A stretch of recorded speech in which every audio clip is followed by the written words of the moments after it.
Cougs down 23-11. Glass spins, gets around one defender, over to Throsterson. Throsterson into the key, gets himself in trouble, finds ND. ND puts up a little floater, bounces around, won't go. ND briefly had his own rebound, but it's knocked away by Dar as the big man brings it down again. Cougs down 12. It's their biggest deficit of this ball game. And again, just poor hands securing the basketball. All right, Williams to Trey Parker. Now over to Dar and Tawan Simpkins, the Elon transfer. Looking inside for the big man Hines. Now long. Williams, let's go for a long three. Throsterson, the long rebound. But Seton Hall's got bodies back, so no transition opportunity here for the Cougs. Glass.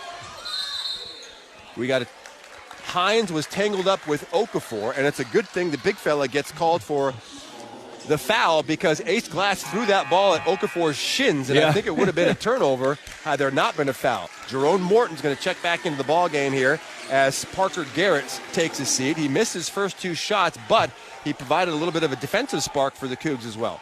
So it's Glass, Yalaho, Okafor, Morton, and Throsterson into the lineup. That's the starting five for WSU. Golly. Stolen off the inbounds, and a long pass ahead to Simpkins for a two-handed jam. Another turnover leads to another breakout for Seton Hall. 13-3 in points off of turnovers now. They trail at 25-11. Make that 15-3 points off of turnovers. You don't bounce pass in. You throw it up high. Glass in the post. Trying to work on Stephon Payne. Hook shot won't go. Cougs just all out of sorts.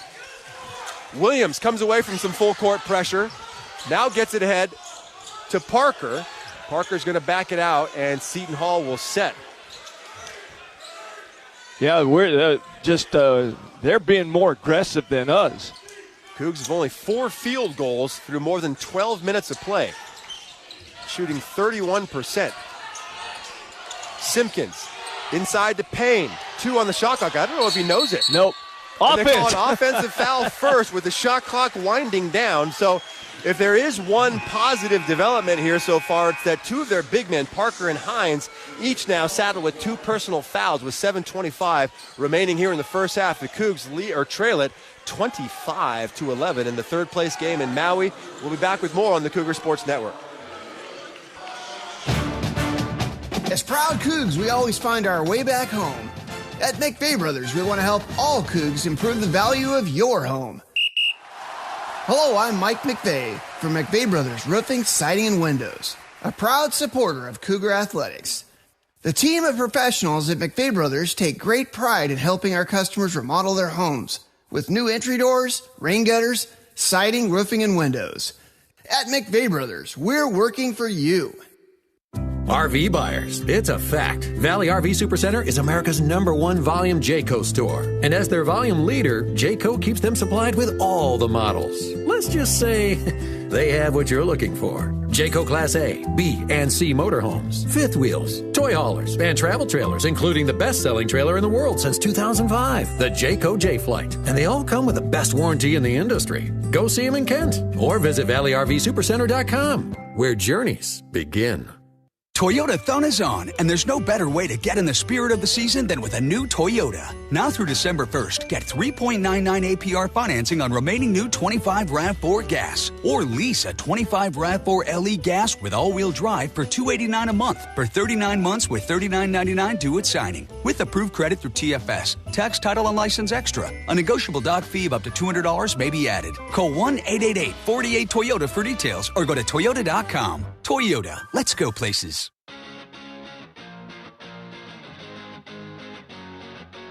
Seton Hall dominating the Cougs in pretty much every statistical category. Points off of turnovers, 15-3 in favor of the Pirates. Points in the paint, 22-6. Second chance points, 8-2 in favor of the Pirates as well. They're also shooting 55% to WSU's 31. And Craig, after so many positive things in yesterday's loss to Arizona State, it's not been a great start for the Cougs here tonight. Yeah, it looks like we haven't played together in forever. I mean, it was just insane watching. We're making mistakes on both ends of the floor, mainly on the offensive end, turning it over. But defensively, we're leaving our feet again. We're thinking that if we get one steal, that it's going to catch us right back up. And it's a possession by possession. And You cannot gamble on defense when you're down by 14. Yeah, there's no 14-point play that's going to turn things around. It's not MTV Rock and Jock where you can pull up from 40 and expect like a 10-porter. So here's who's in the lineup here for Washington State. Coming out of the huddle, it's going to be Ace Glass, Jerome Morton, Tomas Throsterson, Emily Yalaho, and N.D. Okafor. So the same 5 that started the game and also were in the game before that last time out. Checking in for the first time today is going to be Josh Rivera for Seton Hall. He is a 6'6" senior forward out of New Jersey and a transfer from Fordham University. Little used on the season, though, is Rivera. Here comes that full court pressure once again from Seton Hall. They get it into Jerome Morton. That time doesn't immediately put the ball on the ground. Yep. Tomas Throsterson will break the press and lead things into the front court for WSU. Throsterson to Morton to Glass, and now Emily Yalaho. Glass is going to put up a three-pointer. Is it two or is it two-point basket for Ace Glass, but nevertheless his second bucket of the ball game, and the Cougs back within 12 at 25-13. Thought it might be a 3, but it must have had a foot on the line. Parker over to Dar now, hands to Tawan Simpkins. Outside Rivera, catches and hands to Parker. Thought about a 3. Now over to Dar, hand off to Williams. 5 on the shot clock now. Williams taking Morton up. Traveled, I think. Shuffled the feet. That's just the 4th turnover on Seton Hall compared to 9 already for Washington State. So, see if the Cougs can have maybe their first run of this ball game. I don't think they've strung together back-to-back buckets so far in this ball game. No, and right here again with the 2 guys up front, one's face guard and one's playing behind. Just make a direct cut. Throsterson hesitated, now gets it into Morton. Morton into the front court now. Going to drive on Williams. Outside Throsterson lets go of a 3. That's a little bit too strong. And Bud Clark comes away with the rebound over Morton. Now quickly over to Williams. Up fake the 3. Back to Bud Clark. Crossover dribble. Now spins in the paint. Nobody there. Knocked away, and he just throws it out of bounds. So another turnover on Seton Hall. Cougs maybe picking things up a little bit defensively here. Yeah, we sped them up, and then the defense, we stayed. Ace did a nice job staying on his feet and causing the problem. 3 turnovers now for Seton Hall in the last 2 minutes and 7 seconds. Long pass to Throsterson, can't control it. It lands, I think maybe Tomas was stepping on the sideline when he tried to get that ball. An area pass from Morton to Throsterson, and Tomas will take a seat, and Rahard Favors comes back into the ballgame. Yeah, I don't know if Tomas thought Morton was going to dribble him out and make him go through, but yeah, he touched his hands. He just did not catch it. 6:04 to play here in the first half. Cougs trailing by a dozen, 25-13. Bud Clark hands to Simpkins, now over to Williams. Looking for a backdoor lob.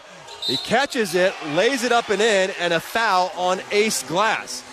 We've seen that play a couple times now. Yep. Dribble handoff out top. You get one of the guards leak in back door, and Ace gets called for the foul, and it's going to be a 3-point opportunity for Seton Hall.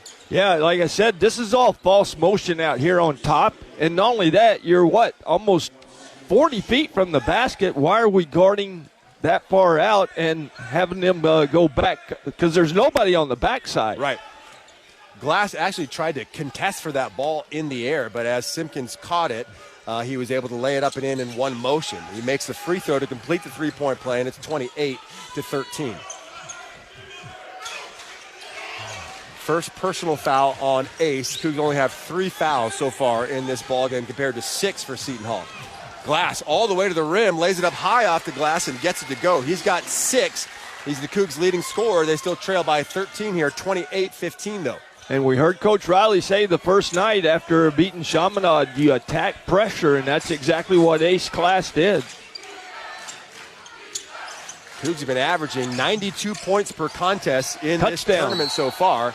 And that's going to should be a turnover, right? Yeah. Bud Clark kind of went hard to the rack and then dribbled off his foot out of bounds on the baseline. With the whistle, I thought maybe they'd called a Coug for contact, but no. It's going to be another turnover on Seton Hall. That's their 6th, though. It's starting to even out a little bit in the turnover department. 10-6, though.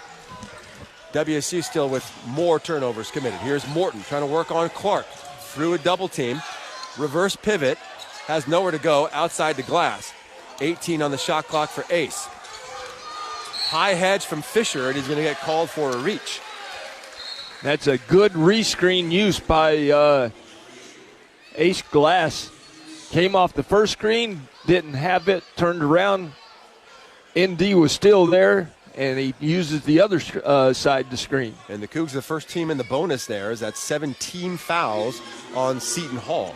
Ace Glass will step to the line for a one-on-one situation. Yesterday, we were already at 50 points right. at this time left in the first half. First one is up and good for the freshman, who is at 94% on the season. Missed his first 2 of the year in yesterday's ball game. Second one also up and good. He's got 8. Yesterday's ball game, a freshman record, 40 points for Glass. Only the 10th player to do it in program history. And I think you're allowed to miss 2 when you shoot 18. Yeah, that's right. Here is Josh Rivera over to Williams. Now to Fisher, Bud Clark. Clark back up top to Rivera. 10 on the shot clock for Seton Hall. Simpkins thought about a 3, takes Vavers off the glass, but Okafor blocks it at the apex. And here comes Vavers in transition, 2-on-2. Hildebrandt trailing now and gets it over to Morton. They got Okafor inside if they can get it to him. Inside the big ND, he powers right up and in. That's what ND needs to do, just go right up with it. Yeah. All right, and a timeout here. Shaheen Holloway is not happy as he snatches the ball away from Tawan Simpkins in the timeout. So they have yet to really prove making long shots. So I think we should be able to stay inside the arc. Pack the paint a little bit. And make them shoot, because everything they're doing is driving and trying to get you spread out. On the season, Seton Hall just a 32.8% as a team from three-point range, so it is not their forte. Cougs, conversely, is shooting 36.3%, so about 4 percentage points higher. Yeah. Don't get me wrong, I love pressure. I love being able, but if we're getting beat and we're collapsing, or they're collapsing our defense, then we got to stay back and let them come to us. So it's a 6-0 run here for Washington State over the last minute and 17 seconds. They trailed by 15 points, and they've got it down to 9 here with 4:28 to play. Look, if it's 6 or 7 even going into the locker room, Craig, you're going to take it, given what happened early in this ballgame. No question about it. I meant they're creeping up slowly, like you said, on the turnover department too, but they turn their turnovers into points, and we have yet to do that. All right, Coors Light, Mountain Cold Refreshment, Choose Chill, official partner of WSU Athletics. Celebrate responsibly. We just get handed some updated statistics here. WSU shooting 41% for the ball game, 7 of 17 from the floor. Seton Hall, though, 54% at 13 of 24 from the field. Yeah, yesterday our shooting percentage was, like I said, incredible, first half especially. Yeah, WSU, as we mentioned, in the midst of a 6-0 scoring run to get back within 9 here. Seton Hall had a 13-0 run earlier in this ballgame as they took control, early here against the Cougs. Craig, we've seen this so many times, though, in tournament situations where you're playing 3 games in 3 days, and sometimes teams have it and sometimes they don't. WSU didn't have it to start the game, but maybe they're finding a little bit more life here lately. Yeah, I think Seton Hall was definitely playing at a different speed than we were to start the ball game, and the turnovers were coming very quickly on our side, and that even plays on your mind if your mind is tired. So you got to be careful. One guy I think who maybe is a little bit frustrated on the court is Tomas Throsterson, right? He was the leading scorer for the team coming into this tournament. He sat out that game last week in Pullman against Southern Utah, and despite having a decent game yesterday with 11 points against ASU, he's yet to kind of get it going the way he knows he can. Yeah, and Coach Riley said that about Tomas. He knows what he can get from him because he had to go to him last year. And, I think Tomas is just trying to do too much right now, try to catch up for that lost game. Adria Rodriguez is going to check back in for Ace Glass here. So it's Rodriguez, Morton, Vavers, Hildebrandt, and Okafor for the Cougs. It's going to be Clark, Staten McCray, Williams, Payne, and I got to see around the ESPN cameraman. It's going to be Elijah Fisher to inbounds for them underneath. And you've heard this too. Like, we got Hildebrandt in the game with them having smaller guards. Do we match up with them, or we make them match up with us? All right, 1-2-2 for the Cougs here again. Will they fall into? They do fall into man-to-man defense though, as Seton Hall breaks the press. Here's Bud Clark over to Williams. Thought about a three. Goes around Okafor. Contested in the air by Hildebrandt. They're going to call Simon on the foul. Is that? Yeah, it is Simon with the foul. That's his second. He's the only Cougar with multiple fouls called on him so far here in this ball game. But he got switched out on a much quicker Williams the third, and Williams used his speed to go right past Simon. First one is good for Williams. He's a 78% free throw shooter on the season. Emmanuel Ugbo going to check in for N.D. Okafor. You know, ND, he gets taken out a lot, but he's also a big fella. So, I mean, he's not the same cardio that your smaller guys are. So, you got to rest him. Williams makes both. He's up to 9 points to lead the way here for Seton Hall. Ugbo being harassed by Clark. Morton's got to get it across the timeline here. Double team still. Out of control over to Ugbo. Luckily, it finds the big man's hands, and Adria Rodriguez will set the offense now, but with 15 on the shot clock. Rodriguez slicing into the lane, and he gets fouled on his way to the basket. Yeah, I think Morton was counting in his head where he was, and there's a few lines in here, and he didn't know really which line he had to cross. Personal foul is going to be on Elijah Fisher. That's his... Well, the box says it's his first, but I've got him committing one. Looks like I maybe gave Williams a foul earlier that get in. Adria misses the first free throw. He has really struggled from the free throw line this season, only 38.5% coming in, and he made two yesterday. Yeah, I mean, he's got a good rhythm and shot rotation, but just no confidence. Short. 0 for 2 at the line for Rodriguez, and what we got? Another foul? Loose ball foul on number 14. A.J. Staten McCray. Oh, a violation. Oh, lane violation. Yeah. The camera guy's right here. We got to look around. All right, Adria is going to get another chance here. He missed two, but he's going to get a chance to get himself on the board.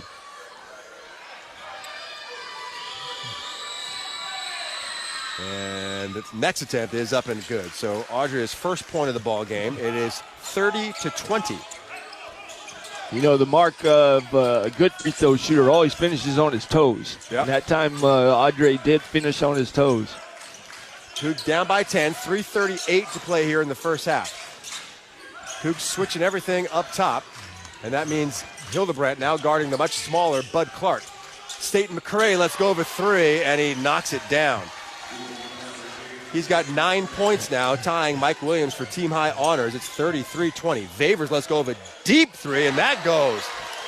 I think he needs to be back away. Maybe. Reed Vavers, his first three, gives him 6 points on the contest. He hit 7 threes against Chaminade in the opener.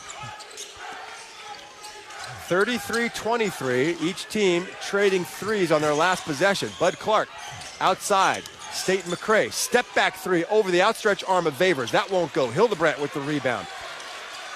Good defense, switched everything. We were talking, and got a hard shot. Rodriguez in the corner to Hildebrandt. Up fake around the defender, goes hard to the glass. Contact, but no foul called. And Hildebrandt gets it back now.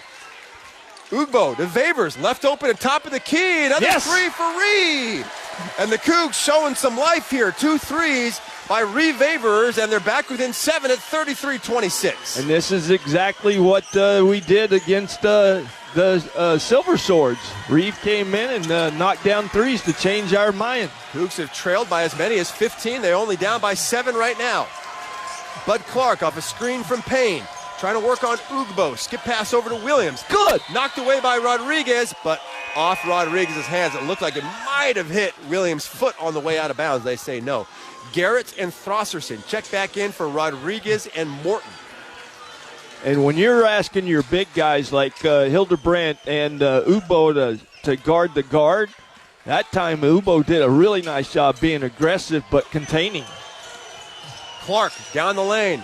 Mid-range jumper off the mark. Garrett's with the rebound. Fine read. Cougs outside to Hildebrandt. What do we got? We got a foul on Bud Clark. Must have been holding Throsserson, who was the only Coug that seemed to be in the vicinity. But it's going to be another one-on-one situation for Washington State. Let's see who goes to the free throw line. It's going to be Tomas, I believe. So Bud Clark, his first personal foul. It's 18 fouls now on Seton Hall compared to just 4 for Washington State. And Tomas has yet to shoot a free throw today. He's only had one shot. It was a 3 earlier in this contest that was off the mark. Let's see if Tomas can get into the scoring column here. First free throw up and good. He's at 78% on the season, and the Cougs are within 6. And defensively, Dice, I think we're switching everything, so it's really just a matchup zone, but we can't get caught up at, like, not having the rim protected because it's been open because of their spacing. Second one from Tomas misses to the right. So the Cougs have not been helping themselves at the free throw line today. That's their second miss from the charity stripe. They're down 6, 33-27, 140 to play here in the first half. Cougar fans finally with something to cheer about now, making some noise here for this defensive possession. Lob pass inside to Payne, and he's going to get the bucket and the foul. I think they're going to call it on Ugbo from behind. They do. He was triple teamed in the post. Payne listed at 6'9". I think he's got to be bigger than that, right? He looks 6'11". Usually you cheat taller. I think Seton Hall maybe cheated smaller with him. But he went up strong over 3 Coug defenders and got it to go. And the one thing you can do is when they do have a post player and we're fronting is put pressure on the ball so the passer can't make it. Not a good free throw shooter, though, and it misses there. So the lead is 8 for Seton Hall. Cougs have a chance to get it back down to 6. That's as close as they've been for a while. Parker Garrett's off the Hildebrandt screen, and he just lost the ball out of bounds? Yep. Boy, oh boy. Another unforced turnover there for Washington State. That's their 11th of the half. And we were sitting here before the game watching them do their dribbling drills, and, yeah, right now we're fumbling our dribble. Adria Rodriguez back into the ball game. Simon Hildebrandt will head to the bench. So it's Garrett, Throsserson, Rodriguez, Ugbo, and Favors. Favors with a hot hand as of late. He's got 9 points, 2 threes, and an old-fashioned three-point play. Yep. So all his points have come in bunches. Cougs really would love a defensive stop here. State McCray, 22 points in the opener against NC State. In the post to Fisher. Good D. No! Collapsing defense, but it's out of bounds off the Cougars' hands. Seton Hall will look to inbound with 13 on the shot clock.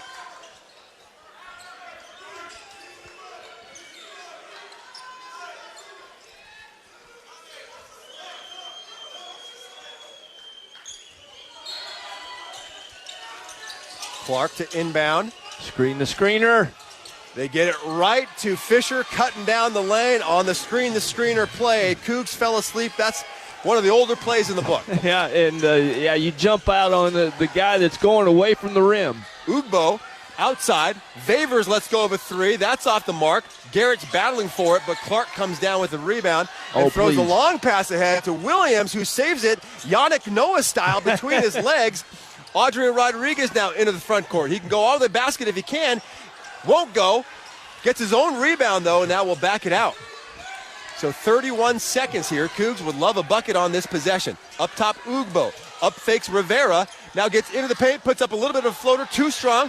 Favors battling inside. It's going to be off Ree's hands and out of bounds with 21.8 seconds to play here. Cougs down 10. Seton Hall will have a chance to play for the final shot. Good effort. And along with good effort will come good things. You have that kind of an effort on offense, and we'll get right back in this. All right, Cougs definitely would love a stop here. Down 10. They don't want to go in the locker room down any further than that. 21.8 to play. Showing that 1-2-2 full court pressure again. Seton Hall breaks it. Bud Clark has the ball near midcourt with the shot clock off. 8 seconds to go. We can foul. Around we can Rodriguez, foul. and we do foul now. It's going to be on Garrett's on the reach, I believe.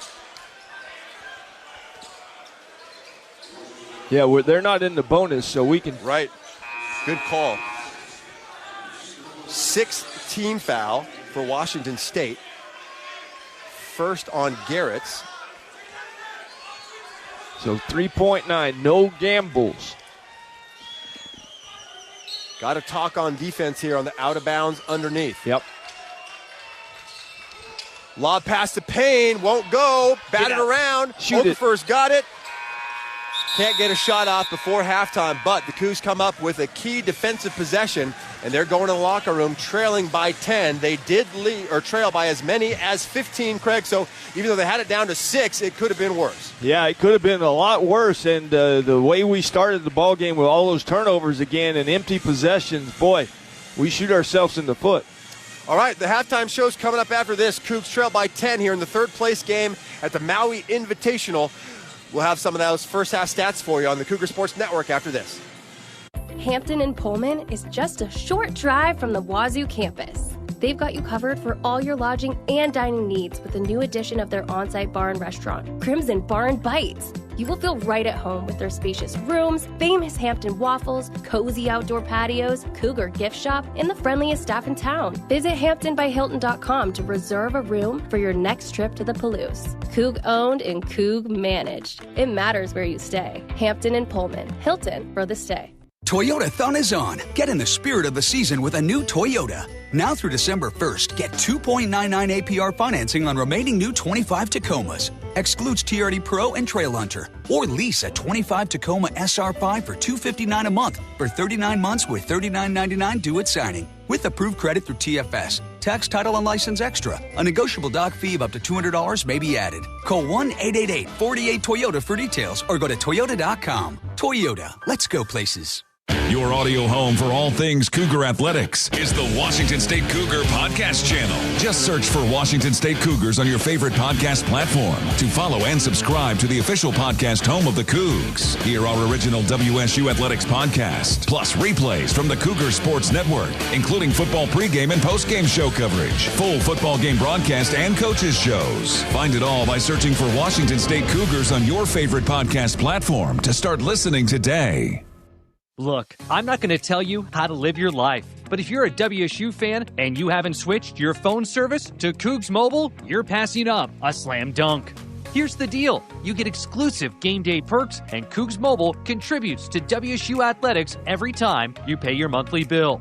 No contracts, no hidden fees, no reason to wait. Switch now to the only phone plan built for Coug fans and on the T-Mobile 5G network. Visit CougsMobile.com. 20 minutes are in the books. Coming up, a first half recap, a look at the stats, plus scores from across college basketball. Now, it's time for the halftime report on the Cougar Sports Network. All right, Derek Dyson and Craig Elo here with you courtside. It was a slow start for Washington State in this one, Craig, as Seton Hall jumped out to a quick lead very early. It was 2-2 before Seton Hall ripped off the next 13 points to go up 15-2 early in this ballgame. Yeah, their speed was much faster than the Cougars. That made us turn the ball over and get empty possessions. And Emily Yalaho would finally get the Cougs back on the board with a three-pointer in transition. Then it was one of the big fellas, Emmanuel Ugbo, going to work inside. 5 in the shot clock. Ace is going to have to put it up inside to Ugbo. Ugbo with the soft shot off the back of the iron, and it bounces in. 3 straight points for Emmanuel Ugbo, and the Cougs back within 8 here at 19-11. Seton Hall would surge out in front again, going up by as many as 15 points before the kid out of Latvia, Rahards Vavers, caught fire late in the half. Ugbo to Vavers, left open at top of the key. Another three for Reed. And the Cougs showing some life here. 2 threes by Reed Vavers, and they're back within 7 at 33-26. That would be as close as they would get, though, as Seton Hall scores the last 4 points of the half to take a 10-point lead into the locker room at 33-27. What do the Cougs need to do in the second half to get back in this? Well, offensively, we got to move the ball from one side of the floor to the other. They're much quicker on defense, so if we can get them moving on the defensive end and get them off balance, I think we can open up the spacing and we'll get some easy baskets in the paint. All right, we'll take a timeout. We'll hear from Chris King coming up as we continue our halftime show. You're listening to Washington State Basketball on the Cougar Sports Network. Nothing works up an appetite like cheering for your Cougs on game day. So why not cheer them on at Northern Quest with an impressive roster of restaurants and lounges? You can tackle the menu at Epic and catch every play on the 10 by 30-foot screen. Or grab a steak at Maslow's, a fine cigar at Legends of Fire, even a burger from Fat Burger. You know, for your inner linebacker. See more at northernquest.com. Go Cougs! Okay, text from the wedding planner. She's talking about a cake pop mural. Ah, exciting. Ooh, it's $8,000. Oh. I don't know, we're trying to save for a house. Well, you only get married once. Or twice. 3 times tops. There's a lot of bad money advice out there. For knowledge you can trust, come to Gisa Credit Union. Whether it's saving for the wedding or everything that comes after, we can help get you where you want to be. Find a healthier approach to money at Gisa. Dear Traction, Toyota has 25 vehicles with available all-wheel drive and four-wheel drive. The RAV4 has legendary versatility. The Grand Highlander's adult-sized third row is for real. And the Tacoma's wild side comes standard. From job sites to campsites and game nights, there's an all-wheel drive or four-wheel drive Toyota to get you there in style. Find yours at Toyota.com. Toyota, let's go places. Schweitzer Engineering Laboratories is a high-tech global company headquartered in Pullman, Washington, with a mission of making electric power safer, more reliable, and more economical. At SEL, employees enjoy working in a fast-paced, innovative environment while enjoying the many benefits of living on the Palouse. SEL is seeking engineers for paid internships and full-time positions. Apply to join the growing SEL team today at selinc.com/careers. Time now to check scores from across college basketball. Brought to you by Coors Light. Choose chill. Proud partner of Cougar Athletics. Celebrate responsibly.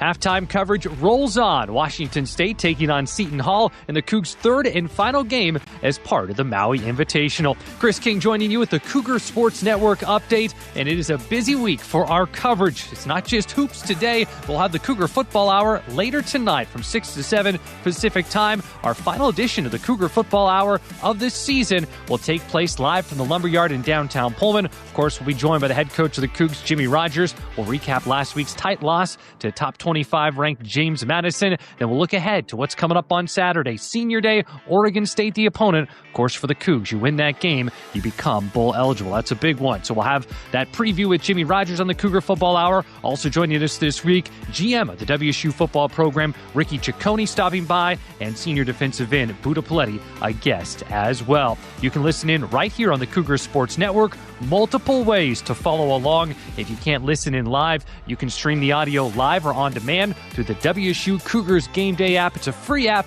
You can listen to all of our network coverage. Again, just look up the WSU Cougars Game Day app, all for free. And for the Cougar Football Hour, as always, same for the Cougar Basketball Hours as well. You can watch along on Facebook Live, or you can tune in and watch after the fact through the WSU Cougars YouTube page. Well, we mentioned football Saturday, that matchup with Oregon State, kickoff at Gisa Field coming up at 3:30 on Saturday. That means pregame coverage with the Coors Light Cougar Tailgate Show will come your way starting at 1:30. For the WSU women's basketball team, well, they're a good distance away from home. They're getting ready 2 days from now for the Paradise Jam. They're down in St. Thomas in the U.S. Virgin Islands. That first matchup as part of the Paradise Jam will be against Miami of Ohio. That will be Friday, tip-off at 2:30 Pacific Time. And depending on how things unfold, the Cougs will then turn around and play on Saturday. We know that. The opponents to be determined, that will either be LSU or Marist. And then for the Cougar basketball team, once wrapping up here in Maui today, that next matchup, Still some travel in front of the team heading to Peoria, Illinois to clash with Bradley. That's on Tuesday, December 2nd. The next home game for David Riley and company, that will be against Nevada on Sunday, December 7th, 2 o'clock tip-off from Beasley Coliseum. That's our Cougar Sports Network update. We'll take a timeout. When we come back, we'll head to the Lahaina Civic Center. All the second half action coming up. Derek Dice and Craig Elo will be back to take you the rest of the way. You're listening to Washington State Basketball on the Cougar Sports Network.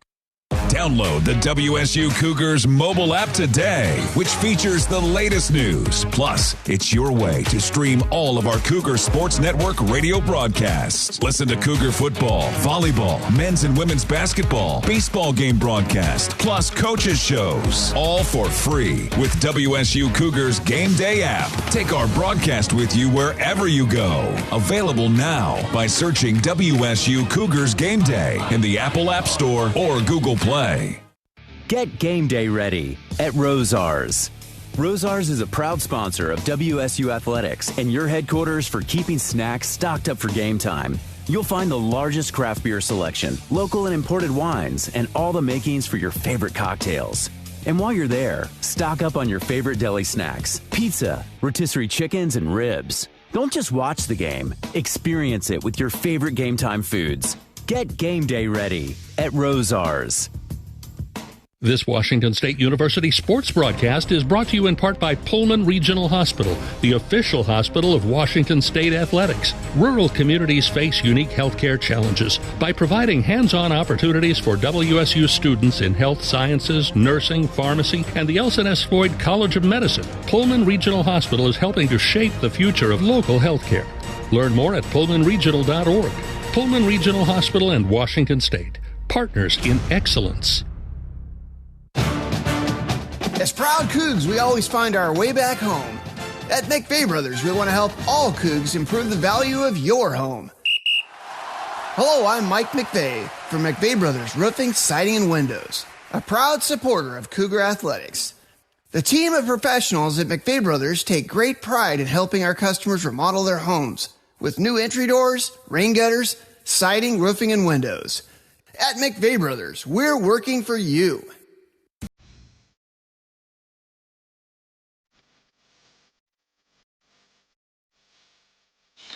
All right, welcome back courtside at the Lahaina Civic Center. Cougs have work to do here in the second half as they trail Seton Hall by 10, 37-27. And Craig Elo, the offense hasn't really been able to get going because so many turnovers on the Cougs, 11 in that first half for Washington State. Yeah, and they came really early, and that really shoots yourself in the foot when you don't get shots at the basket in the early part of the game. You get down. Now you're playing catch-up, and that takes a lot of more energy out of you. 19-10 is the advantage for Seton Hall in points off of turnovers. The Pirates have turned it over only 8 times compared to the 11 of WSU. For Seton Hall, they are led in scoring by the dynamic backcourt duo of A.J. Staten-McCray and Mike Williams III. They each have 9 points. Tawan Simpkins has had 7. 4 points each for Elijah Fisher and Stephen Payne III. Adam Bud Clark has 2 points, as does Jacob Darr off the bench. Leading the way for the Cougs in that first half was Rahards Vavers coming in off the bench and giving them a big spark. He hit 2 threes. He also had an old-fashioned three-point play. And get this, Craig.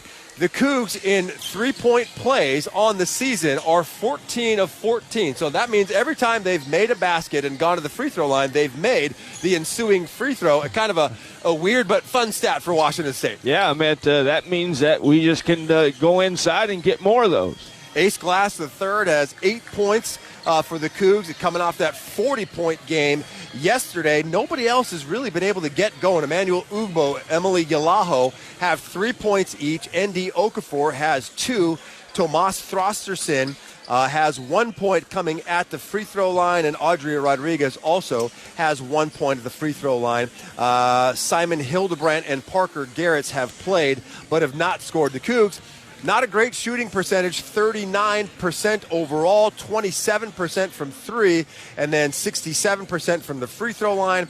Seton Hall, 53% from the field, 40% from behind the arc, but on just 5 attempts, and they are 75% from the free throw line. But it's been a slower pace of play, which is kind of what we expected given the numbers we saw from Seton Hall coming in.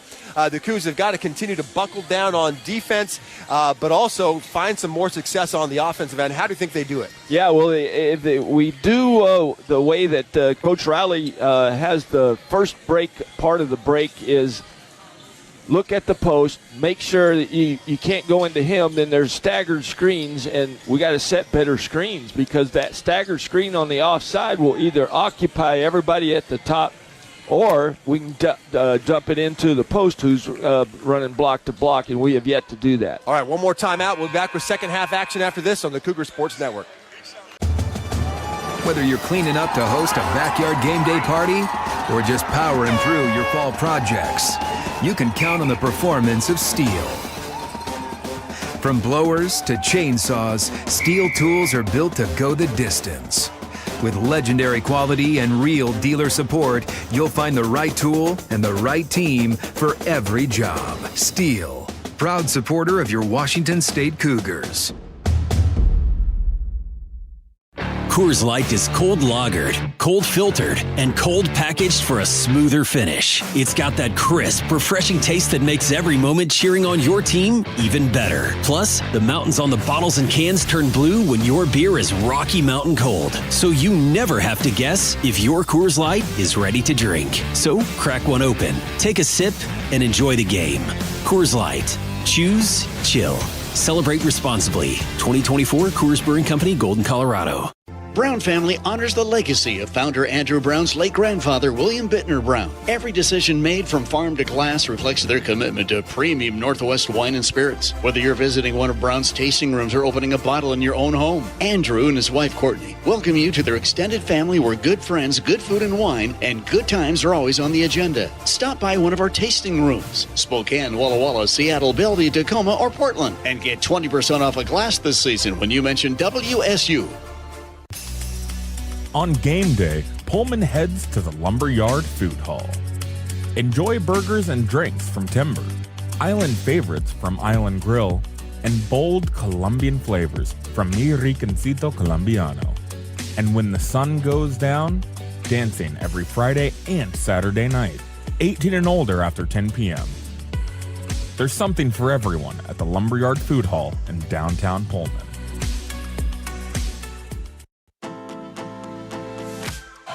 All right, here we go. Ready for second half action. Both teams with their original 5 starters into the ball game. Jerome Morton controls it for the Cougs as they try to establish in the post to ND Okafor. Spins around, Payne, reverse layup. Nice move by ND to get the early bucket for the Cougs. Back within 8, Craig. Yeah, and that time Morton showed some point guard abilities. He got to the wing, stopped, had a great angle to get the ball into ND. A nice, decisive, quick move by ND as well. Here's Bud Clark, and we got a foul underneath on Throsterson. Yeah. It's going to be on Tomas, but maybe a shove-off on Elijah Fisher. Hey, real quick, time now for your second half keys brought to you by Coors Light. Craig, any quick things to stand out to you? No, I think they're just offensively, again, good spacing and drop it into the post. All right. Coors Light, mountain cold refreshment. Choose chill, celebrate responsibly. Off the mark on the 3 ball is Williams, but the offensive rebound comes to Seton Hall. A.J. Staten McCray, long pass over to Williams again. Cougs got to stay on their feet on defense. Staten McCray for 3, and he gets it to go over Yolaho. His first bucket of the second half, and the lead is 11 for Seton Hall. Yeah, that time everybody left their feet, and they just got the ball to the offside where he got an easy look. Back into the post for Okafor. Trying to work on Payne again. Lots of dribbling. Jump hook bounces high into the air, and it drops through. So a concerted effort to get the ball inside to Okafor here on the first 2 possessions of the half for the Cougs. Yeah, like you said, 2 possessions, 2 drop-ins to the post. I think we got some kind of warning, maybe on Payne here. They're pointing on ND, I think, for... Okay. Maybe a little extracurricular activity as the 2 big men battle inside. After it, maybe not. Now he's just... Nothing was said. All right.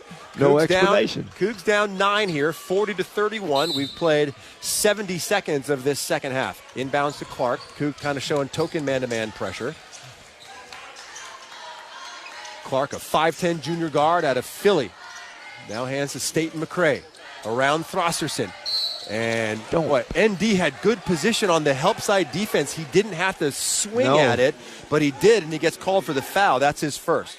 And I think guys like shot blockers, they think they can get everything, especially with a littler guy coming into you. So I totally agree with you. Don't bail him out when he left his feet, because he really had not a clean look at the rim. Throsterson, I don't know if, perhaps struggling with the mobility a little bit, but he's really having a hard time guarding some of these quicker guards for Seton Hall. And as I say that, Rehards Favors checks in for Throsterson.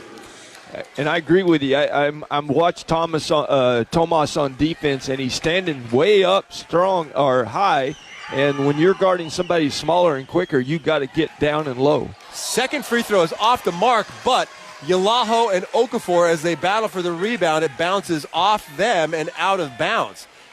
That's one where sometimes you just got to let your man grab it. Yeah, and EY was there, so ND came all the way from the other side to try to grab the ball rebound. So another opportunity here for Seton Hall as they inbounds from underneath. Whoa! Clark will send it way into the backcourt.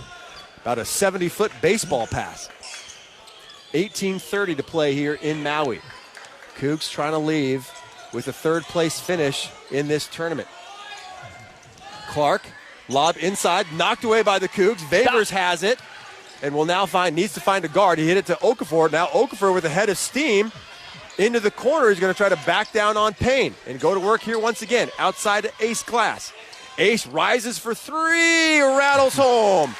First three ball of the game for Glass, and the Cougs back within 7 here at 41-34. Yeah, good read by Ace. The defender had his hands down, and Ace very comfortable shooting the three. And he's in the double digits now with 11 on the game. Payne up to Williams, top of the key. Thought about a three, now puts it on the deck. Gets Glass in the air, avoids the contact, but he gets it to go anyway. Tough jumper from Mike Williams, the LSU transfer. And he's in the double figures as well here with 11. And sometimes you just got to live with those. I mean, that was good defense. Favors off a screen. Outside Yalaho. Back to Favors. Left wing three. Just a little bit too strong. Yalaho, the offensive rebound. Over to Glass. Yeah, the official, Michael Greenstein, saw that they reset the shot clock to 30 seconds when it should have been 20. So they're probably going to tick off a 15. couple more now. Yeah, maybe put it at 15 or 16. There it is, 15 on the shot clock. Good catch by the official. And the Cougs will need to inbound from the side, right in front of Blake Fernandez and the other Coug assistant coaches. So here's Ace Glass to trigger it in. Up to Ugbo, who just came into the ballgame. Now Glass with a head of steam. Fade away 16-footer, gets it to go. It would be a very nice development if Ace Glass starts to heat up here. It's 43-36. And that was a good choice by Ace Glass. He had the defender chasing him the whole time. A bucket getter is what you call Ace Glass. He can score in a variety of ways, right? Mike Williams off a screen from Payne. Now looks inside to the big fella. Payne's going to go to work on Yalaho. He rattles in the jump hook. First and bucket of the second. And the foul. I didn't hear the whistle. On Yalaho, I guess, huh? Yeah. Oh, no, he called it on Morton. Was it? It's not on off the shot. ball. So the bucket's good, but they still get to inbounds underneath. Yeah, it was off of the ball. Wow. But you usually get, if it's a simultaneous like that, you usually get one free throw. All right, so the Cougs are down 9, and the Pirates retain possession. Here's Bud Clark with the head of steam over to Payne. Lefty shot too strong. Grab it.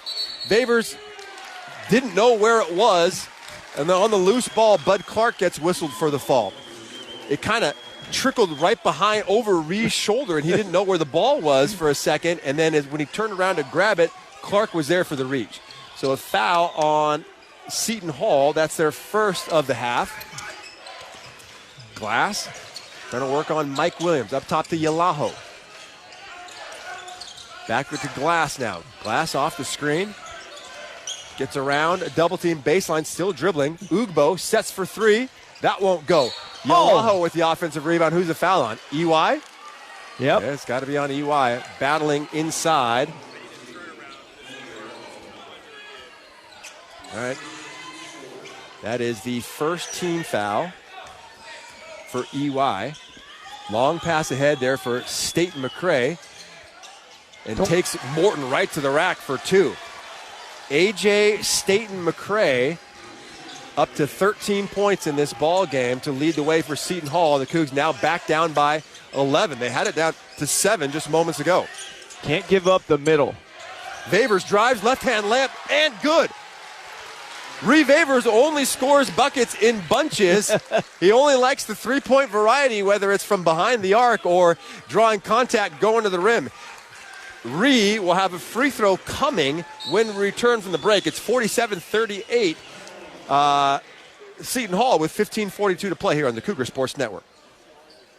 For nearly 100 years, Adams Tractor has helped the Northwest knock out to-do list one tough job at a time. As your local Kubota dealer in Spokane and Lewiston, we're proud to back Washington State athletics with the same grit we bring to every yard, field, and job site. From mowing to digging to plowing, Kubota delivers, and so do we. Visit adamstractor.com. Adams Tractor, nearly a century strong, powered by Kubota, fueled by Coug pride. So you want somewhere to play? We got you. A nice relaxing stay? We got you. Wanna be entertained? We got you. Wanna play golf all day? We got you. Go to Lake Casino. The winning is just the beginning. So you're looking for something to do? We got you. Want some tasty food? We got you. Heard you wanna do some shopping? We got you. The live music is always popping at the Go to Lake Casino. At the Go to Lake Casino. Go to Lake Casino. The winning is just the beginning. Since 1934, Hempler's has used only the leanest European pork bellies for its premium bacon made right here in the Pacific Northwest. Slow smoked over natural hardwood for a rich aroma, savory flavor, and a thick gourmet bite. It's no wonder Hempler's is America's leanest bacon and a longtime favorite of the Washington State Cougars. Hempler's, small batch crafted meats. Welcome back to the Lahaina Civic Center. Cougs trail it by 9, but Reeve Vavers with a chance for another old-fashioned three-point play when we return here, as the Cougs are both, and the Pirates, still both in their respective huddles. A strong NIL program is fueling a new era for Cougar athletics. WSU is creating opportunities to attract elite talent, keep our stars in Pullman, and unite Cougs everywhere. You can now support NIL through a tax-deductible donation to the Cougar Athletic Fund by joining the Cougar Collective's 1890 Club or by partnering your business with a student athlete through PlayFi Max. Together, we're building the foundation for long-term success in the new Pac-12. Go Cougs. 15:42 to play here in Maui, Craig. And boy, the Cougs would certainly love to go home with a third-place finish in this tournament, but to do that, they're going to have to get some stops. Yeah, they're going to have to get the stops, and then I was watching Coach Riley on the previous offensive set that the Pirates were running, and he was telling his guys, stay down, wide base, long arms. What's the first thing you do when you're tired? Stand up. Yeah, and that's exactly what he's asking his guys to do on defense, and that's how we'll get stops. And frankly, as we mentioned in the halftime show, Seton Hall is not the strongest three-point shooting team. No. So why do you need to close out so hard on those three-pointers? Instead, let's stay on our feet and make them shoot over the top. Yeah, and you work on that every day in practice and drills, that closeout drill where you squeak your feet, shoes and everything. I've yet to hear a sneaker squeak by our guys on defense. All right, so Coach Riley told us that over the summer and in the fall, Reeve Vavers was their leading scorer a lot of the times, and often one of their best players. He's battled injuries, but here he is. He had a monster game against Chaminade the other day with 25. He's into double figures here again with a chance to add to it at the line. Yeah, and I mean, if you want to offensive punch off the bench, that's Reeve Vavers for us. So, yeah, he's got to step up, and he's doing it. All right, the free throw is good. He's up to 12 points. Second Cougar in double figures, joining Ace Glass, who has 13. Parker Garrett's in the game now for Jerome Norton. Mike Williams off a screen from Payne. They lob it inside to Payne. Payne goes up with the left hand and gets it to drop through. 8 points now for Stefan Payne, the senior forward out of Jacksonville.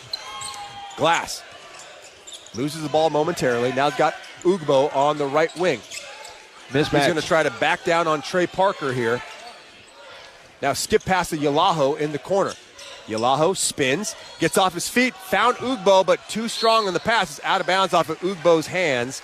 And it's another turnover for the Cougs as they trail by 10 here, 49-29. You look at Ugbo's body, and you just think that Jimmy Rogers would love to have him on the football team, right? He could play defensive end. He could play linebacker. He is a strong dude. Yeah, and I think the first couple of ball games when he was starting, I think he was still kind of feeling himself out, being at a new school, new system. Kind of maybe passive, but yeah, in the last few games he's asserted himself. Simon Hildebrandt back into the ballgame for the Cougs, replacing Emily Yalaho. Cougs down 14:55 to play here in this ballgame. Third place game at the Maui Invitational. A.J. Staten McCray over to Trey Parker. Now off a screen from Najai Hines.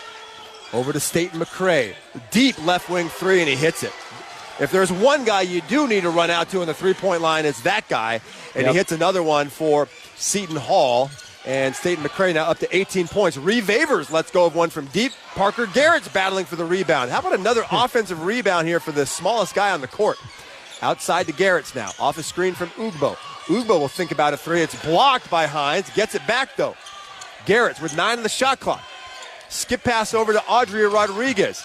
Gets past a defender. Floater through the lane. Dipsy-do won't go. Battling underneath is Hildebrandt. He's going to get called for the whistle. Battling for the loose ball. Simon Hildebrandt, I believe that's his third foul. It is.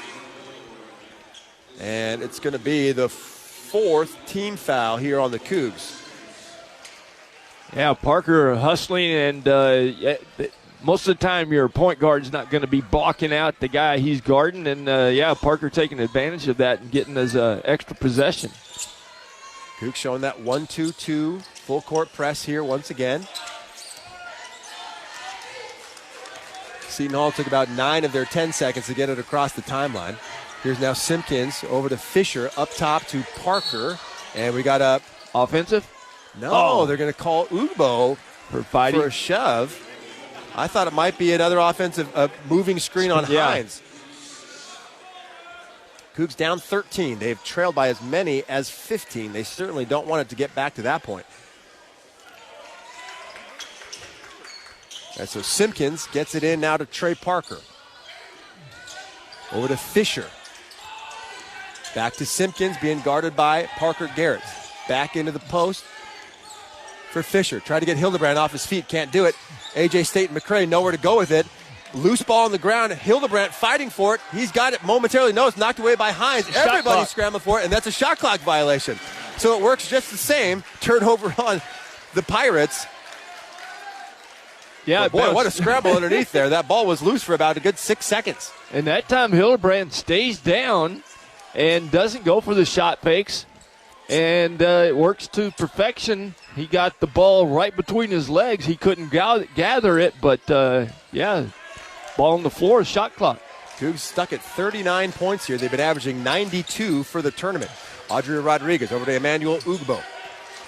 Ugbo now swings left side of Vavers. Vavers trying to work baseline on Staten McCray. Backs him down to the post, puts up a mid-range jumper, a little bit short on that one. Simpkins with the rebound. Cougs in a bit of another scoring drought here, about 2 minutes and 20 seconds since they've scored. Simpkins over to Fisher now outside of Trey Parker. 13 minutes to go here. Cougs down by 13. Lob pass inside to Najai Hines. Hildebrandt fumbling around with them, and it's going to be a jump ball, and the possession arrow belongs to Seton Hall.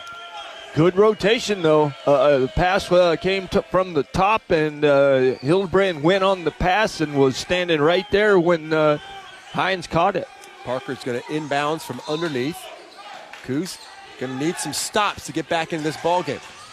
They slip it inside to A.J. Staten McCray. A lot of contact, turnover on the Pirates. Ugbo with a head of steam into the front court. Tries to take it himself, and he'll draw a foul. Had a 3-on-2 situation, and Ugbo just kept it all the way to the basket. The foul is going to be on 13. That would be Trey Parker. 14, Staten McCray. Yeah, so we get the defensive stop, and it was Ugbo that was bringing it up. Kind of Charles Barkley-ish. Yep.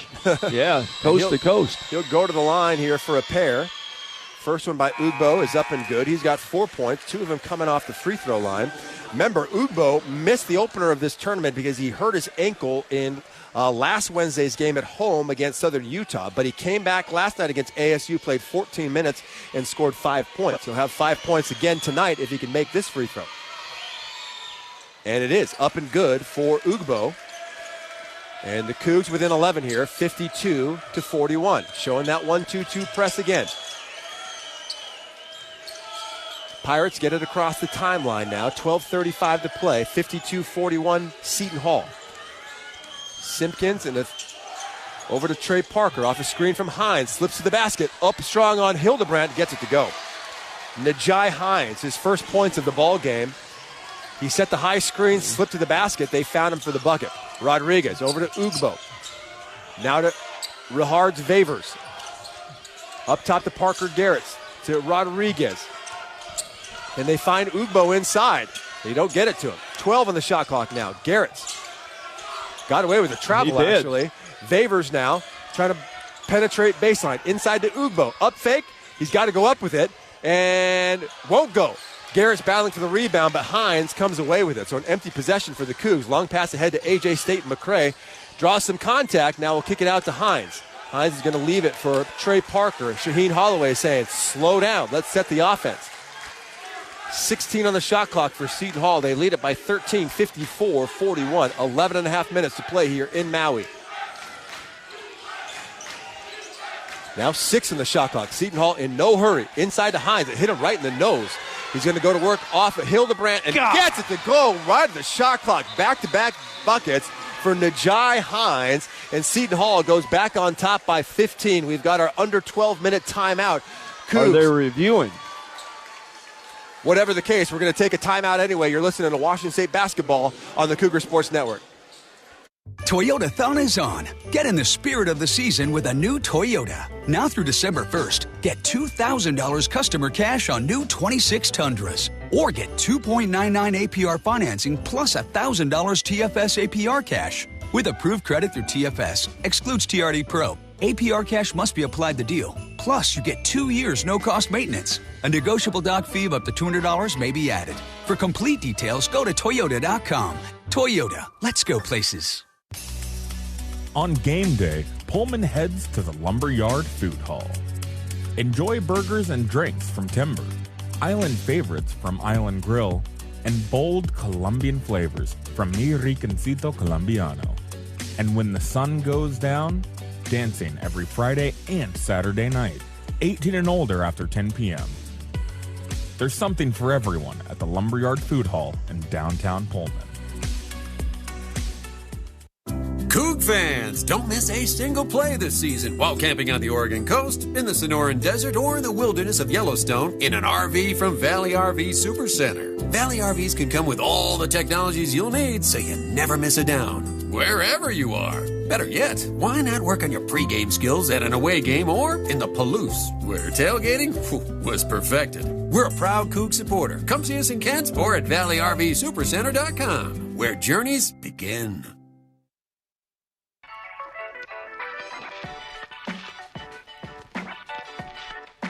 We were just saying hello to former Washington State University broadcaster Matt Chazanow, who is here in Maui along with his new team, North Carolina State. We got to meet up with him last night after the game. We did. Got to visit with him, and then he's got a new analyst on the broadcast with the Pack, and that's a graduate of there, Chucky Brown, who one was of your former teammates in the NBA. Exactly, my teammate at Cleveland, and then we let him go, and Chucky went on to have a great career and get a ring.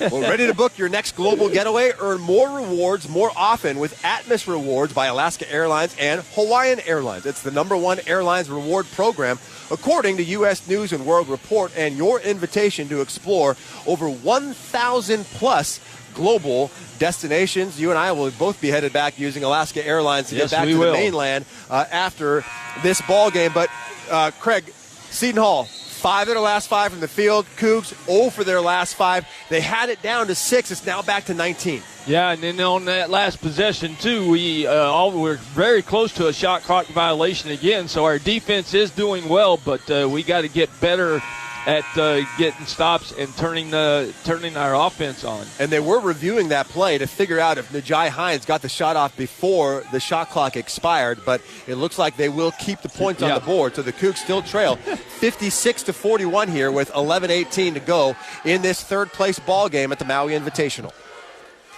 And it's going to be Cougs ball underneath. Ace Glass will trigger it in to Adria Rodriguez, Simon Hildebrandt, ND Okafor, and Reeve Avers all on the court here for Washington State. 11-11 to play. Rodriguez off an Okafor screen, trying to get downhill. Had the lob inside to Okafor, couldn't get it to him. Now Ace Glass will give it inside of the big fella, and we're going to have a push on Najai Hines down in the post. That's going to be third on the big man, 6'10" freshman forward out of Plainfield, New Jersey for Seton Hall. So Rodriguez will inbounds it with 11 minutes exactly on the game clock. Hildebrandt faces up on Dar and now hands to Ace Glass. Glass, hesitation dribble, lost it momentarily. He's trapped under the baseline, puts up a reverse, won't go. And the Cougs still no field goals over nearly a 5-minute stretch here now. Yeah, Ace goes into Dar no man's left land. open for three, puts it on the deck, and now we'll back it out to Mike Williams. Shaheen Holloway wants his team taking his time. They want to milk shot clock here with a 15-point lead over the Cougs. They faked that lob pass that we saw a couple of times in the backdoor alley-oop. Hines inside, big fella, goes up over Simon Hildebrandt and gets to go. That's 3 straight buckets for Najai Hines, who hadn't scored at all in the first half. And now it's a 17-point lead for Seton Hall, their biggest of the ball game. Cougs had it down to 6 here in the second half. And if you're going to switch that out there, you got to make sure you get pressure on the ball. Glass Euro step around Hines, inside to Okafor, and finally a bucket for the Cougs off the assist from Glass. 8 points for Okafor. Cougs still trail by 15. 10 minutes to go now here in this ball game. Parker over to Williams, now up top to Jacob Dar.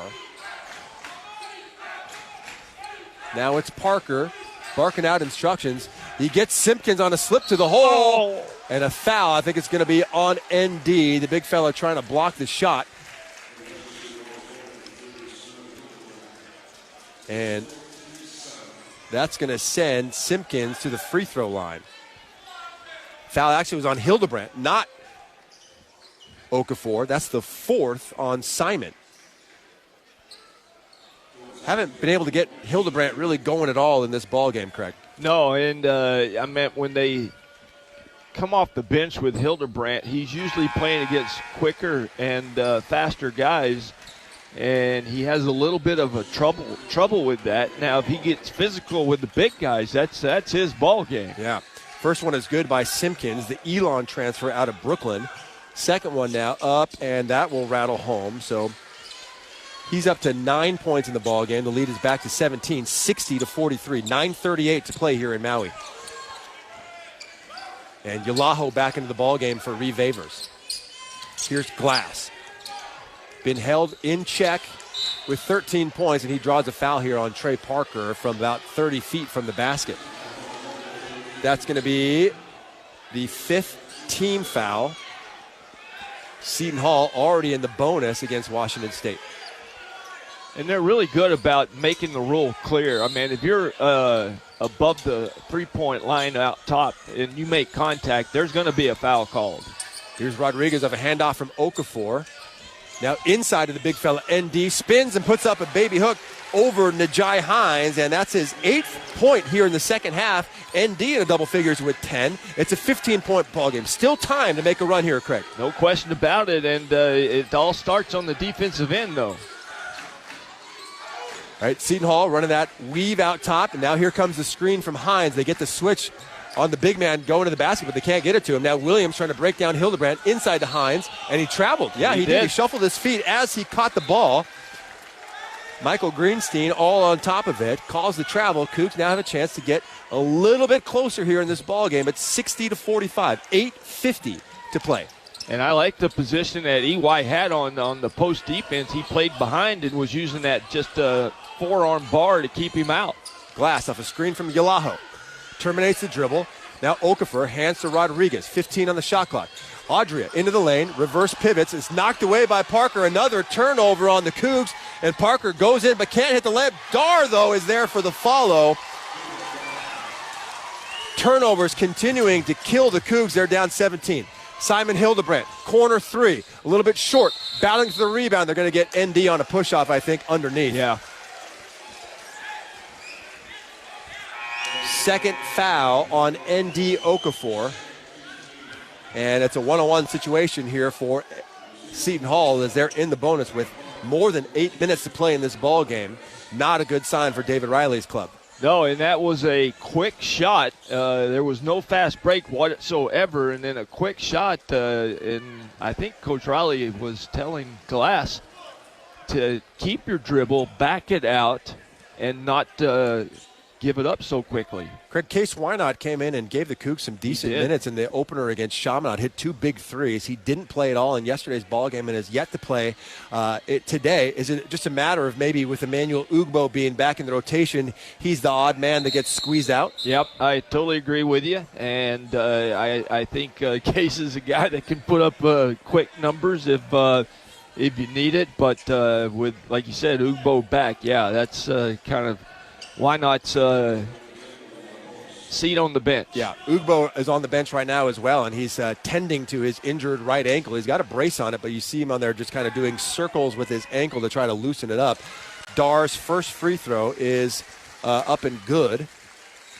So it's 63-45. That's now the biggest lead for Seton Hall in this ball game at 18 points. Yeah, their quickness has really hurt us. And his depth going very deep on the bench. Second one good as well. So it's a 19-point cushion here for the team out of the Big East. Ace Glass doesn't realize a double team is coming, and it gets knocked away by Bud Clark, out of bounds off of Clark, though. They were coming from behind with the double team. If Glass had stopped his dribble, he might have been in trouble. Yep. 8:07 to play. Cougs down 19 here in Maui. Cougs going with kind of 3 bigs and 2 guards at the moment. They lob it into Yalaho. He's got a size advantage over Simpkins. Now kicks it out to Glass. Glass 2 dribbles, mid-range jumper, and that's true. He's really good from that mid-range area. About a 14-footer he tosses in off the dribble. And very nice by EY to skip pass over to him. All right, Cougs need stops, but the Pirates in no hurry here as they want to milk shot clock every time they get the ball now. They found some success here with Najai Hines, the freshman. Here's Mike Williams trying to draw contact on Okafor, puts up a floater, won't go. Okafor with the rebound, and the Cougs have a chance to push. Parker Garrett's into the front court. Skip pass over to Hildebrandt. Got Dar off his feet, and now picks up the dribble. Yalaho thought about a 3. Glass now with 18 on the shot clock. Up to Garrett's. Inside pass to Yalaho. Goes up strong with the left hand and gets it to go. Emily Yalaho, his first points of the second half. He's got 5. Cougs back within 15. So Ace couldn't make the pass. Parker couldn't make the pass, so he skips it over. There's always a teammate with a better angle, right? Yeah. If you can't get it to where you're trying to go, maybe swinging just a few feet will help. 3 ball from the corner for Staten McCray. That won't go. In fact, that was Williams with the miss. So another stop for the Cougs, and the Cougs can try to cut further into this lead. It's at 15. Yalaho, right wing, guarded by Dar. Up top to Parker Garrett's. Lob pass inside Hildebrandt. Go up strong, big fella. Gets it to go. And he'll go to the line for the old-fashioned 3-point play. Hildebrandt with his first points of the ball game, and they couldn't come at a better time. Again, the angle, it was awesome that we got the ball into him. But, yeah, Hildebrandt just keeps amazing us with some of his acrobatic moves. All right, so Simon will head to the free throw line. When we return, Cougs down 13, a chance to get it to 12 after the timeout. You're listening to the Cougar Sports Network. Hey, Thanksgiving turkey here. You know, the early bird, the harbinger of the holidays. Or at least I used to be. Until Northern Quest dropped this holiday Head Start giveaway on me. Now they're stealing the show with $60,000 in cash and prizes up for grabs before I can become a leftover sandwich. Whatever. Enjoy your $60,000. The holiday Head Start at Northern Quest. Play daily to enter. Earn 4 times entries every Tuesday. Grand prize drawing this Sunday. Whether you're cleaning up to host a backyard game day party or just powering through your fall projects, you can count on the performance of Steel. From blowers to chainsaws, Steel tools are built to go the distance. With legendary quality and real dealer support, you'll find the right tool and the right team for every job. Steel, proud supporter of your Washington State Cougars. Look, I'm not going to tell you how to live your life, but if you're a WSU fan and you haven't switched your phone service to Cougs Mobile, you're passing up a slam dunk. Here's the deal. You get exclusive game day perks, and Cougs Mobile contributes to WSU athletics every time you pay your monthly bill. No contracts, no hidden fees, no reason to wait. Switch now to the only phone plan built for Coug fans and on the T-Mobile 5G network. Visit CougsMobile.com. Welcome back. Courtside at the Lahaina Civic Center, the Cougs trail Seton Hall 64-51, but a chance to cut it down to 12 when Simon Hildebrandt steps to the free throw line, Craig, after a big and needed play. Yeah, I mean, we'll take 3 points anytime we can get them. Normally it's behind the arc, but today it's been the old-fashioned way, like you said. I didn't expect this stat from the game. Points in the paint, 42-24 in favor of Seton Hall, where most of their scorers are guards. Yeah, and the only reason why I can think of is that all those turnovers in the first half were a lot of layups. The Junior Cougar Kids Club, presented by Toyota, is the official kids club of the Washington State Cougars and the best way for the youngest members of Cougar Nation to show off their Cougar pride. Find out more information about your Junior Cougar membership perks at wsucougars.com/JRCoug. So the Cougs come out of the timeout with Garrett, Glass, Hildebrandt, Yalaho, and Okafor. It'll be Clark, Staten McCrae, Simpkins, Fisher, and Payne for Seton Hall. And Simon Hildebrandt steps to the line here for one free throw after making the bucket before the break. He is 83% on the season. I was going to say, when early in the part of the season, with our free throws being so good, he was part of it. And he rattles it home. 3 points in the game for Hildebrandt, all coming on that play. Cougs back within 12. Remember, it was 19 moments ago. This is a 7-0 run for Washington State. That 1-2 pressure again. Let's see if they fall into the zone like we saw for a little bit. They did. A 1-2-2 zone with Hildebrandt using his length up top. So really unusual to see a big man at the top of a zone the way the Cougs are employing it right now. Baseline runner is Staten McCrae, and he catches it in the corner. Now gets it inside to Payne and finds Fisher underneath, and he gets the bucket to go. So the Pirates knew right where they wanted to go with it against that 1-2-2. Here's Parker Garrett outside Yalaho. Yeft open for three. Won't go. Off the mark. Payne with the rebound.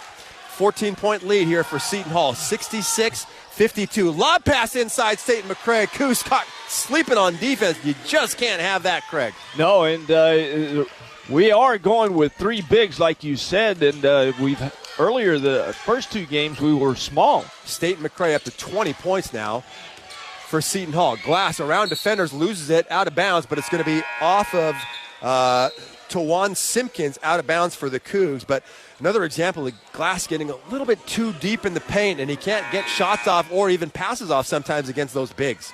Yeah, and one time he actually dribbled all the way around the world with it, and that time he got lucky and the defense hit it off of his hip. Vavers back into the ball game for Okafor. Glass looking to get it in to Emily Yalaho. EY backing down on Fisher. Now outside to Garrett. Garrett picks up the dribble, and we'll get it outside to Glass. 8 on the shot clock now here for the Cougs. Glass inside, skip pass over to Vavers. Three ball up and good. Vavers, his first three-pointer of the second half. He's got 15 points, all of the three-point variety. 3 from behind the arc, and then 2 three-point plays going to the basket. Yeah, and the officials messed it. Reeve he didn't have a place to land. The defender ran under him. Could have been a 4-point play opportunity then, 13-point lead for Seton Hall. 13 on the shot clock. Staten McCrae up top to Fisher. Fisher trying to get it to Clark. Glass all over him, though. 6 on the shot clock. Clark, pushes off. It's got to be an offensive foul, and they call it. Offensive foul on Bud Clark. That's his third personal. And the Cougs now can get this to single digits with to 10 with a 3 ball on this possession. They trail by 13, 68-55, 4:44 to go here in the third place game in Maui. And now Seton Hall showing full court pressure, maybe just to try to slow the Cougs down and take a little extra time off the clock when they can. Vaver shows screen, then slips it, goes to the basket. They had him open, but couldn't find him. Hildebrandt, let's go for the 3 from the right side. Rattles out, won't go, but it's going to be off of Simpkins' hands and out of bounds. Maybe Payne got a piece of him to knock it out because he was the clear guy to grab that rebound. Yeah, I think it was Parker Garrett's also getting down there, and he's gotten a couple offensive boards for us. All right, Glass underneath the basket. Boy, he had Vavers wide open, cutting the basket, didn't see him. Yalaho looking to go to work here on Fisher. Backs him down, now picks up the dribble, squares up, now hits Glass cutting the basket. Glass can't do anything with it, though, underneath. 8 on the shot clock. Glass in the corner. Vavers around a defender, puts up a shot, won't go. Hildebrandt knocks it free. Garrett's grabs it, and then he travels on the baseline. He wanted contact underneath, but it's a turnover on the Cougs. That's going to be their 14th of this ball game. 68-55. A shade over 4 minutes to play here in the ball game. Yeah, now we do have to be aggressive on the defense. We got running jumps. We got double teams, but anything. Cougs need stops and buckets, but Seton Hall continues to be in no hurry whatsoever on the offensive end. Shaheen Holloway wants shots going up inside of 10 seconds. St. McCrae puts it up, though, with 13 on the shot clock. It won't go. Vavers comes away with the rebound. Cougs need to push. Here's Glass. Got guys open. Didn't see him. Hildebrandt over to Vavers. Hit him in the face. Now up top to Glass. Here's Parker Garrett. Had Yalaho in the post. Didn't see him. Now lobs inside to EY. It's going to be a foul on Bud Clark, excuse me. Now, I would have rather seen Parker go to the baseline to feed it to him. He thought the angle was going to the top and getting it over, and it worked. But, yeah, there's a lot of learning still. 3:34 to go in this ball game. Cougs trail by 13. We'll be right back on the Cougar Sports Network.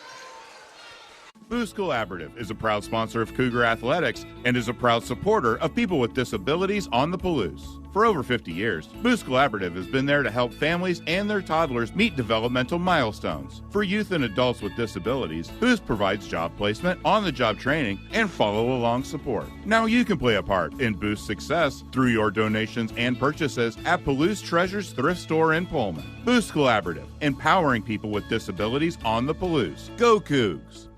Get game day ready at Rosars.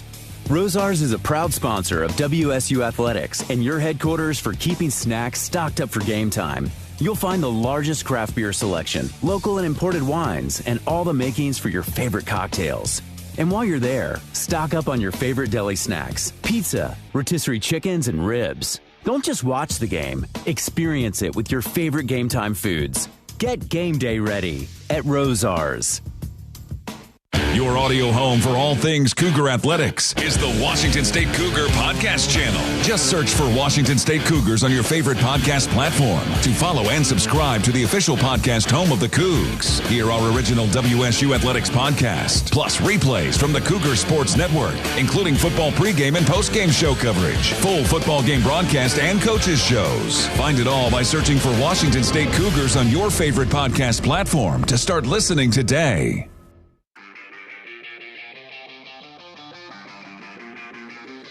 Welcome back to the Lahaina Civic Center. 3:34 to play. Cougs trail by a baker's dozen, 68-55. Let's give you a quick look at what's ahead for Washington State. They'll head back to Pullman for a short Thanksgiving break, then get right back out on the road as they will travel to Bradley to play them on December the 2nd. Is that...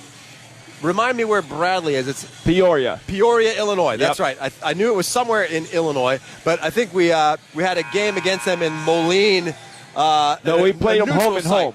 Is that okay? They home and home with Bradley, and we played Iowa in Moline. That's what it was. Yeah. There we go. And then next Sunday, December the 7th, the Cougs will be at home to take on Nevada.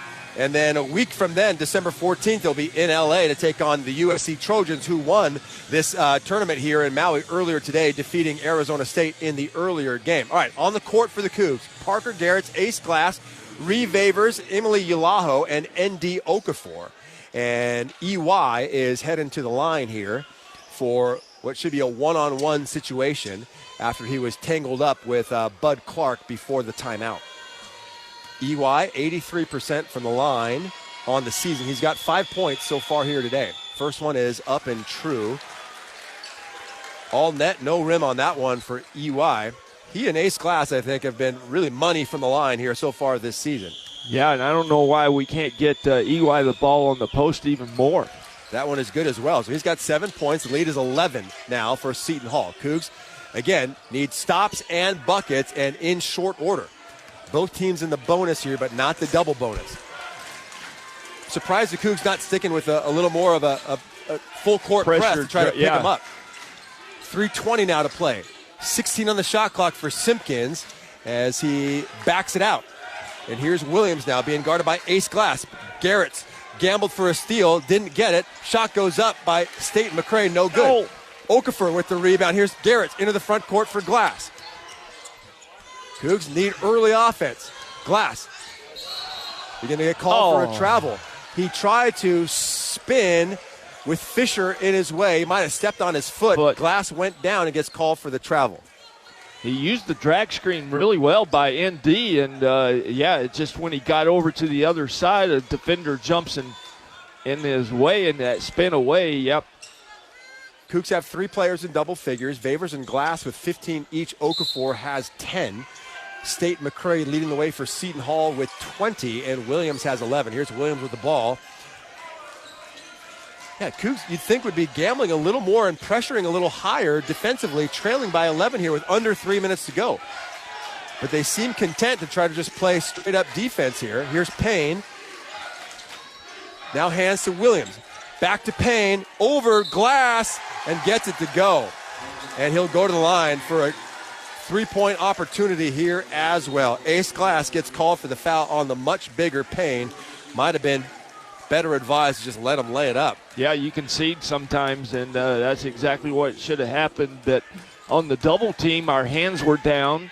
He went right over the top. That's where he's going to, all guys try to throw the ball is from over the top. Payne now into double figures as well, and he makes good at the free throw line, so give him 11. 71-57. Cougs down 14, 2.5 to go here in Maui. High screen from Okafor for Glass. Now up top to Vavers. Let's go from a deep three. Going to be off the mark. Simpkins with the rebound. And the Cougs are in big trouble now, down 14 with 2:15 to play. That was a good look by Reeve Vavers. He just, we've seen him use that high arcing shot. Yep, maybe just a little bit deep when he let go of it. Here's Simpkins off the screen from Payne. Nobody guarding the big man going to the basket, but Glass knocks it away from him. EY with the loose ball, now will head into the front court. Vavers to Garrett's in the corner. Garrett's looking for the big fella, Okafor. Gets it to him inside, spins in the lane, and gets the bucket and the foul on Payne. Garrett's got it to him, drifting to his left. ND spun around Payne, laid it up with the left hand, and gets the foul. Yeah, again, the pass by Parker leads him right to the open spot, and that was, I don't know why we haven't been doing that earlier. 12 points for Okafor now, chance to make it 13 at the line. Craig, what do you think about Parker Garrett's getting most of the minutes here in the second half at the point guard position with both Jerome Morton and Audrey Rodriguez spending a lot of time on the bench? Well, I think he's got a lot more experience in Coach Riley's system, so he knows exactly what he can do. Okafor misses the free throw, so it's a 12-point game. Finally, the Cougs now trying to trap and create turnovers in the backcourt. They are blitzing the ball. State McCray puts up a deep three. That's what we wanted. Yes. He misses, and now here comes Parker Garrett. Cougs got to go quickly. They can get it down to 10 or even 9 with a three. Glass lets go of a three, but it's blocked by Simpkins. Loose ball. State McCray comes up with it. Yeah, not a great possession for the Cougs there. Glass put up a deep three with a man in his face. And who's that foul called on? Ace Glass again. That's his third. So Glass has got 15 points, tied for team-high honors with Vavers, but the all-around game is not where you'd want to be for the freshman. A couple of ill-advised decisions. And even on the shot there, he had a taller guy on him, but just as quick, and he couldn't even get the shot off. double bonus now for Seton Hall. If they make their free throws, which Williams does there, their Cougs will have virtually no chance to climb back into this ball game. 1:17 to play. Cougs down by 13 at 72-59. Next one is up and good as well. Williams up to 12 points in the ball game. Cougs got to go and go fast. Yalaho gets by the defender, out to Okafor. Not a shooter from mid-range. Garrett's slips, then tries to get it into ND, who goes strong to the basket now, blocked by Payne. And here comes Seton Hall with a breakaway. Simpkins is going to throw down the two-hand jam, and that's going to all but do it as the Cougs now trail by 16 inside of a minute to go. Glass forces up a three, won't go. Favors gets the offensive rebound, puts it up with the left hand, and puts it in.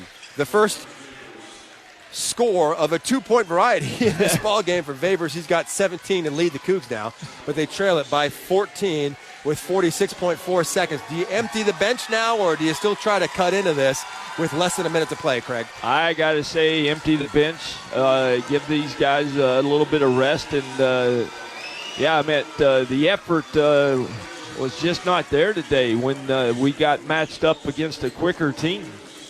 And, again, we've mentioned this a couple times now. Three games in 3 days, and sometimes you just don't have the legs to come out for it for, your 81st to 120 minutes of action here. And Seton Hall has looked like the more spry team. Yeah, and, the first game against Chaminade, when you dig a hole that big, that takes a lot of effort out of you to get that. And you think you recover, and you come out with 190 to 94 loss. I mean, that was up and down and very entertaining. And, I think sometimes you just, not only when you're physically tired, your mind is tired too. What do you like that you've seen from David Riley's club so far today? I like the cohesiveness that I'm seeing from the first game to this game. I think it's just a matter of time that when they start really knowing each other, that they'll really start to have that chemistry. But I like the fact that we can go small with one big out there because we have the outside shooting to do that. We just got to find better ball handlers. That's the thing. I mean, when you turn it over in the first 5 minutes of games 6-7 times, that's telling me that we don't have a true point guard out there. And this is where it's tough, right? Because that's the reason they brought Adrian Rodriguez into Pullman, is they thought he'd be that answer at the point guard position, someone to really handle the rock, a very good passer. But I think he's really struggled to adjust to the physicality of the American college game. And you've seen it in the turnovers, in maybe not being able to finish those drives to the basket, and it doesn't help that he's missing free throws as well. Yeah, and I think there's just a lot going on. We got to think about the social aspect of it, being on campus and classes, and a new situation for him. And obviously he can play, or he wouldn't be on scholarship. But I'd love to see him grow a little bit more in this non-conference. All right, so when we return to the floor, and it's been a long time out here, it's going to be Rodriguez, Favors, Garretts, Yalaho, and Okafor. And we'll say I really like what we've seen from ND today. He had a quiet first half, but he's come up big in the second half with 10 points. He's now 6 of 9 from the field. I'd like to see him run paint to paint better and get to the middle. Like there was a couple of possessions a while ago that he ran on the wing calling for the ball, and he's got to go right to the middle of the paint. Cougs full court man-to-man press here, but now they back off. Parker gets it over the timeline with 40 seconds to play. Williams not really looking to do much of anything, being guarded by Parker Garretts from about 45 feet from the basket. 12 on the shot clock now for Seton Hall. They haven't even made an attempt to go towards the basket yet. 7 on the shot clock now for State and McCray. They might just not even put up a shot here. And now Williams will at the buzzer, won't go. Rodriguez gets the rebound. 15 seconds to go in this ball game. Cougs going to have to settle for 4th place here in the Maui Invitational. Parker Garretts, why not put it up, man? Rodriguez now looking inside to EY. Double teamed outside to Garretts. He'll finally put up a 3. That's off the mark, no good. And there's your final whistle. 75-61 is the final, as Washington State falls to 3-5 on the season and settles for 4th place here at the Maui Invitational. Craig Elo and I will be back with the post-game show right after this. This is Washington State basketball on the Cougar Sports Network. Oh, hey, welcome to gift wrapping. Whoa, Zoe Saldana. Hey, can you wrap these, please? Wow, iPhone 17s. You splurged. At T-Mobile, you can get 4 iPhone 17s on them. The new center stage front camera is amazing for group selfies. It's the perfect gift for everyone. I'm the worst. I only got my mom a robe. Well, it's better than socks. So I have to trade in my old phone, right? No, at T-Mobile, there's no trade-ins needed when you switch. Keep your old phone or give it as a gift. Incredible. In fact, wrap up my old phone, too, for my Aunt Rosa. Forget that. Aunt Liz will be jealous. Sounds like my family. Drama. Oh, I got it. I'll give it to my abuela. I'll take reindeer paper with, hey, where are you going? To T-Mobile! The holidays are better at T-Mobile. Get 4 iPhone 17s on us. No trade-in needed when you switch. Plus 4 lines for just $25 a line. With 24 monthly bill credits and 4 eligible board-ins on essentials for well-qualified customers. Auto pay plus taxes, fees, and $35 device connection charge credits. Ended balance due if you pay off early or cancel. Contact us. Finance agreement 256 gigabytes, $830 required. Visit T-Mobile.com. Nothing works up an appetite like cheering for your Cougs on game day. So why not cheer them on at Northern Quest with an impressive roster of restaurants and lounges?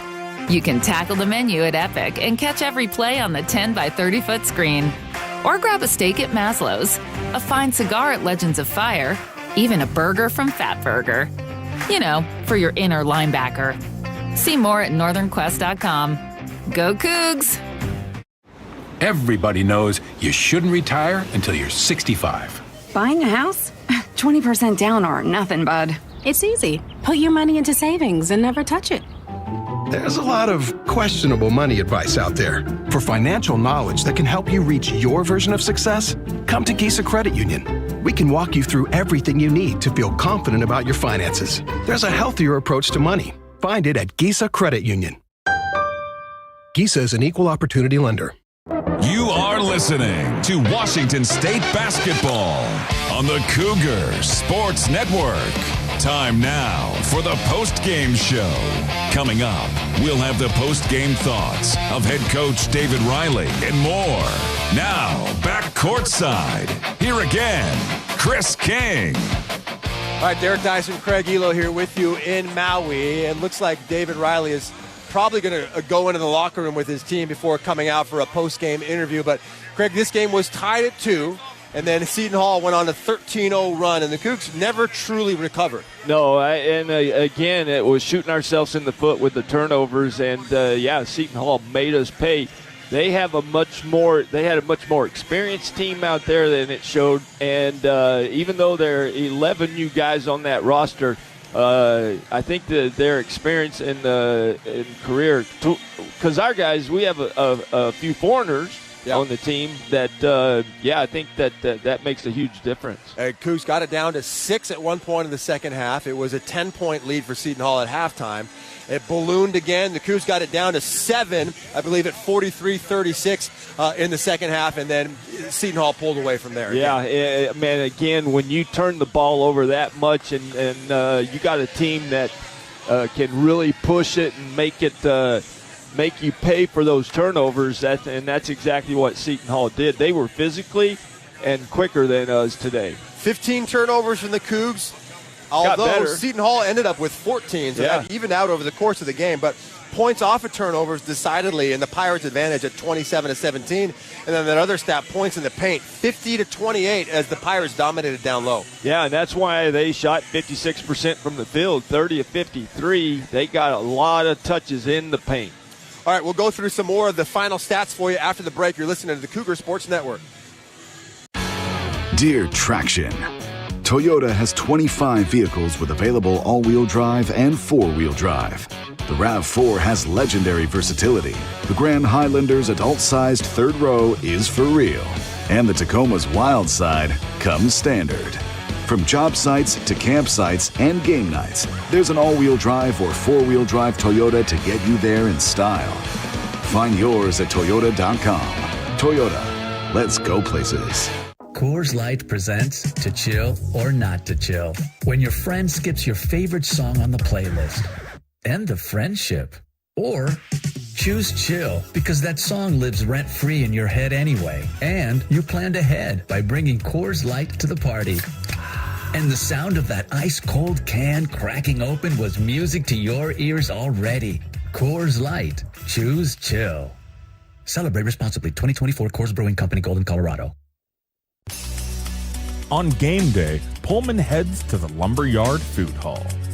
Enjoy burgers and drinks from Timber, island favorites from Island Grill, and bold Colombian flavors from Mi Rinconcito Colombiano.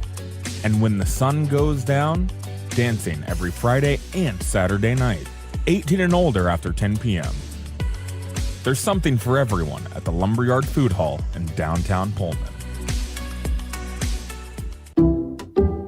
Some people just know you can save money on car insurance by checking Allstate first. Like you know to check the weather first, before wearing face paint to the game. Bro, your Go Cats is dripping into your nachos. Oh, and now paint is in my eyes. Interception! Did you see that? No! Yeah, checking first is smart. So check Allstate first and see what you could save. You're in good hands with Allstate. Potential savings vary, including based on how you buy, subject to terms, conditions, and availability. Allstate North American Insurance Company and affiliates, Northbrook, Illinois. Today's 5-star play of the game is presented by Pullman Regional Hospital, providing exceptional health care to WSU student athletes, Cougar fans, and our community. 8 on the shot clock now here for the Cougs. Glass inside, skip pass over to Vavers. 3 ball up and good. Vavers, his first 3-pointer of the second half. He's got 15 points, all of the 3-point variety. 3 from behind the arc and then 2 3-point plays going to the basket. Now, I guess kind of unfortunately just for the trend there that he did get a 2-point basket later in the game. Yes, at the end, yeah. To finish with 17 points. But how about Reed Vavers? 51 points in this tournament, averaging 17 a game over these 3. Really good to see him get his stroke back and carry us on into December with it. He also had 6 rebounds in this game. The next leading scorer for the Cougs was Ace Glass with 15, 6 of 11 from the field. But 5 turnovers and 4 fouls for the freshman, so kind of a hot and cold game for Ace. Yeah, and I think you live with a freshman like that, and you just want to help him, and I'm sure they'll watch film with him and show him where he can slow down and not have those turnovers. N.D. Okafor had 12 points on 6 of 9 shooting, also had 4 rebounds. He's the third Coug in double figures. EY, Emily Yalaho, 7 points. Just 1 rebound for him, though, today. Simon Hildebrandt had 3. Emmanuel Ugbo had 5 points in this ball game. Tomas Throsterson and Audrey Rodriguez each had 1 point. Parker Garretts and Jerome Morton both played and did not score. The Pirates were led by their main man, A.J. Staten McCray, 20 points on 8 of 14 shooting. He was a beast today. He was a beast. He's got the most career games experience on the floor today. Mike Williams, the third, 13 points. Stephon Payne, the third. As you mentioned, Craig, we got a lot of thirds between both of the teams because Ace Glass is also Ace the third. Payne had 11 points to go along with 7 rebounds and 2 block shots. Tawan Simpkins added 11 points off the bench for Seton Hall. They had 3 guys with 6 points. That was Elijah Fisher, Jacob Darr, and Najai Hines. And then Adam Bud Clark rounded out the scoring for them with 2 points, although he had 7 assists. Seton Hall shot 57% from the game. The Cougs at 42% from the field. That was another major difference in this one. Yeah, 2 different philosophies. I think Coach Riley's system allows the 3 ball, and Coach Holloway's system wants you to pound it inside. You pointed out something that was pretty remarkable. Seton Hall came in averaging 75.9 points per contest and holding opponents to 61.4. The final score of this ball game, 75-61, so almost exactly their season averages. That means they played the game to more their style of play. More style, and they dictated it from the get-go. And yes, I think this is a great experience for our guys. But they'll be licking their wounds. I mean, you win 1 game out of 3, they'll start questioning themselves, and they can't do that. All right, we will hope to have head coach David Riley momentarily. I believe he's still in the locker room addressing his team. Let's take another timeout. Back with more of the post-game show after this. Download the WSU Cougars mobile app today, which features the latest news. Plus, it's your way to stream all of our Cougar Sports Network radio broadcasts. Listen to Cougar football, volleyball, men's and women's basketball, baseball game broadcast, plus coaches shows, all for free with WSU Cougars Game Day app. Take our broadcast with you wherever you go. Available now by searching WSU Cougars Game Day in the Apple App Store or Google Play. As proud Cougs, we always find our way back home. At McVeigh Brothers, we want to help all Cougs improve the value of your home. Hello, I'm Mike McVeigh from McVeigh Brothers Roofing, Siding, and Windows, a proud supporter of Cougar Athletics. The team of professionals at McVeigh Brothers take great pride in helping our customers remodel their homes with new entry doors, rain gutters, siding, roofing, and windows. At McVeigh Brothers, we're working for you. For nearly 100 years, Adams Tractor has helped the Northwest knock out to-do list one tough job at a time. As your local Kubota dealer in Spokane and Lewiston, we're proud to back Washington State athletics with the same grit we bring to every yard, field, and job site. From mowing to digging to plowing, Kubota delivers, and so do we. Visit AdamsTractor.com. Adams Tractor, nearly a century strong, powered by Kubota, fueled by Coug pride. Schweitzer Engineering Laboratories is a high-tech global company headquartered in Pullman, Washington, with a mission of making electric power safer, more reliable, and more economical. At SEL, employees enjoy working in a fast-paced, innovative environment while enjoying the many benefits of living on the Palouse. SEL is seeking engineers for paid internships and full-time positions. Apply to join the growing SEL team today at selinc.com/careers.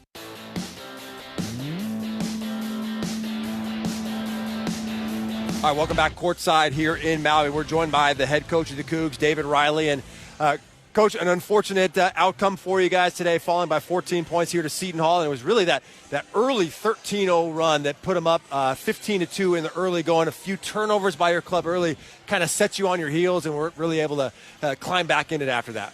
Yeah, more than a few turnovers in those first 5-6 minutes. And their physicality was impressive, and it took us a little bit it took us 8 minutes to adjust to it. And I think we had, 9 turnovers or something like that in the first 8 minutes. And then, we had 15 on the game. So, we adjusted better. We were getting our butts kicked in the glass the first 5 minutes, and we adjusted to it. And so the tough thing about 3 games in 3 days, you got to be ready from the jump. And unfortunately, they came out more physical than us. Do you think you have a real true point guard? I know that Ace can handle it, but he gets himself into a bind sometimes. Morton hasn't really shown it, and Audrey's still learning. Yeah, I think the big thing is, Audrey's a true point guard, and in our system it's pretty positionless. Any one of the 3 guards are going to be able to come off ball screens, and we're not running a bunch of sets where we're going to have a traditional point guard to, make sure the guy's in the right spots or whatever. So I think at the end of the day, we should have we could have used someone that could handle the pressure better early on in the game and give us a little more poise, and we got to be able to find that. And it's going to sound like a broken record, but we play these teams that are totally different than what we've seen before. Like Chaminade is like totally different game than what we've seen, and it took us a whole half to adjust. Yep, it's a different physicality than we've seen all season. And with a new team, I get it. We practice it, we talk about it, but until you actually have to go through that, it takes a little bit of time to adjust. And I'm proud it didn't take us a whole half to adjust, at least. But we just got to keep stacking these lessons, and it's going to pay off here in a couple games. You mentioned the physicality, right? In Seton Hall, only allowing opponents to shoot 38%, only allowing 61 points per game, and it really wasn't even with their bigs. They're smothering you on the perimeter as well. Yeah, we shot, I think it was 58% from 2 or something like that. The number 1 shot blocking team in the country, the number 5 in the country in the 2-point percentage defense. So we were able to do some things to spread them out a little bit more. It's tough to beat a team like that when you shoot 20% from 3, 5 of 24. It's almost half our shots are from 3, and super inefficient there. And that's kind of the I know we started off the game with a crazy amount of turnovers, but I don't think that was the end result of us being inefficient. It was more just kind of not being able to shoot it from the perimeter. Well, you learned a lot about your team the first two games, the outside shooting, obviously, and Favors is coming off the bench and showing us that he's not one-dimensional. Great cut in the first half, some really good drives in the second half. And it's really tough in these 3 games in 3 days to, we learned a lot about our team, but we haven't had a chance to sit, reflect and soak it in and actually take these lessons and probably apply them consistently is my guess. So we got Thanksgiving tomorrow where we'll enjoy each other and just try to spend some time together. Well, Friday they don't need to see me or talk to me, and they probably don't want to see any of the coaches and just get a full reset day. And let's get back after on Saturday. We'll have a good plan for him, and the way we schedule this thing, man, it's right back at it. We got some tough games coming up, and let's go win them. And just highlighting Ree again there, 51 points in 3 games, so averaging 17 in the tournament was pretty impressive by him. So you mentioned it. You're right back at it. December 2nd, you're at Bradley. Then Nevada comes in on the 7th, and you're back on the road at USC on the 14th. So no rest for the weary here, right? But what can you take from this tournament as you look to build going forward here? I don't have enough time to to be able to list off all the things. I think the big thing that I'm proud of our team for is we're playing looser, we're playing more aggressive, we're not thinking out there anymore, and so that was a huge issue. We weren't in a fight for the first 2 games. We were thinking and playing on our heels, and so that's a huge staple of what we're going to do. We're going to play loose and we're going to play aggressive, and so we're able to establish that. Now can we play a little bit smarter and play a little more poised and guard the frickin' basketball? All right, Coach Riley, appreciate the time, and best of luck to you moving forward. Appreciate it. Go Cougs. Yep. All right, David Riley here on the post-game show. We'll take another break and back with more here on the Cougar Sports Network. With the WSU debit card from Giza, it's hard to tell who's supporting who. When Coug fans use their WSU card, they show off their Coug pride and donations are made back to Cougar Athletics. But the card supports the Coug fan by helping them grow their money. So does the card support the Coug fan or does the Coug fan support the card? It doesn't matter. All that matters is that the WSU card supports Cougar Athletics and your wallet at the same time. Get your WSU card at Giza.com. Checking account transaction requirements, terms and conditions apply. Insured by NCUA. Coors Light is cold lagered, cold filtered, and cold packaged for a smoother finish. It's got that crisp, refreshing taste that makes every moment cheering on your team even better. Plus, the mountains on the bottles and cans turn blue when your beer is Rocky Mountain cold. So you never have to guess if your Coors Light is ready to drink. So crack one open, take a sip, and enjoy the game.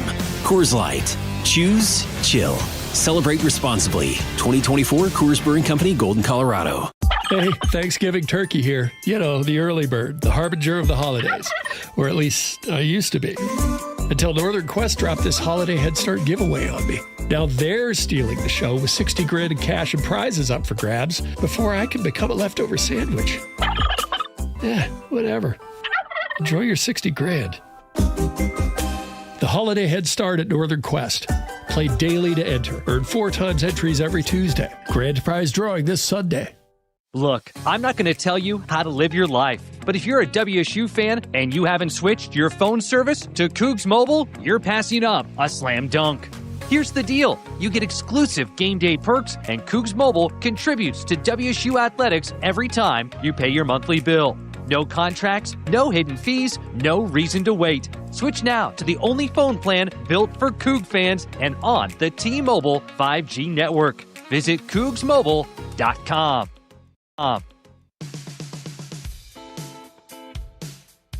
lot of college ball action taking place here over the Thanksgiving long weekend, including at the MGM Grand Garden Arena in Las Vegas, where tonight the championship game of the Players Era Festival will be number 12 Gonzaga against number 7 Michigan. Both teams undefeated. That'll be a fun one, Greg. Oh, it should be. I mean, both those teams really are surprising me where they're at right now. That third-place game in the Players Era taking place right now, and number 17 Tennessee is leading unranked Kansas 41-34. Halftime in Lexington, Kentucky, the 19th-ranked Wildcats leading Tennessee Tech 43-28. Coming up later tonight in the Players Era, it'll be number 21 Auburn taking on number 14 St. John's with former Coug Dylan Darling. Number 6 Louisville will host NJIT later this evening as well.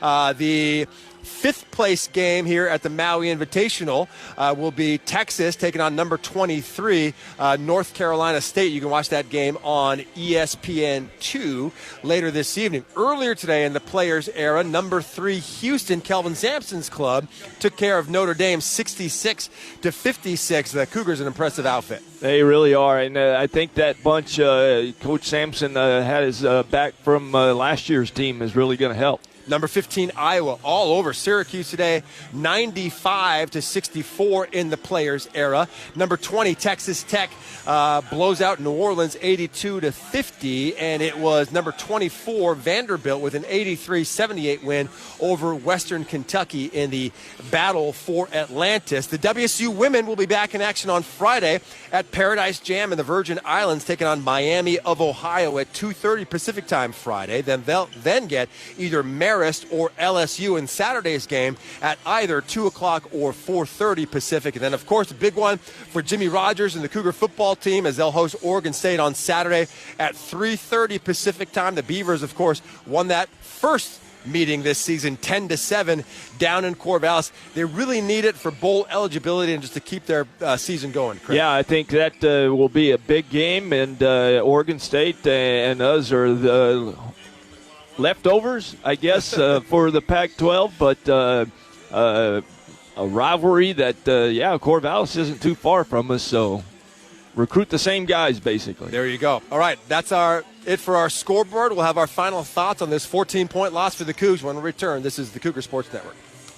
RV buyers, it's a fact. Jayco builds America's best-selling models with superior engineering, Amish craftsmanship, and the best in the business warranty. Valley RV Supercenter is America's top volume Jayco store because they make them affordable. For comfort and reliability, there's no better choice than Jayco. And for a great buy, there's no better choice than Valley RV Supercenter. Stop by and see them in Kent and check out their full Jayco lineup. Or visit ValleyRVSupercenter.com, where journeys begin.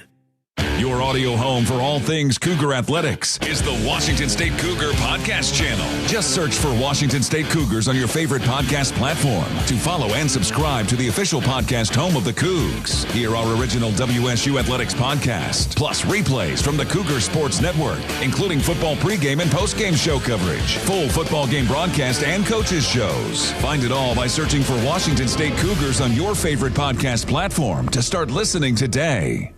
This Washington State University sports broadcast is brought to you in part by Pullman Regional Hospital, the official hospital of Washington State Athletics. Rural communities face unique healthcare challenges. By providing hands-on opportunities for WSU students in health sciences, nursing, pharmacy, and the LSNS Floyd College of Medicine, Pullman Regional Hospital is helping to shape the future of local healthcare.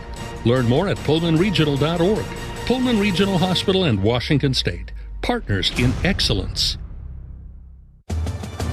Whether you're cleaning up to host a backyard game day party or just powering through your fall projects, you can count on the performance of Steel. From blowers to chainsaws, Steel tools are built to go the distance.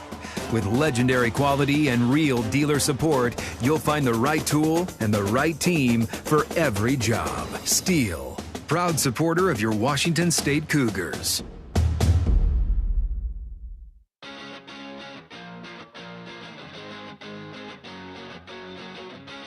All right, we're back courtside here in Maui. Final thoughts now for this 75-61 loss for Washington State that drops them to 3-5 on the season. Craig, we've seen a lot of good things from the Cougs in this tournament, and we've seen a few not so good things as well. Yeah, there's some positive points to take out of this, and there's obviously some negative things to work on. But the overall experience that this team got by coming over here and seeing other teams and how physical they are, I think is a great learning experience. And like Coach Riley said, life lessons you learn on the way. So sometimes when you're down and out, those are the best lessons that help you get out.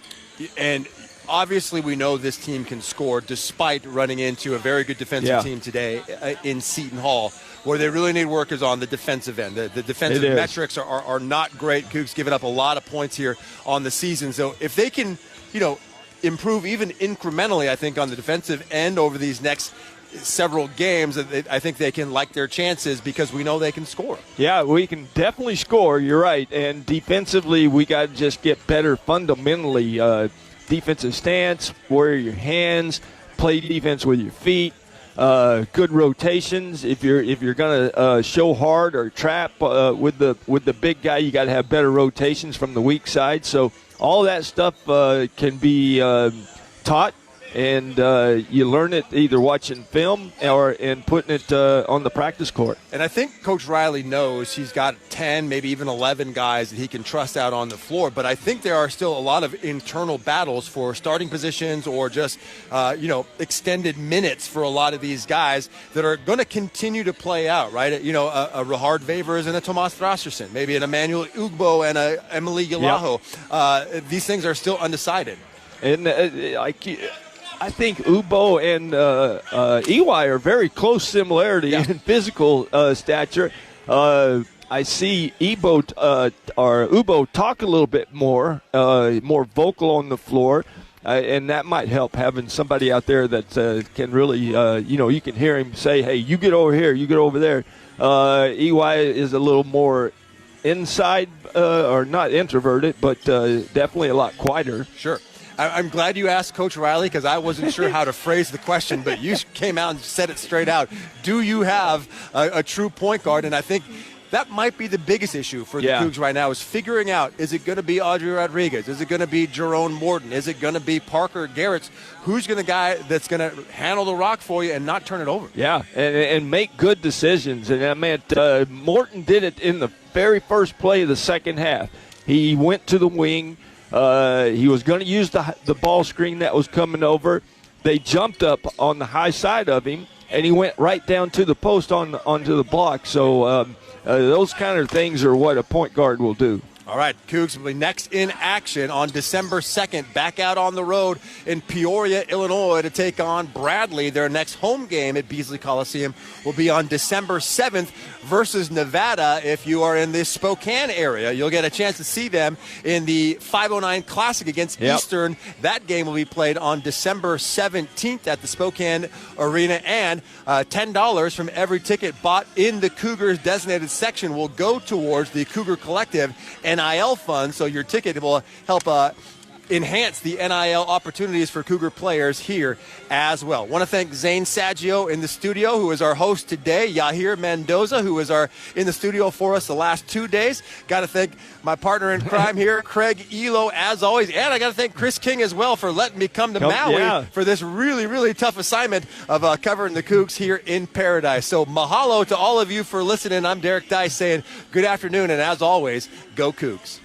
Play, stay, get away at Clearwater River Casino in Lewiston, Idaho. Owned and operated by the Nez Perce Tribe. Experience Namipu hospitality with 600 gaming machines, comfortable lodging, dining, and sports bar. Excitement is everywhere. The region's premier destination for events and entertainment. Win big with unforgettable concerts, comedy shows, and live sports action. Discover your next play, stay, get away. Visit crcasino.com and start your adventure today. On game day, Pullman heads to the Lumberyard Food Hall. Enjoy burgers and drinks from Timber, island favorites from Island Grill, and bold Colombian flavors from Mi Rinconcito Colombiano. And when the sun goes down, dancing every Friday and Saturday night, 18 and older after 10 p.m. There's something for everyone at the Lumberyard Food Hall in downtown Pullman.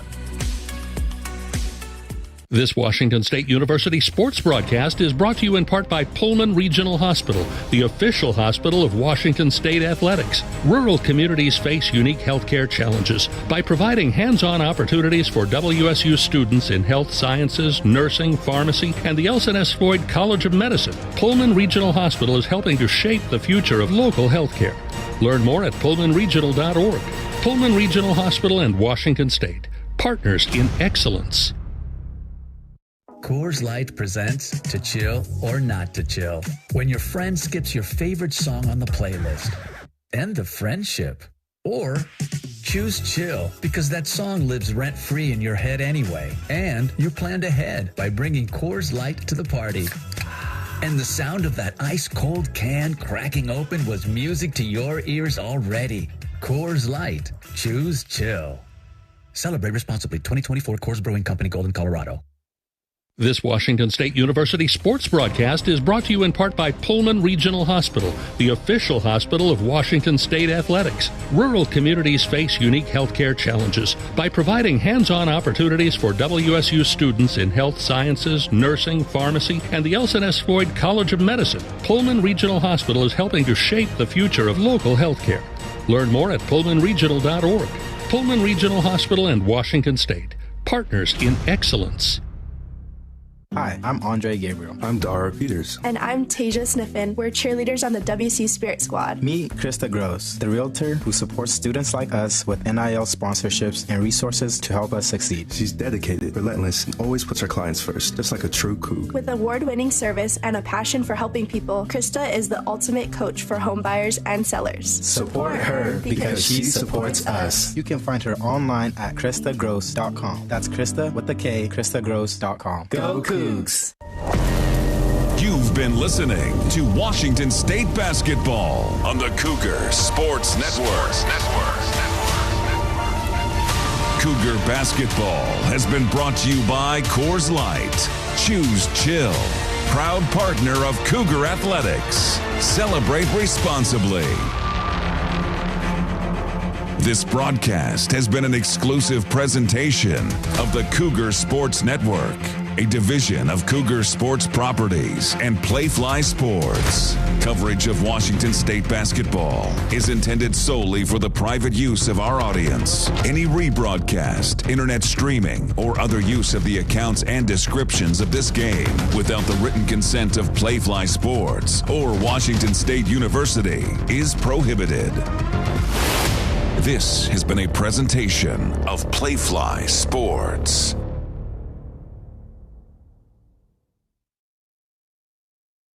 Coach! The yellow light! I'm walking here!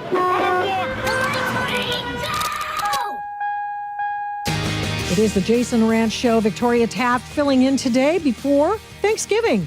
Have a wonderful Thanksgiving. I hope that you get to your destination safely and that there's plenty of good stuff to eat where you are going. Okay.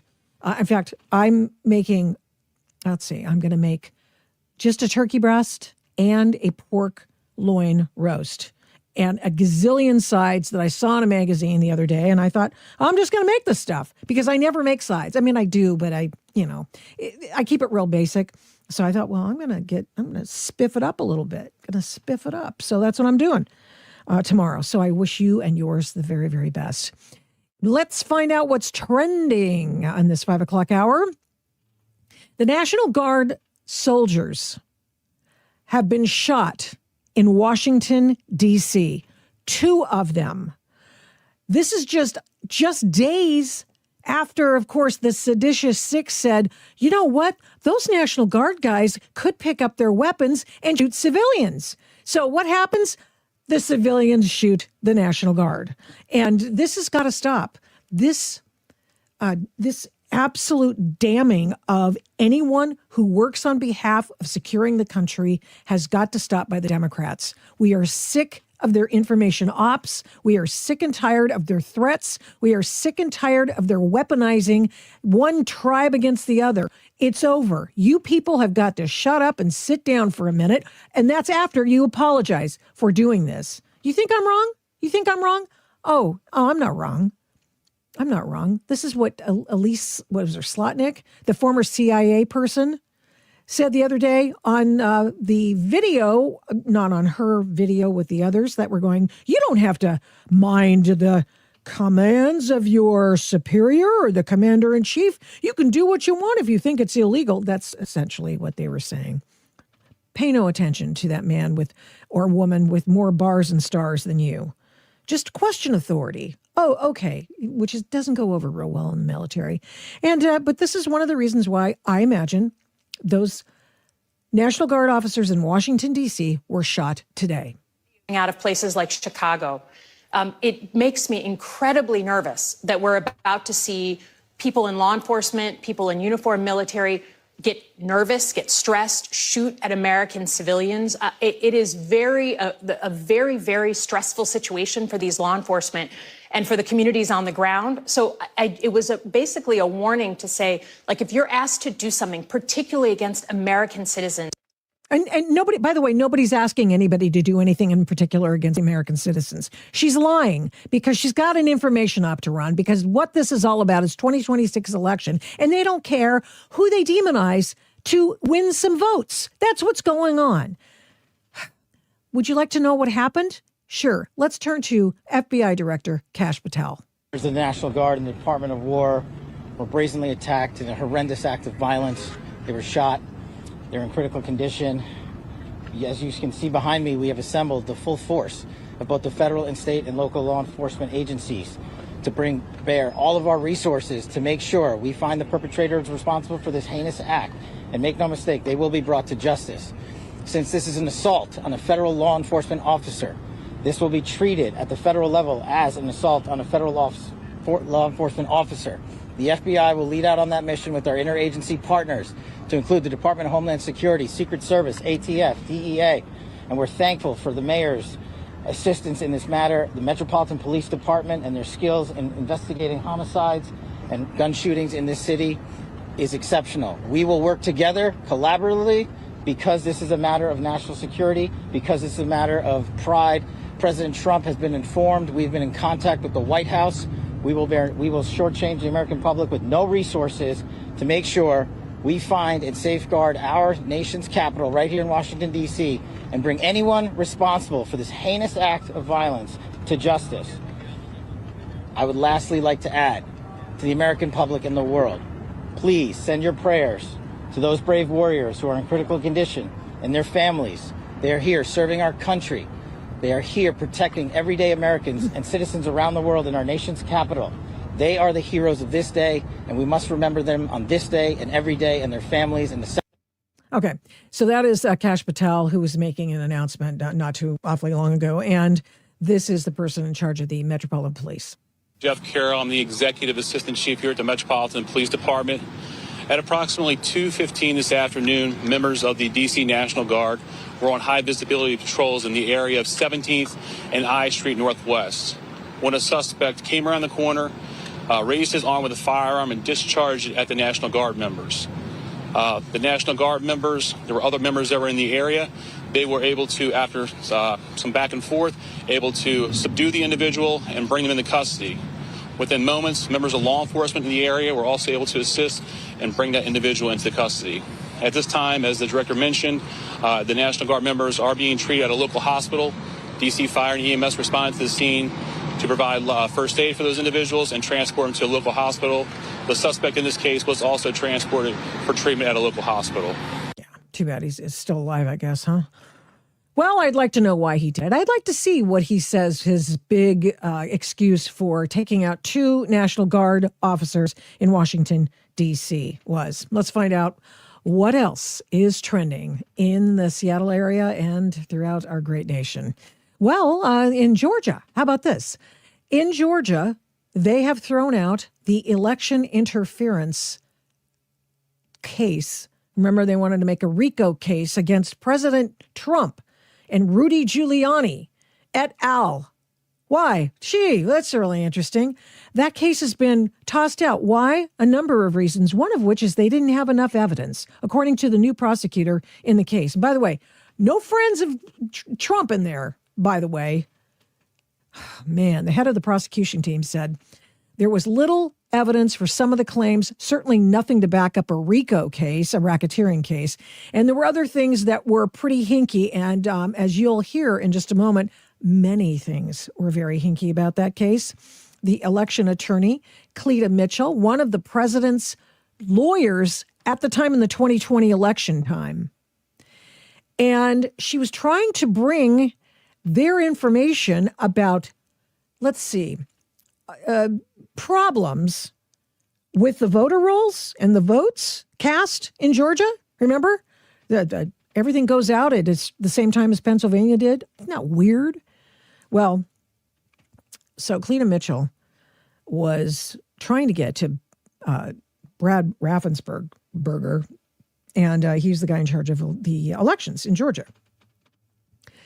And she talks about in this excerpt from an Adult in the Room podcast a year ago I had with her, finally was able to sort of download information about the 2020 election as well as what happened in Georgia from her. Go check it out. It'll be on the list of programs I have.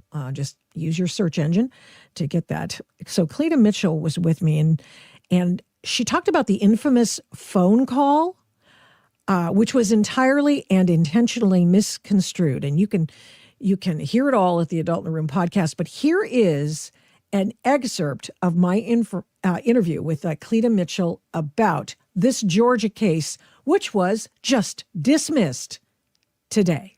You know, I really was not somebody who thought, I mean, I knew that I always just say about Georgia, well, we don't really, the president would ask me, you know, I really won Georgia by 400,000 votes, right? I would say, Mr. President, we don't know who won Georgia. It was too much of a mess. But I will tell you that, so that there were all of these issues in all these states. And I could go through state by state by state, problems that all the $500 million from Zuckerberg and how that money ran through election offices to increase Democratic voter turnout in big cities and flip a state like Wisconsin. Wisconsin was flipped by the Zuckerberg money. And I could go through a lot of different anomalies and things that shouldn't have happened, and 10,000 ballots in Arizona when they did the audit of Maricopa County, 10,000 ballots that were received that had never been sent. Nobody knew where they came from. The margin in Arizona was about 10,000, just over 10,000 votes. So I could go through each state, but I will tell you that one of the things that has really gotten my attention, and I'm sure, and I think many, many other people have seen this graph that shows the historic number of ballots, number of votes for the Democrat for president, and the historic number of votes in past elections.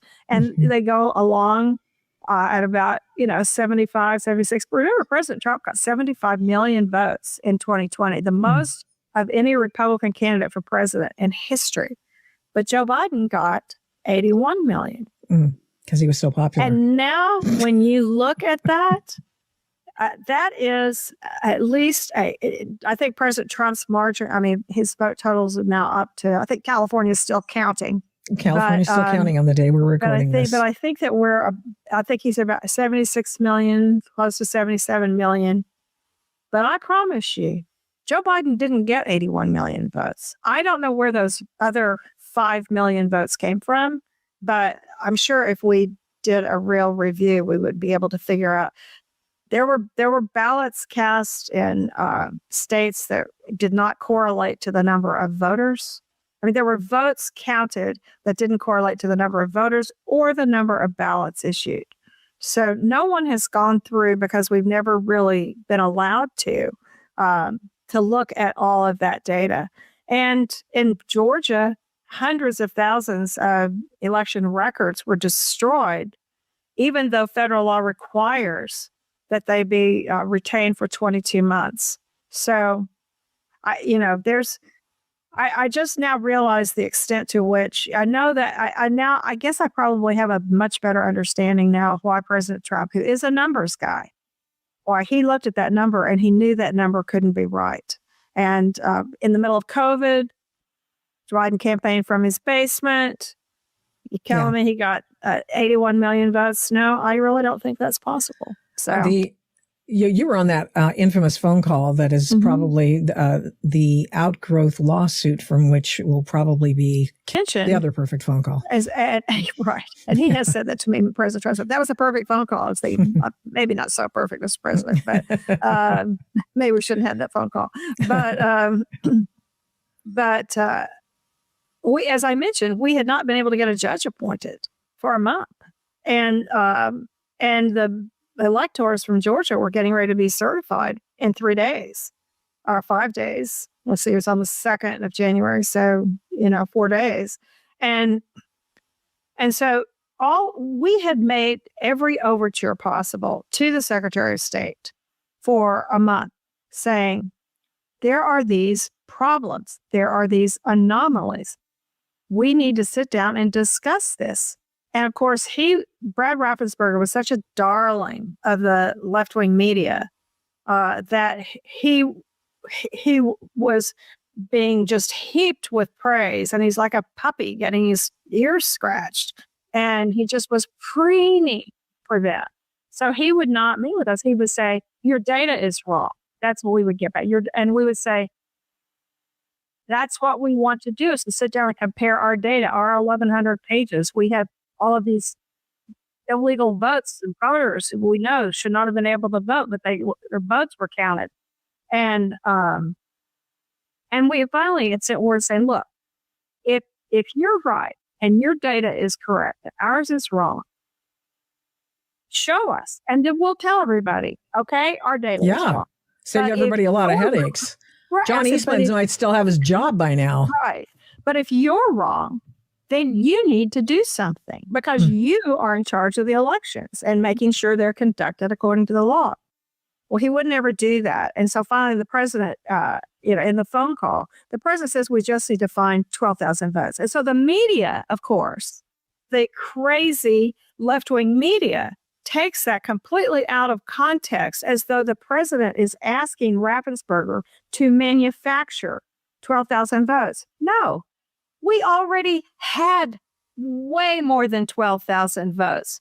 We had the names of the voters. We had their addresses. It was all in our public filings. He didn't have to do anything except sit down and compare data. If you listen to the entire phone call, that is exactly what was agreed to by the end of that phone call, but which after the phone call, then they never did. They just released the transcript and the recording of the phone call because it was secretly recorded, I think illegally, by Jordan Hughes, who at the time was in Florida, which is a two-party consent state. Yes. Whatever happened to that?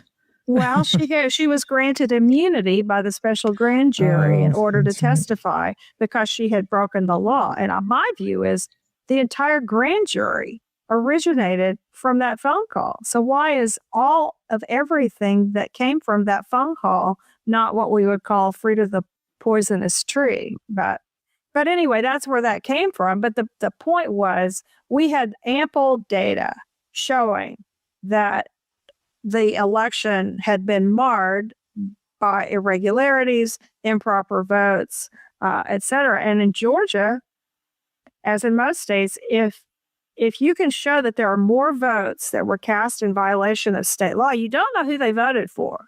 But if you just can show that the illegal or regular votes are in excess of the margin between the two candidates, then there's a new election.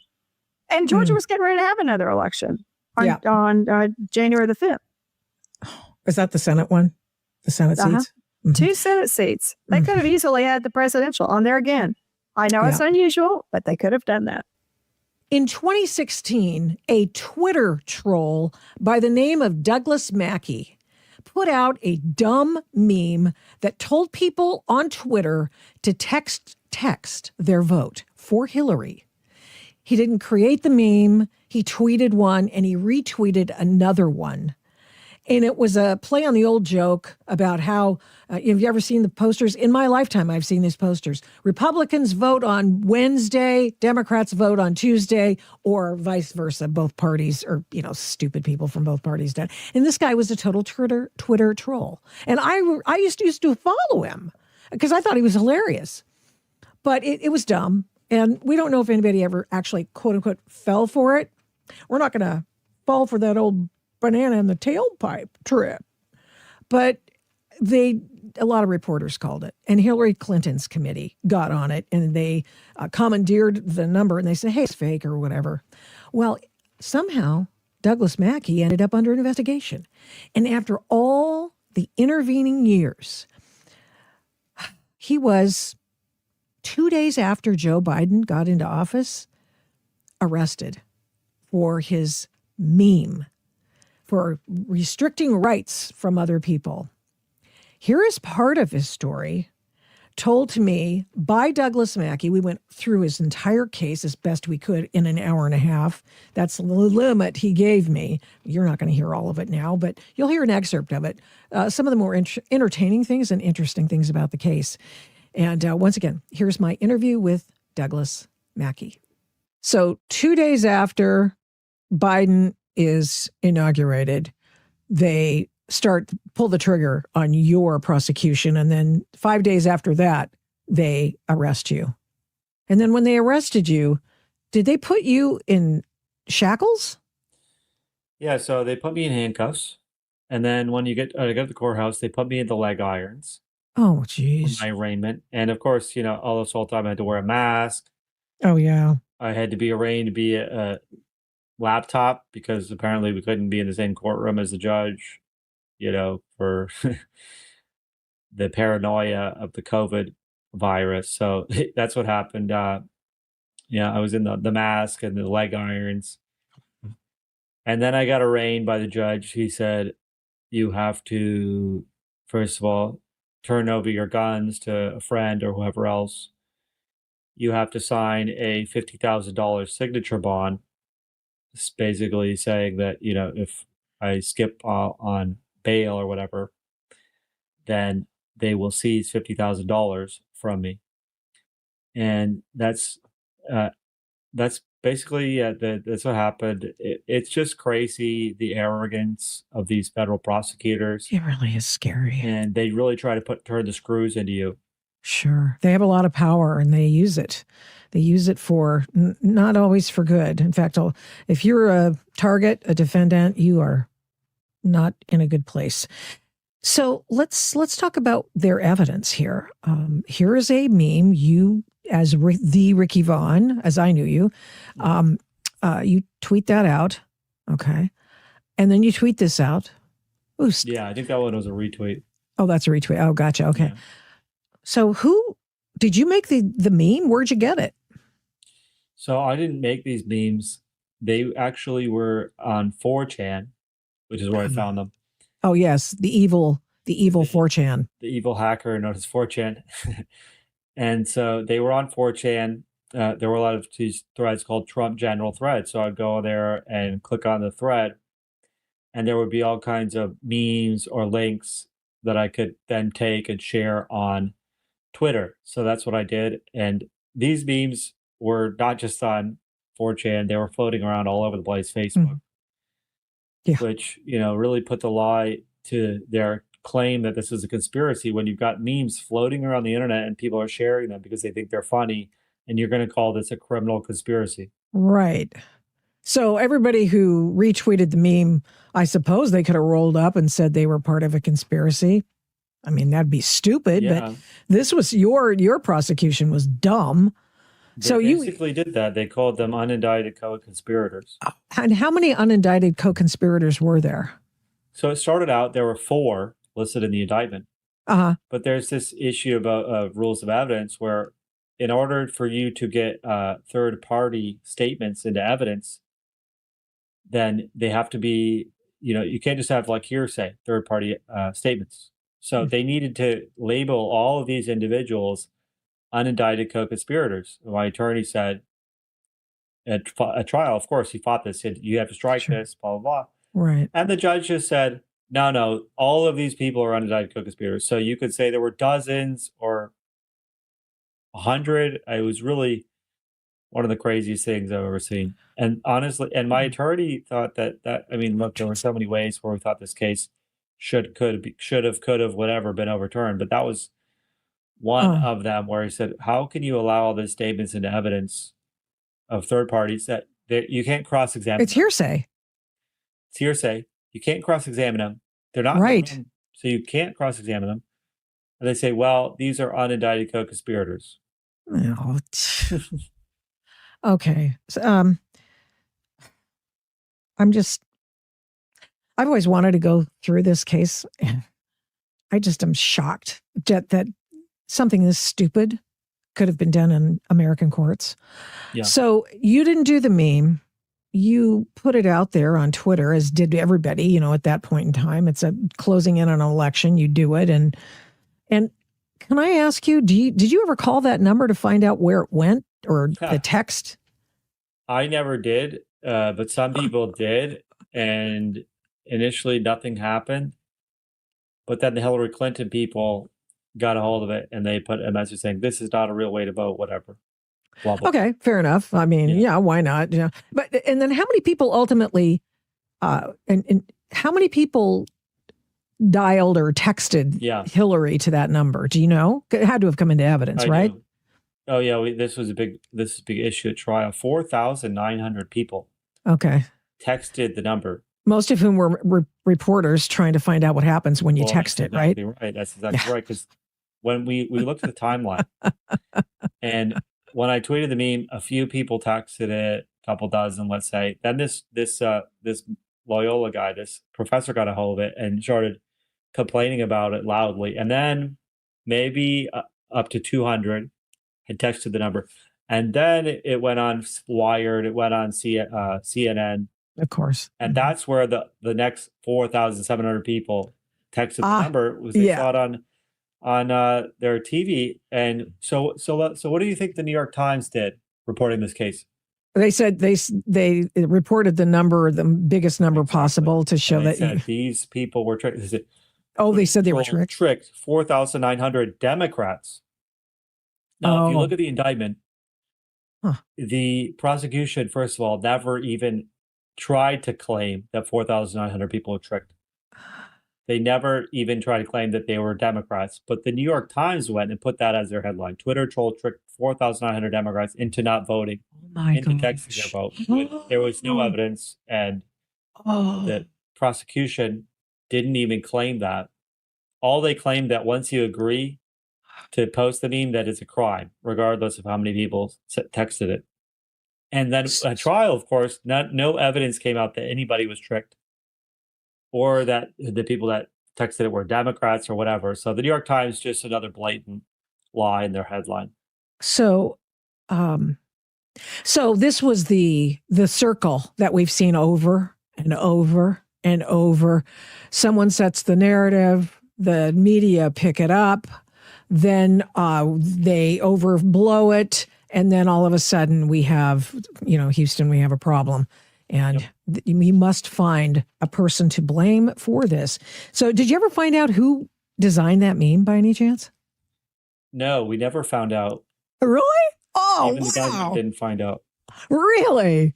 Which is wow. Funny. So there were some group chats, I think, that now I'm struggling to even remember. They introduced group chats where I wasn't even involved into evidence, and I'm looking at the criminal complaint, and it's the first time I'm seeing this stuff that I'm supposedly implicated in.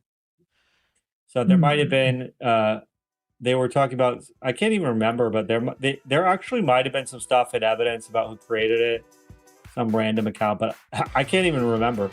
Victoria Taft in for Jason Rantz. Seattle Red Radio, KTTH.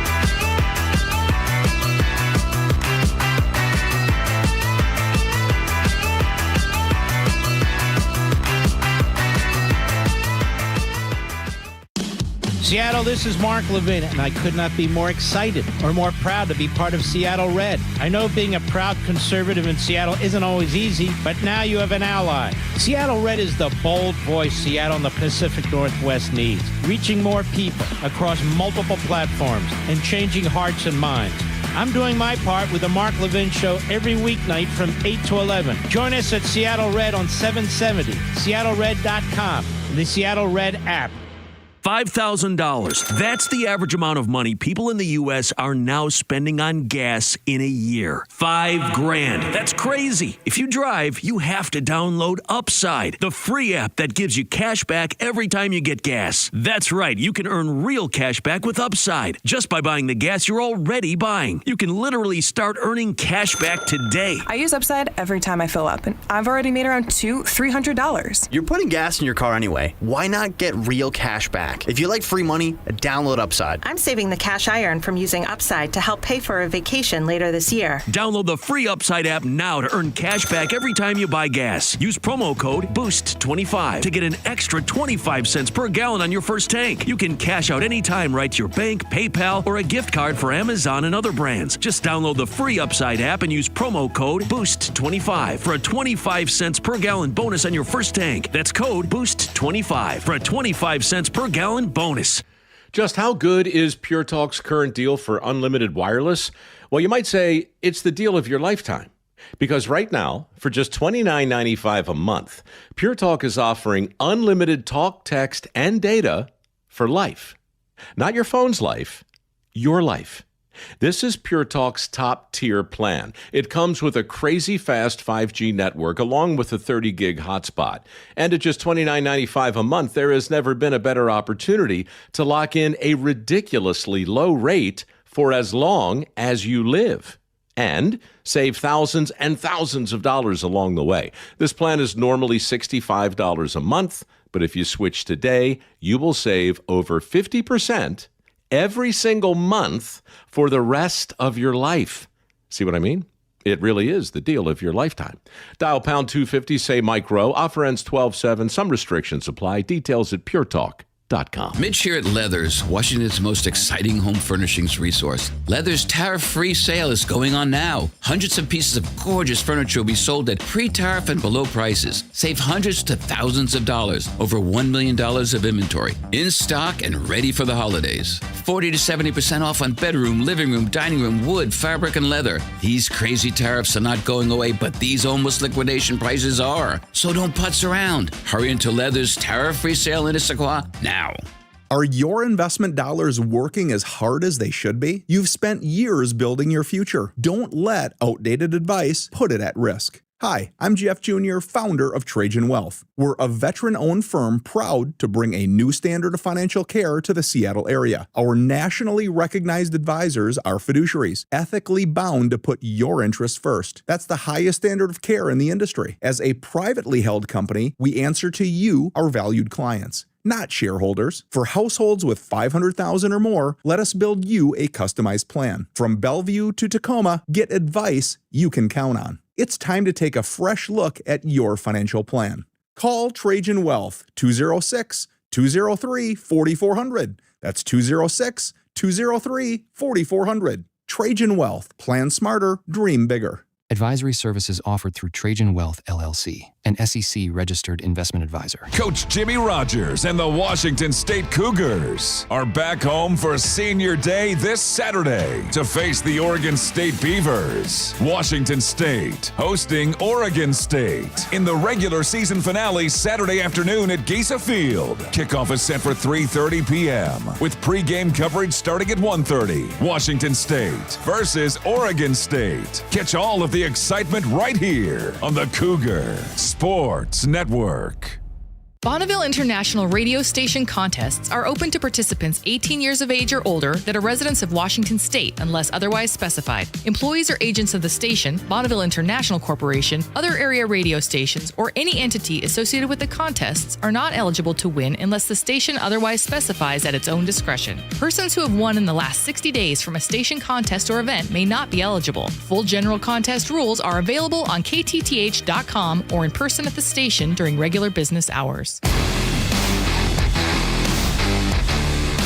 Thank you for listening to the Jason Rantz Show on Seattle Red. Victoria Taft sitting in today, the day before Thanksgiving.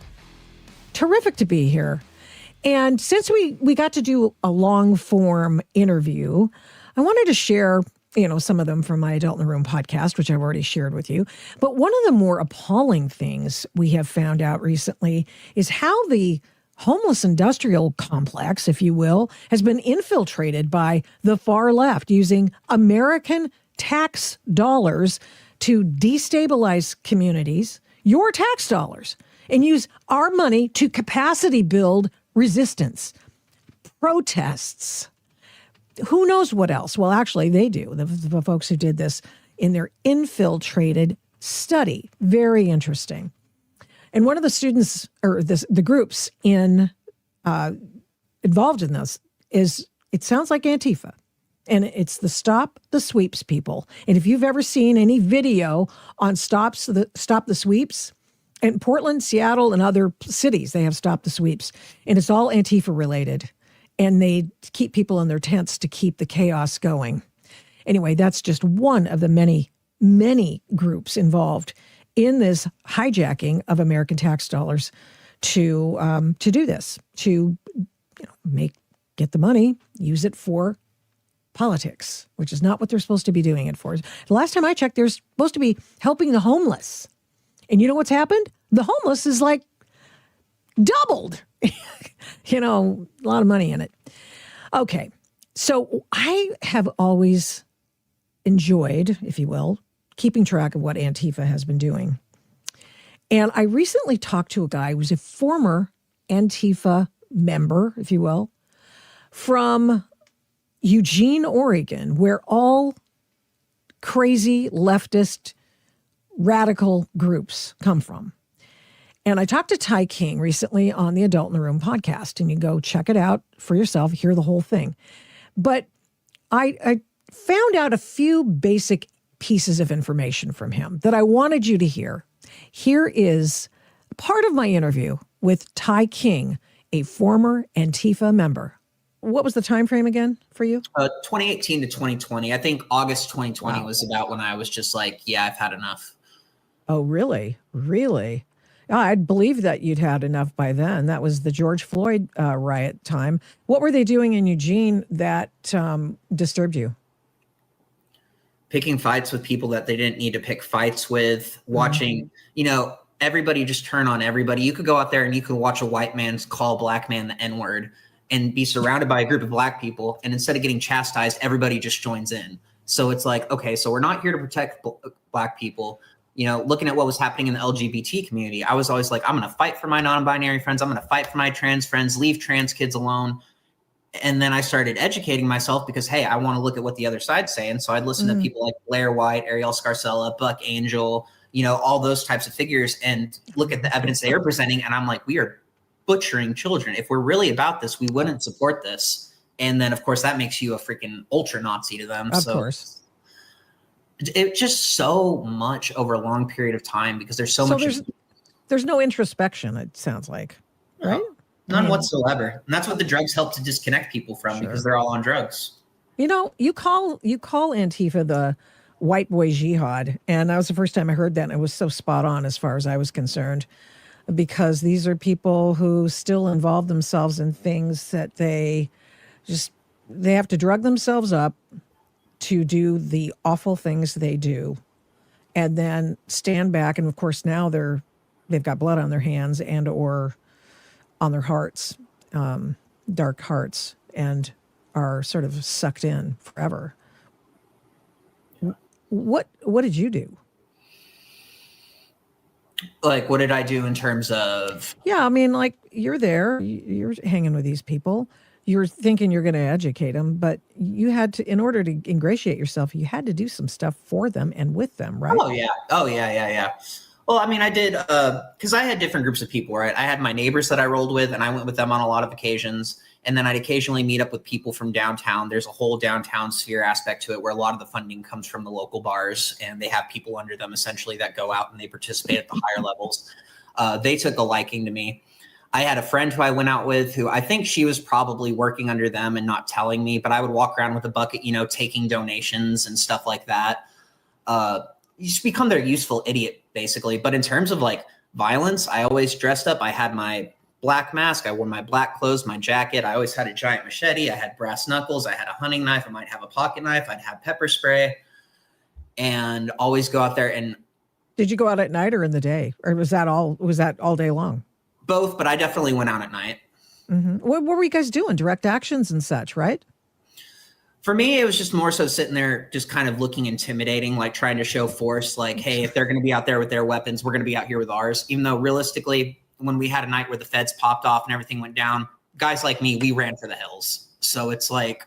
What happened that night? So that was one of the nights. This would have been May 30th of, I believe, 2020. I have the date. Right after George Floyd. Yeah. Mm-hmm. I got this here, but it's a day off because I'm drunk. I was drunk and bad with dates. But basically, it's ACAB. I kind of had it flipped to represent Arkham Asylum because it's all kind of a madhouse, and then the date and the time. But they gave us 3 minutes at triangle it there, 10:57, and they gave us a 3-minute countdown to essentially get back to our homes. We didn't have time for that, so we got caught up in the middle of LRADs and rubber bullets being fired and people being traced, drones in the sky. Some guy tried to ram us in his car. But I don't want to focus too much on that because we did. Oh, I do. I want to talk about that because it tells me the extent to which you were involved so that it gives people an idea of what you were doing. Well, you said you were sort of away from that, but the reason that it happened is just the thing I want to put in there is because what happened May 29th, because it's a very important part. That's whenever Antifa got all over DC and they stormed the White House and they set the White House lawn on fire and Trump was locked down in the bunker. So that was an activation point for everybody all across the country because in our heads we're like, oh my God, it's finally happening. So what they tried to do the next day is they set COVID lockdowns all over the country to corner off certain areas to kind of control the protest, which is a move I don't agree with the COVID lockdown aspect of it, but it's what happened. So the edge of ours was, do you know where the Whole Foods is in Eugene? No. Oh, okay. There's the Whole Foods and it's right next to the federal courthouse. That was the cutoff line for curfew. So basically, whenever Antifa pushed its boundaries and they went towards Whole Foods, then they were met with guns and there was like a parade of federal vehicles. But this was also like one of the first times that Trump set the feds into Oregon when he was first having the idea of labeling them domestic terrorists. So it wasn't actually much of the police force so much as like these were like federal agents. They were the feds. Yeah. Interesting. Because not only did that happen in DC, I just actually did a Perplexity AI graph. I can pull it up too. I will actually, of all of the DC stuff going on around that time, because of course now they're saying that Antifa was, the story's always been Antifa was never at the January 6th protest when everybody knows they were. And of course they were. And the other thing is that now, of course, now we're finding out that, sure they were. And how in heaven's name would you miss something like that? I'll just do this real fast, okay? I just put it in one of my stories. And what I want to say too, one of the reasons that I know Antifa was at January 6th, all the Antifa channels on Facebook that I were following was saying January 6th, day of chaos, set your alarms, watch out, the fascists are going to take over. And I woke up to January 6th, and then the next day, all the posts were gone. Oh, interesting. Well, of course, now every time there's any response by the feds to anything being done by the far left, it's always, there's going to be military in the streets and Trump's going to take over. Listen, if Trump were going to take over, he would have done it by now. And and you're not going to believe this. He didn't do a thing about that in his first 4-year term. So isn't it funny? You'd think that he'd established that martial law people keep telling us about back then. But anyway, so you have the post-election. Remember, I don't know if you remember in 2016, this was actually 2017 after the inaugural, there were post-election scrums on the street. Antifa's activated. And this is well before the election, 6 months before the election. And that's when we really started seeing people hitting the streets. Then we've got the post-inaugural Antifa violence against Trump supporters. That's when Rand Paul was beaten up again. His wife threatened. There were other people. There were cars set on fire. People at an inaugural event on Capitol Hill. I think it was at the White House, actually. And then we have lots of different peaceful protests. 2018, there were in Portland, there were violent protests, but this is only a DC list, right? And then we have consistent political protests with low violence, BLM protests in 2020, which is when you were active, church burning, Lafayette Square clearing, Trump taken to the bunker, and then in DC, Capitol riot, etc. So there was plenty of stuff going on there for people to say that this was the only riot that Antifa never went to, which was the January 6th situation at the Capitol complex. They've got to be, they're smoking whatever that stuff your dad was smoking because they're crazy if they don't think that was happening. Victoria Taft, in for Jason Rantz, Seattle Red Radio, KTTH.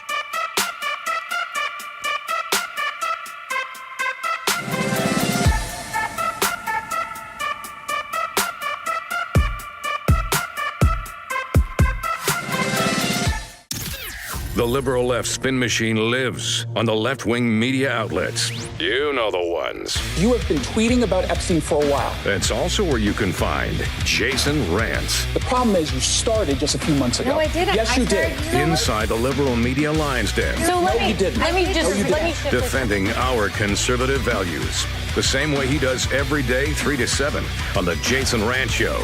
Only on Seattle Red.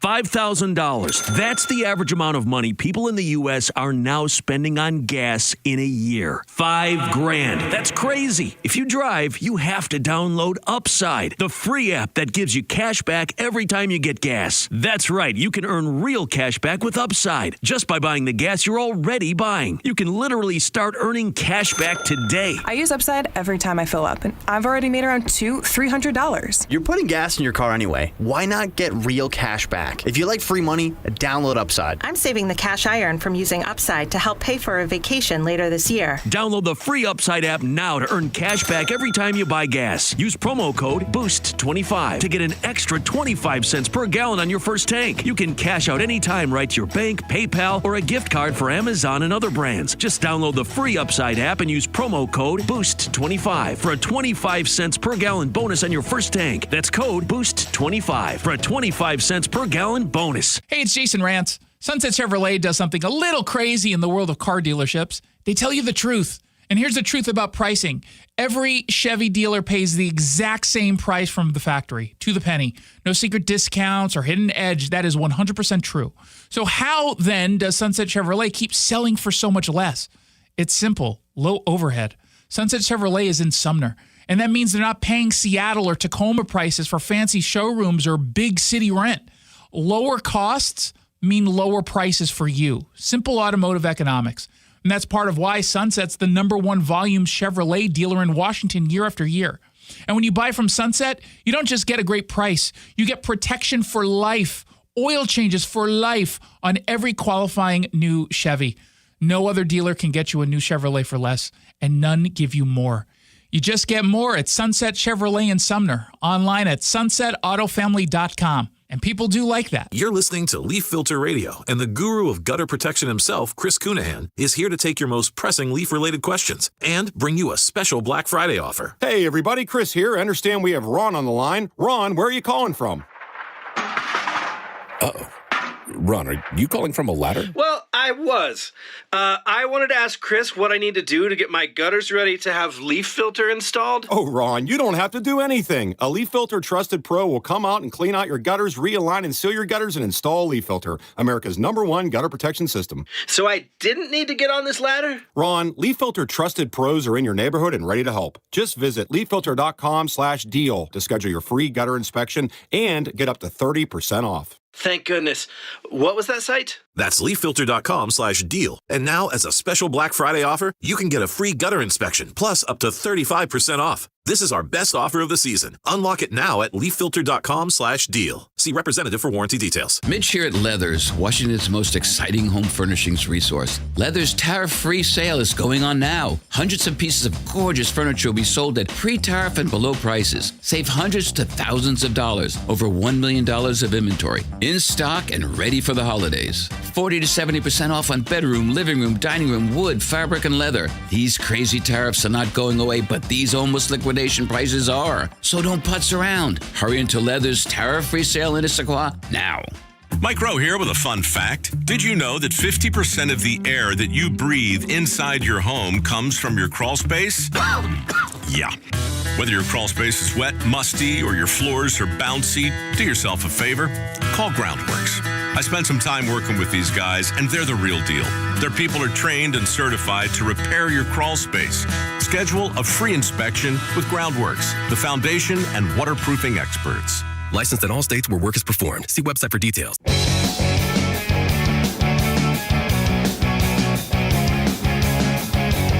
Welcome back. Victoria Taft in for Jason Rantz on Seattle Reds, KTTH. How you doing? The day before Thanksgiving? I don't know what you're doing, but I like to serve mine a little earlier. We've done it late and we've done it early over time. And now I have people in my family who want to get out before it gets dark. Well, that's not going to happen, but it's going to be close because I am serving earlier rather than later, just as Martha Stewart says, is the perfect time to serve the meal. Oh, Martha.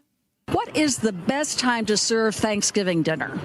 Oh, I think it should be around 2 o'clock in the afternoon. People are hungry, and they're starting to circle the kitchen. That's true. You know, if you have a bunch of guests and you don't want to wait till nighttime, you can eat and then watch the big game, you know, and then have more drinks and have fun. I love that. And eat dessert later. Okay, last but not least, we have Jordan from Illinois. He wants you to solve this common debate. Hi, Queen Martha. Solve the debate. Dressing or stuffing? Oh, definitely stuffing. Oh, why? I'm a northerner. We stuff things. That's true. We say stuffing. Can we just stop here for a second and just say, this is on the Today Show? I know, shocking. Surprise! I have Wait, where'd you go? What is the best time to serve Thanksgiving dinner? Oh, I think it should be around 2 o'clock in the afternoon. Wait, how come that lady came back and asked the same question? Now, this is a shocking development here on the Jason Rantz Show, where we have terribly edited audio by somebody I can't even name. That would be me. And there you are. Shocking. Shocking. So anyway, I'm going to do it 2 o'clock tomorrow afternoon as well. And I'm going to leave the show when I get off the air, and I'm going to go to the kitchen that's been provided for me, and I'm going to prepare a meal. And it will be served on Thursday at 2 o'clock in the afternoon. And so yours must be as well, because Martha Stewart said so. And as we discussed yesterday in the program, nobody's getting etiquette lessons anymore. And the last person that who's still alive, standing, who cares about etiquette is Martha Stewart. So take her word for it. Do not allow your family members to starve while you strive to make that last turkey gravy in your pot. And please don't get it from a can. That's just me. Oh, and by the way, what am I serving for dessert? Thank you. I'm glad you asked. We're having homemade ice cream, and we are having, I have an ice cream machine. Yeah. And I have baked apples because the apples are still falling off the trees. I'm so fortunate. I have fresh apples from some friends. So, good news. It's going to be a great day tomorrow. Take care. And we'll see you in the next hour, the Jason Rantz Show. As a matter of fact, we have a long form, and I will make sure that you get all the news you need. Have a wonderful Thanksgiving if I don't talk to you before then. And also, keep your head up, your heart out, and strive to be the adult in the room. Happy Thanksgiving. Hey, Seattle, it's Dana Lash. Seattle, this is Guy Benson. And I'm so excited. It is an honor to be part of the all-new Seattle Red. I love Seattle Red because it's such a bold step. Creating an even bigger voice that spreads our conservative values and principles across multiple platforms. I'm doing my part with The Dana Show every weekday from 9 to noon. I'm doing my part with The Guy Benson Show every weekday from noon to 3. Do your part. Join us at Seattle Red on 770, seattlered.com, and the Seattle Red app. Hey, it's Jason Rantz. Our local tax expert Greg Nunn wants taxpayers to know the IRS is now going after older cases very aggressively. If you received Form CP-504 from the IRS, do not ignore it. Be proactive and resolve your situation with Greg Nunn, N-U-N-N, None Better Tax Resolution. If you're one of the millions of Americans behind on your taxes, if you're afraid to open your mail because IRS collection letters could be coming, listen carefully. The IRS is cracking down, taking paychecks, freezing bank accounts, revoking passports. That's a fact. But here's what most people don't know. There are official tax relief programs designed to help struggling taxpayers. Programs that could save you thousands if you qualify. No one knows these programs better than the experts at Optima Tax Relief. Optima's award-winning team will fight to protect your paycheck, your passport, and your property. Their tax attorneys and licensed tax professionals will work tirelessly to get you the best deal possible with the IRS. Every day, penalties and interest keep piling up, so don't wait. Call Optima now for a free consultation. Call 800-343-6460. 800-343-6460. 800-343-6460. Optima Tax Relief. Some restrictions apply. For complete details, please visit OptimaTaxRelief.com. You're listening to Leaf Filter Radio, and the guru of gutter protection himself, Chris Cunahan, is here to take your most pressing leaf-related questions and bring you a special Black Friday offer. Hey, everybody. Chris here. I understand we have Ron on the line. Ron, where are you calling from? Uh-oh. Ron, are you calling from a ladder? Well, I was. I wanted to ask Chris what I need to do to get my gutters ready to have leaf filter installed. Oh, Ron, you don't have to do anything. A Leaf Filter Trusted Pro will come out and clean out your gutters, realign and seal your gutters, and install Leaf Filter, America's #1 gutter protection system. So I didn't need to get on this ladder? Ron, Leaf Filter Trusted Pros are in your neighborhood and ready to help. Just visit leaffilter.com/deal to schedule your free gutter inspection and get up to 30% off. Thank goodness. What was that site? That's leaffilter.com/deal. And now, as a special Black Friday offer, you can get a free gutter inspection, plus up to 35% off. This is our best offer of the season. Unlock it now at leaffilter.com/deal. See representative for warranty details. If you need security for your event or business, contact Security Services Northwest. From armed and unarmed officers to advanced remote monitoring, they've been doing it all since 1977. Go to ssnwhq.com for Security Services Northwest. Mitch here at Leathers, Washington's most exciting home furnishings resource. Leathers' tariff-free sale is going on now. Hundreds of pieces of gorgeous furniture will be sold at pre-tariff and below prices. Save hundreds to thousands of dollars. Over $1 million of inventory. In stock and ready for the holidays. 40 to 70% off on bedroom, living room, dining room, wood, fabric, and leather. These crazy tariffs are not going away, but these almost liquidation prices are. So don't putz around. Hurry into Leathers' tariff-free sale in Issaquah now. Black Friday Comfort Sale is on now at Home Comfort Alliance. Save up to 75% on furnaces, ACs, heat pumps, EV chargers, generators, and more. And take 18 months to pay with 0% financing. Call before December 1st. Visit HomeComfortAlliance.com. Hurry, time's running out. Check off the wish list with instant savings and free battery offers. Seattle Red on 770 KTTH Seattle, 97.3 KIRO FM, HD3 Tacoma Seattle, 94.5 K233 DT Eastway, 33 BU. Still no word on a motive. I'm Tom Graham, Fox News. 2 National Guard soldiers in critical condition after a gunman opened fire in downtown Washington, not far from the White House. The suspect is in custody. Fox News confirmed the suspect is an Afghan national who came into the United States during Operation Allies Welcome in 2021 under the Biden administration. Now, law enforcement's sources say they believe the male suspect acted alone in a targeted attack. Now, hundreds of National Guard troops have been in Washington since August, and earlier this month, President Trump ordered their deployment to be extended in the city until at least February of next year. Fox's Dana Marie McNichol. West Virginia Governor Patrick Morrisey initially announced that the 2 National Guard members had died, but later retracted that statement. Preparations underway, including ramped up security ahead of tomorrow's annual Macy's Thanksgiving Day Parade in New York City. New York City Mayor Eric Adams said the parade steps off Thursday and will be the catalyst for the holidays. The parade, he said, is the centerpiece. But it also plays a major role in the economic stability of this city. NYPD Commissioner Jessica Tisch did mention police were keeping an eye on details of the attack on 2 National Guard members in Washington, D.C., but for the moment, there appears to be no known nexus to New York City. But of course, we will continue to track the situation as it develops. Like it is every year, officers in uniform and not, barricades and drones will be in place to keep millions of spectators safe.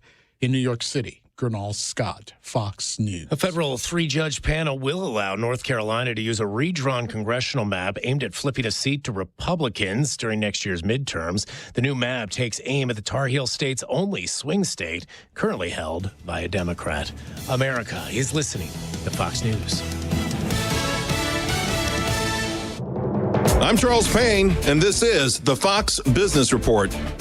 The major average is building on a recent winning streak led by solid gains for tech companies and on bets the Fed will cut interest rates next month.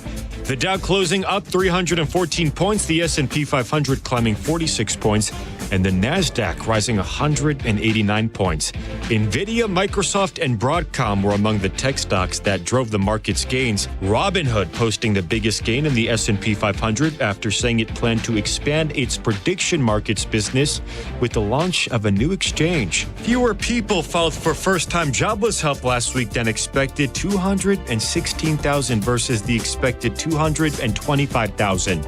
The number of people already collecting unemployment benefits, known as continuing claims, rose by 7,000 to 1.96 million. That's your Fox Business Report. I'm Angelo Bavaro, invested in you. I'm Ed Evans, CEO of Consumer Cellular. Ever wonder why Big Wireless wants you on an unlimited plan? They probably want you to cover the cost of those 20-somethings using all that data every month. But most people 50 and up like me only use 12 gigs or less. Don't get bamboozled by Big Wireless. Switch to Consumer Cellular. Our plans start at just $20, and we use the same towers as the big guys. Join the millions who choose something better, because if you're not using all that data, you're probably getting used. Call 1-888-FREEDOM, visit consumercellular.com/fax or a store near you. Plans include $5 credit for auto pay and e-bill. Jason Rantz, inside the liberal media lion's den. The argument that Donald Trump doesn't care about this issue is absolute nonsense because he was the one who brought this up in the first place. Defending our conservative values. There were going to be bad faith Democrats who were going to take emails completely out of context. You guys have been doing. Like he does every day, 3 to 7. There are bad faith actors on your side using the suffering of those victims. On Seattle Red, on 770, seattlered.com, and the Seattle Red app. Folks, the yellow light! I'm walking here! It's Victoria Taft in for Jason Rantz on Seattle Red KTTH on this Wednesday afternoon and evening. How are you? Day before Thanksgiving. Listen, we have the perfect time for you to serve your meal. We're going to talk about that. But I have it on good authority, too. So we will do that. Also, I pray that your turkey is moist and your sides are beautiful and easy to make and scrumptious. See, so those are the hostess's best prayers. Okay, so good luck to that. All right, well, there's lots going on in the news today, and we're going to talk about affordability and what it's been like to afford your Thanksgiving meal and afford most everything else as well. But got to find out what's trending, and what's trending is brought to you by Legacy Group Capital Construction Loans this hour, and we appreciate their aid and comfort to Seattle Red. Okay, so some sad news, actually. We've got 2 National Guard soldiers who were shot in Washington, D.C. And I have to say, this is an anger-inducing thing. I would like people to know that they've successfully had the National Guard in Washington, D.C. for weeks and weeks and weeks. And their whole point being there is to avoid, deter criminality, i.e. people taking pot shots at others on the street. But I fear that the person who did this, and that person is in custody and I believe was shot, my fear is that this person probably heard that it was perfectly okay to do that based on what he's been listening to from the far left Democrats who run the Democratic National Party. And it is resist all things Trump, resist ICE, resist Border Patrol, resist anyone in uniform on behalf of President Trump.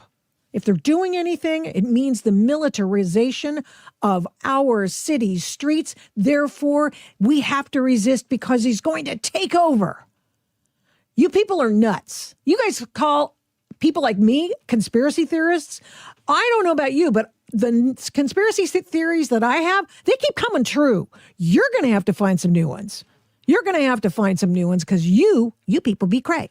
And when you tell somebody that it's perfectly okay to take out an ICE agent, that it's okay to resist a Border Patrol officer who's doing his or her job of getting criminal illegal aliens and illegal aliens, for that matter, out of the country, deporting them, you're the one with the problem. It's your side doing it. Your side has the body count, folks.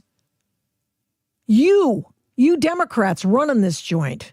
Honest to God, stop the violent rhetoric that keeps triggering these nutballs to take out people like Charlie Kirk and these National Guard soldiers. I'm sick of it. Aren't you sick of it? That's what you should pray for on Thanksgiving. And we find out, actually, this hour of the program from my colleague at PJ Media, what the first Thanksgiving proclamation said. And it was back in 1789. So, not Abraham Lincoln. So, we'll talk about that. But I had to say something because I heard, of course, varying different stories because breaking news is wrong by its definition. So you just go, well, I think I'm going to wait a little bit. But definitely 2 people have been shot. 2 National Guard officers have been shot. And I'm sick of it. I'm sick of it. I'm reminded of that Chris Rock, that ancient Chris Rock one. We just can't have nice things with Democrats around. It's true. Speaking of which, honestly, today, really big story. If that National Guard story had not broken today, I would have been leading with this particular story. And it is that the state of Georgia, in its wisdom, has dropped the election interference case against President Trump and Rudy Giuliani and all the rest of them. Dropped it. Why? Well, because it's not there. In order for it to be a case, you've got to have a little there. And so the evidence was a little tight, especially since they wanted to make it a RICO thing. And the person who was put in charge of the case after Fani Willis got booted out for having sex with her special prosecutor, hey, you and your special prosecutor can come on over to my place and we'll take remember they would go on vacations and stuff together? Well, of course, we all found out what a scam that was. That dude had like seven meetings at the White House to find out how he was supposed to do his job because, in that case, the evidence, such as it was, lacking, that didn't have anything to do with the case. It was just the optics.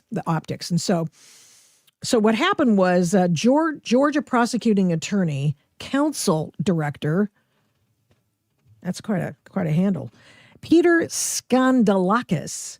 He appointed himself as the prosecutor in Georgia's election interference case and said in a court filing, and I'm going to read it. Of course, I don't have time to do it right now, but it would not serve the interest of justice to pursue this case. Now, why is that, do you think? Well, there are probably a lot of reasons why. Discovery will uncover them all. Well, would have if they'd allowed it to go on. By the way, I just want to point out for all those folks in the cheap seats, these cases have never been litigated.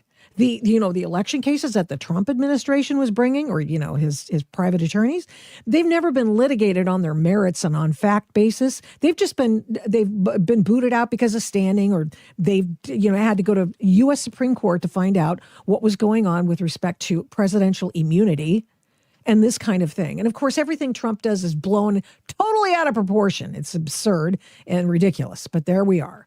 So anyway, this has been tossed out, this Georgia case tossed out. And I had the good fortune about a year ago to talk with one of Trump's attorneys in this case. And Cleta Mitchell is an expert on election law. And of course, she was thrown out of polite society by the liberal lawfare. She lost her job, lost her partnership, all that, because they, of course, in the liberal-minded side decided that President Trump ought not have any decent attorneys around him, so they went after all of his attorneys and either got them disbarred, got John Eastman disbarred of all the ridiculous things. Anyway, and of course, Cleta Mitchell was collateral damage as well. So I talked to her. I'm like, what happened? I talked to her on my podcast, the Adult in the Room podcast. So please subscribe. And you'll want to after you hear all the interviews I'm bringing you today, because some good stuff out there. So here's Cleta Mitchell. She's talking a little bit about what happened in the so-called phone call and what kind of information they were bringing to the official person in charge of Georgia elections, Brad Raffensperger. And he never had a meeting with him. Why is that? Well, let's find out. Your data is wrong. That's what we would get back. And we would say, that's what we want to do, is to sit down and compare our data, our 1,100 pages. We have all of these illegal votes and voters who we know should not have been able to vote, but their votes were counted. And we finally, we're saying, look, if you're right, and your data is correct, and ours is wrong, show us. And then we'll tell everybody, okay, our data is wrong. Save everybody a lot of headaches. Right. John Eastman might still have his job by now. Right. But if you're wrong, then you need to do something because you are in charge of the elections and making sure they're conducted according to the law. Well, he would never do that. And so finally the president, in the phone call, the president says we just need to find 12,000 votes. And so the media, of course, the crazy left-wing media takes that completely out of context as though the president is asking Raffensperger to manufacture 12,000 votes. No, we already had way more than 12,000 votes. We had the names of the voters. We had their addresses. It was all in our public filings. He didn't have to do anything except sit down and compare data. If you listen to the entire phone call, that is exactly what was agreed to by the end of that phone call, but which after the phone call, then they never did. They just released the transcript and the recording of the phone call because it was secretly recorded, I think illegally, by Jordan Fuchs, who at the time was in Florida, which is a two-party consent state. Yes. Whatever happened to that? Well, she was granted immunity by the special grand jury in order to testify because she had broken the law. And my view is the entire grand jury originated from that phone call. So why is all of everything that came from that phone call not what we would call fruit of the poisonous tree? But anyway, that's where that came from. But the point was we had ample data showing that the election had been marred by irregularities, improper votes, et cetera. And in Georgia, as in most states, if you can show that there are more votes that were cast in violation of state law, you don't know who they voted for. But if you just can show that the illegal or regular votes are in excess of the margin between the two candidates, then there's a new election. Yeah. So then they never were able to litigate it. And so today we find out that the case is over. Well, it should be. It should never have been brought. It was just ridiculous. Hey, you're having a funky election night. Remember when all the states went down at the same time? We don't need to totally go there, but you'll want to hear the rest of the conversation with me and Cleta about that case. And I think we were going an hour and a half on that one. So you look it up on the Adult in the Room podcast on all of your platforms, and by all means, get your notifications and stay listening because it's a pretty interesting podcast, if I do say so myself. Okay, so what else is trending? Pramila Jayapal. That's right. I've had an interesting time with the Democrats recently. Last week, I wrote a story over at PJ Media, and basically it went on this thesis. If the Democrats are so concerned about affordability, why don't they do anything about affordability? If they are concerned with affordability, why do they make things so unaffordable? I mean, these are basic questions. Basic questions. So here's Pramila Jayapal talking to some yahoo from around here. And she's talking about how President Trump is just living in the White House for himself and how he's using all these big money banker types to help out with the East Ballroom and all that stuff. She says it was the East Wing was torn down, which of course is wrong. Not that you expect anything else, I'm sure. But here she is talking about being overcharged for everything. This is terrible. It's all his fault. Pay-to-play scheme, all to benefit Trump and his billionaire buddies at the cost of American taxpayers is really stunning. And I don't think that whatever they say over and over again, your life is great, your life is great. Everybody's got to go to the store and get milk and eggs and beef and groceries and school supplies and all of those things. And the healthcare premiums collapsing, this is a whole new thing because, whole new my thing? Constituents are all telling me, I have so many people who have called me and said, I am not going to get health insurance because I have to pay rent and my premium doubled or tripled. And so I do think that what's the phrase? The chickens are coming home to roost because you can't fool people when it comes to their budget, right? They know what they're paying. And you can't just tell them that they don't. Right. Now, this is an interesting observation about Jayapal. And it's interesting because I'm hearing a lot of this kind of talk from other Democrats, especially West Coast, Mest Coast Democrats. And the one thing I found out when I was doing this story that I mentioned over at PJ Media last week is that the Democrats of these states have raised taxes like none other. And the taxes aren't just like, income tax. Oh, no. I mean, we are talking gas taxes. We are talking vehicle taxes and fees. And, one of the favorite things I like to read is because I went through and I checked out all the new taxes these guys had done. And Bob Ferguson signed the suite of bills that together constituted the largest tax increase in state history. Gas, energy, corporate business, capital gains tax, all of these things that people who aspire to make money and to do business want to have a little lower so that they can make money doing that stuff, or they're going to leave. Oh, yeah, they just raise the prices on everything. Tina Kotek, the unfortunately named Tina Kotek in the state of Oregon, signed into law the largest tax increase in state history. And she has arisen. The taxes are going to rise. Of course, Oregonians are going balls to the wall to not let that happen. They're going to take it to the initiative petition. And of course, Tina waited till the last scintilla of the last second of the 11th hour to sign that bill to give them less time to gather the signatures. They have got to get those things out in early December, and they may make it. In fact, it's looking likely. And then Gavin Newsom signed into law the largest income taxes in the nation. Highest wage earners will pay. No, California earns that.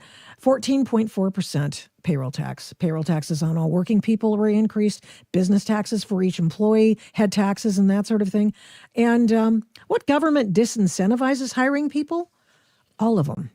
Every last one of these governments have made it less affordable for businesses to stay here and to hire people. We're already having some of the layoffs. We were talking yesterday about if they really believe in affordability, why don't they make it more affordable and cut taxes? If they really care about grocery prices, why do they keep Walmart out of their big city areas? What's that about? I mean, I'm not the biggest fan of Walmart, but I know a lot of people who like to save money like to shop at Walmart. Why are you preventing people from more affordable prices? You're sending them to the burbs to buy groceries that are, by the way, more expensive in the state of Washington than near anywhere else. I'm going to show it to you. Because, she's talking about, Thanksgiving, blah, blah, blah.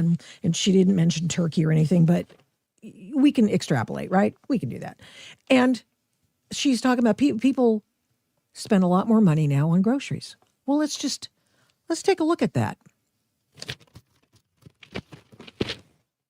Pramila, in the Seattle area, it costs 45% more than the national average to live in the Seattle area. 45%. I'm looking at it right here. Where's this from? PayScale's cost of living calculator.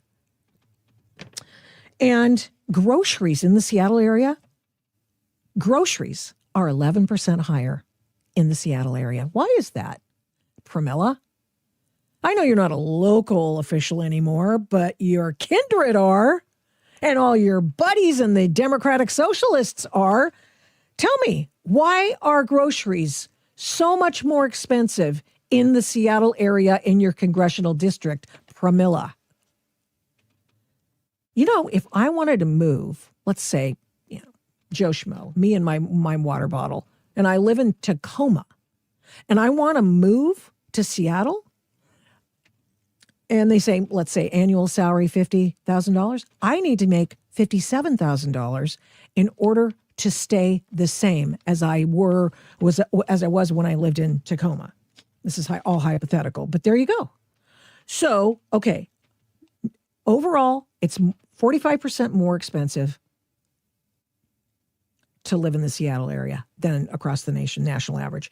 It is, housing is, I have a little graph here, and it's off the page because it's twice as much. Housing is twice as much. So, the Seattle City Council just voted the other day to make housing more expensive. When they keep talking about affordability, they want to make it more expensive to permit housing units. They raised it by 18%. What, these people don't have enough money yet? I thought they wanted to make things more affordable. Is that the word? Affordable. Oh, no. Energy bills. Utilities are 2% more. That's shocking, frankly, considering what they're doing to energy prices. Groceries, 11% higher. Transportation costs, 30% higher. And believe you me, that is because of the never-ending, escalating gas taxes that they're sticking on that make everything in the economy more expensive. This is wild. These guys think you're not going to pay attention. They think you don't know that it's more expensive living where they live, over which they reign. Eating out is in Seattle highest in the country among the top 10 cities. I'm sorry, did I say that? I meant top 20 cities. 17% more than the other top 20 cities. 17% to go out. So if you want to take some of your budget money, your food budget, and you want to go out, and they're not talking like fancy dancy restaurants here. They're talking like hot dog places. Okay? Honest to God, these people. They're making everything less affordable, saying they're doing it to make it more affordable.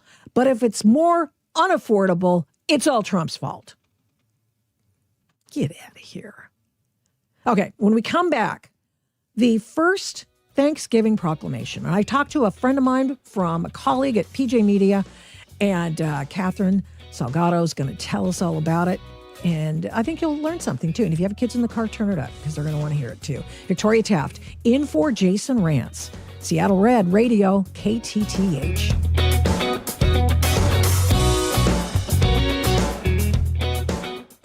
With Steel, batteries are included.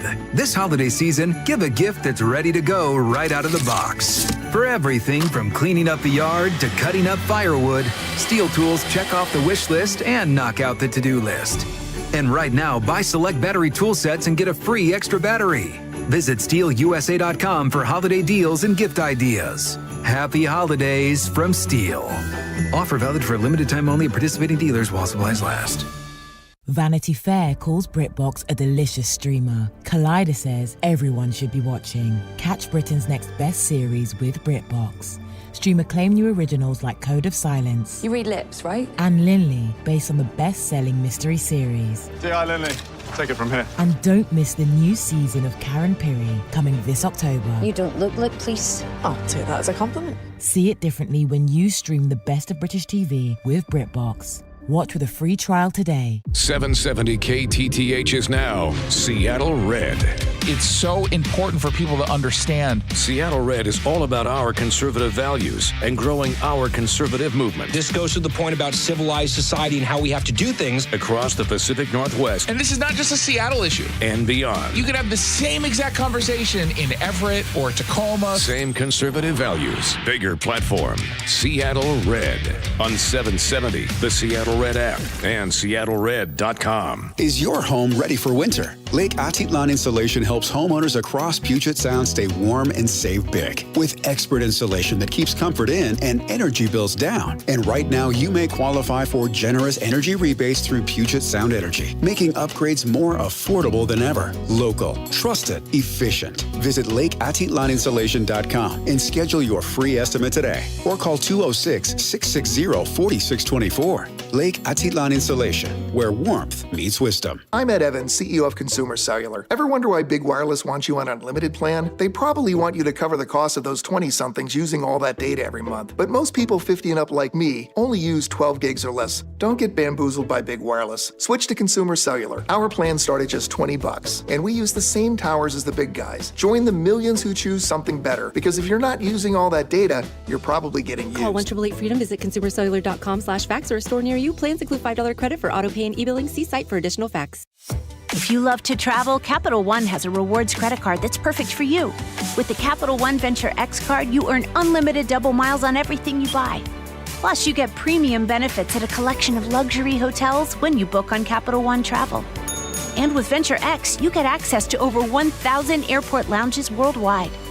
Open up a world of travel possibilities with the Capital One Venture X card. What's in your wallet? Terms apply. Lounge access is subject to change. See CapitalOne.com for details. Hey, can you blow up some balloons for Jack's party? I can't. I'm so congested. You need Sinex Severe from Vicks. Sinex Severe nasal spray. Yeah, just Sinex. Breathe. Sinex Severe instantly relieves nasal congestion and works 6 times faster than nasal decongestant tablets. The 12 hours of relief allow you to get back to the moments that matter without congestion. Daddy, we need more balloons. On it. Try Sinex Severe from Vicks. Just Sinex. Breathe. Use as directed. An official message from Medicare. Medicare plans change from one year to the next. And this year, it's important for you to review your current coverage and compare all your options during Medicare open enrollment. Compare health plans, drug coverage, and costs. See if you can save some money, and don't forget to make sure your drugs are covered. Open enrollment ends December 7th. Visit Medicare.gov or call 1-800-MEDICARE. Paid for by the U.S. Department of Health and Human Services. Every year, 4.5 million young adults between the ages of 18 and 24 visit the ER. It's every parent's nightmare. Umergency gives you all the tools you need to quickly and effectively manage your family's emergency. Umergency provides instant access to vital resources, customized to your student's campus and local community, digital consent form, and built-in urgent alert button. Umergency gives you peace of mind when you need it most. Download your Umergency app now. Hi, I'm Dr. Nia Hurd-Garris with today's tip for kids from the American Academy of Pediatrics. As parents, we want our children to grow up healthy and strong. That means helping teens take responsibility for their health as they become young adults. One way to do that is to make sure they have one-on-one time with their pediatrician. That helps them become comfortable talking about any health issue with their doctors and with you. So make sure to give your teen a voice. It's good for their health. For more on teen health, visit healthychildren.org.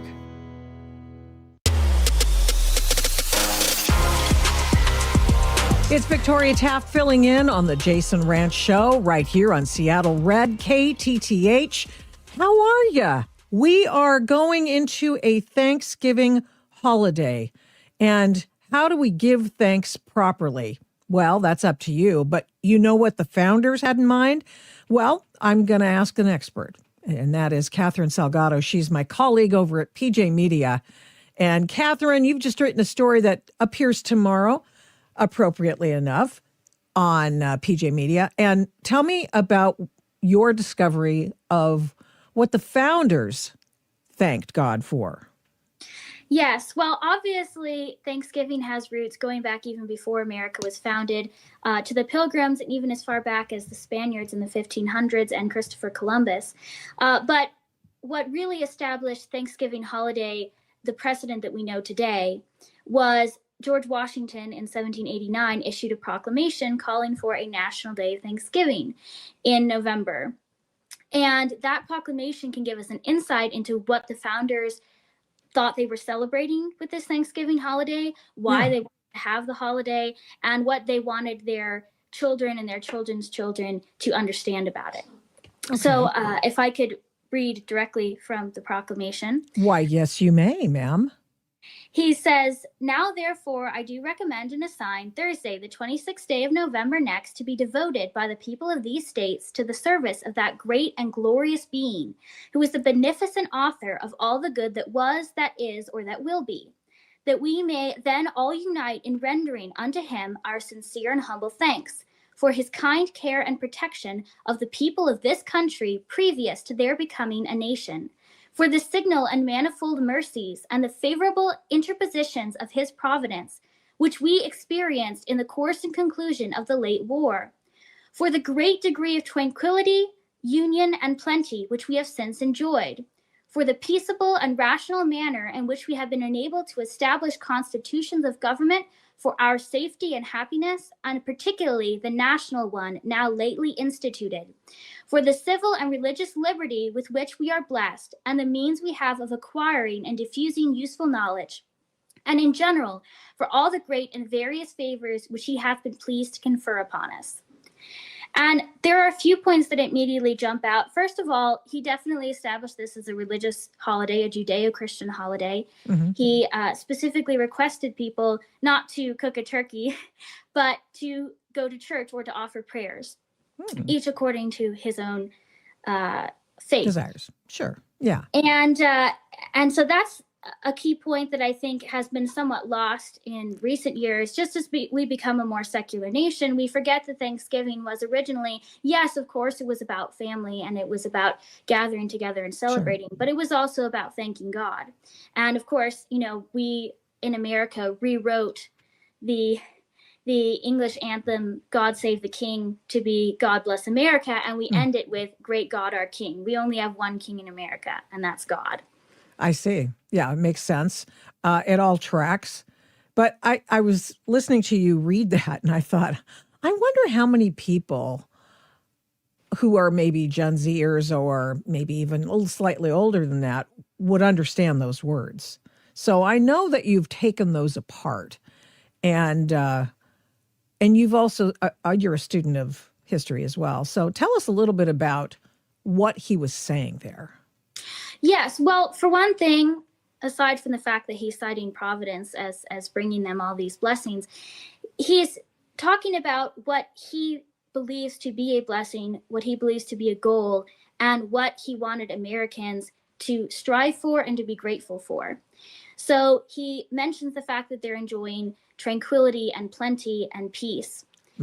But this highlights the fact that for Americans, they were always very hardworking. They didn't take anything for granted. That's why they're grateful for these blessings. And they'd just come through the Revolutionary War. They had just come through the Revolutionary War. And of course, that's the most important point, is that he specifically cites freedom. That is the greatest blessing of all. That is above anything else. And he wants Americans to prioritize their gratitude for freedom as they celebrate this holiday. I love that. I love that very much. People have so lost sight of that. You talk about the time of peace and a time of plenty and all that stuff. That was not the case always in America. People, and they are very hardworking, but the only reason they had plenty was because they were hardworking. And they... Well, Washington did not establish this to be a permanent national holiday. Oh. It is true that Thanksgiving was often celebrated starting with that date, but it didn't become a permanent national holiday until the Civil War. And that was when Sarah Josepha Hale had her campaign to make it a permanent holiday, and Abraham Lincoln and William Seward ended up establishing it. And I think this actually helps understand not only the importance of the historical progress of how this became a holiday, but the founders, they had just fought a huge war against Britain, which in a sense was also a civil war, because they were fighting people within the colonies. They were fighting loyalists. Sure. They were fighting people who were in their own homes. But then this became a permanent national holiday during a time when we certainly were at civil war, when the nation was divided. And it must have seemed to a lot of people as if there wasn't a lot to be grateful for.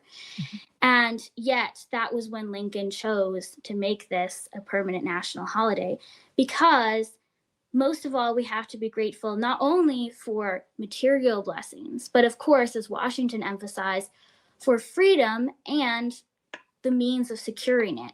So even if we have to fight for freedom, even if we're going through a difficult period in our history, we can still be grateful that as Americans, we have the tools that allow us to protect our liberty, that allow us to, in the case of the Civil War, expand liberty to more people. All right. And that's really, I think, the beautiful part of connecting Washington and Lincoln and then the Thanksgiving holiday of today. I love that too. Thank you so much, Catherine. I appreciate everything you do over at PJ Media, and I especially appreciate you coming on to tell us what that first Thanksgiving was all about. It wasn't a glutton fest. It wasn't, 5,000 pies. It was go to church, thank God that we have this moment of peace, and carry on. Thank you. Appreciate it. What else is trending? Well, that's a great question. For those of us who are preparing our Thanksgiving meals, we're thinking about in our heads how we're going to game out the day's cooking.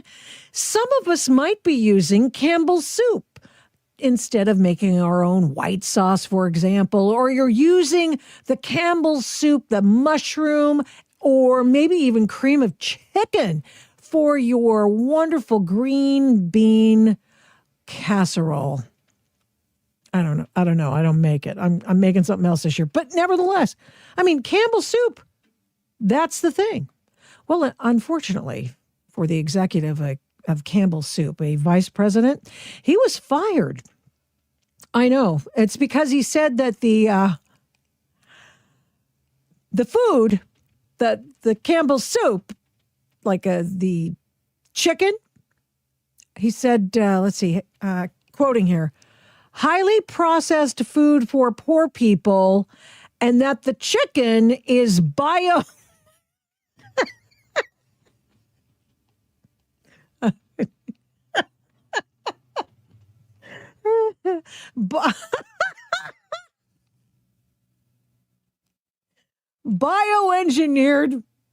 meat. I'm sorry to laugh. It's just that all these people, we just went to the store and we got all the stuff. And we're like, wait, what?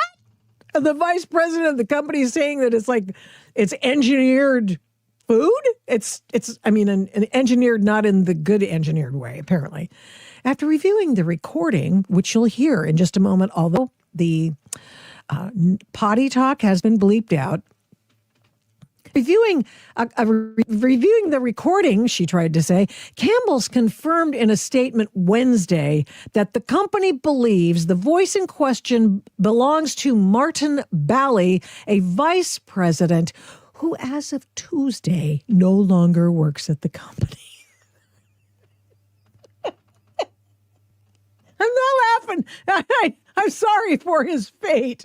But somebody had a recorder and they were taken down as they surreptitiously recorded him and then released the information. And so therefore, I think the guy who recorded it, or gal who recorded it, was fired, as was the vice president. Of course, both of them have to be fired because obviously what he said was impolitic. And whoever recorded the stuff is a rat and should not be working for your company. Okay. Yes, of course. I know. I remember. Yes. A lawsuit filed Thursday in Wayne County, Michigan against Campbell's, obtained by ABC News, highlights a conversation between Bally and a former cybersecurity analyst, Robert Garza, who recorded the discussion. And here it is, and I'll translate for you coming up, but I just wanted to make sure you could tell what was being said because there are a lot of bleeps in it. You're not going to believe this. It's shocking, actually. Just absolutely shocking. Poor people. Who buys their shit? I don't buy Campbell's products barely anymore. So healthy. Now that I know what the in it, even in a can of soup, I look at meat, bioengineered meat. I don't want to eat a piece of chicken that came from a 3D printer. You? I don't want to eat a piece of chicken that comes from a 3D printer. Do you? We have blank for blank poor people. Who buys our blank? I don't buy blank Campbell's products barely anymore. It's not healthy. The dude's a vice president for Campbell's, okay? Let us just appreciate this moment here. Holy moly. I'm still using it in anything I need, honestly. My husband loves Campbell's cream of mushroom. What can I tell you? He loves it. He does. Anyway, Bally allegedly stated in the recording, eating in a can of soup. I look at it and we can eat bioengineered meat. I don't want to eat blank pieces of chicken that came from a 3D printer, he allegedly said, according to ABC News, which I absolutely adore this ABC News story. Garza claims in the suit that Bally made the comments after the pair met in a restaurant to discuss his salary in 2024. I'm not sure for whom this Garza dude was doing this. I mean, it could be James O'Keefe. It could be any number of things. Yeah, but he also claimed in the lawsuit that he wanted to go to the company's human resources department to report Bally's behavior, but instead of an investigation, he was fired. Spokesperson for Campbell's told ABC News in an emailed statement that Garza was terminated for good reason and was with the company for less than 5 years. The guy's an instigator. Listen, let me tell you something. I have followed stuff like this for a long time, from ELF and ALF. That's, remember, Earth Liberation, Animal Liberation. They turned out, you're not going to believe this, they turned out to be all the same people.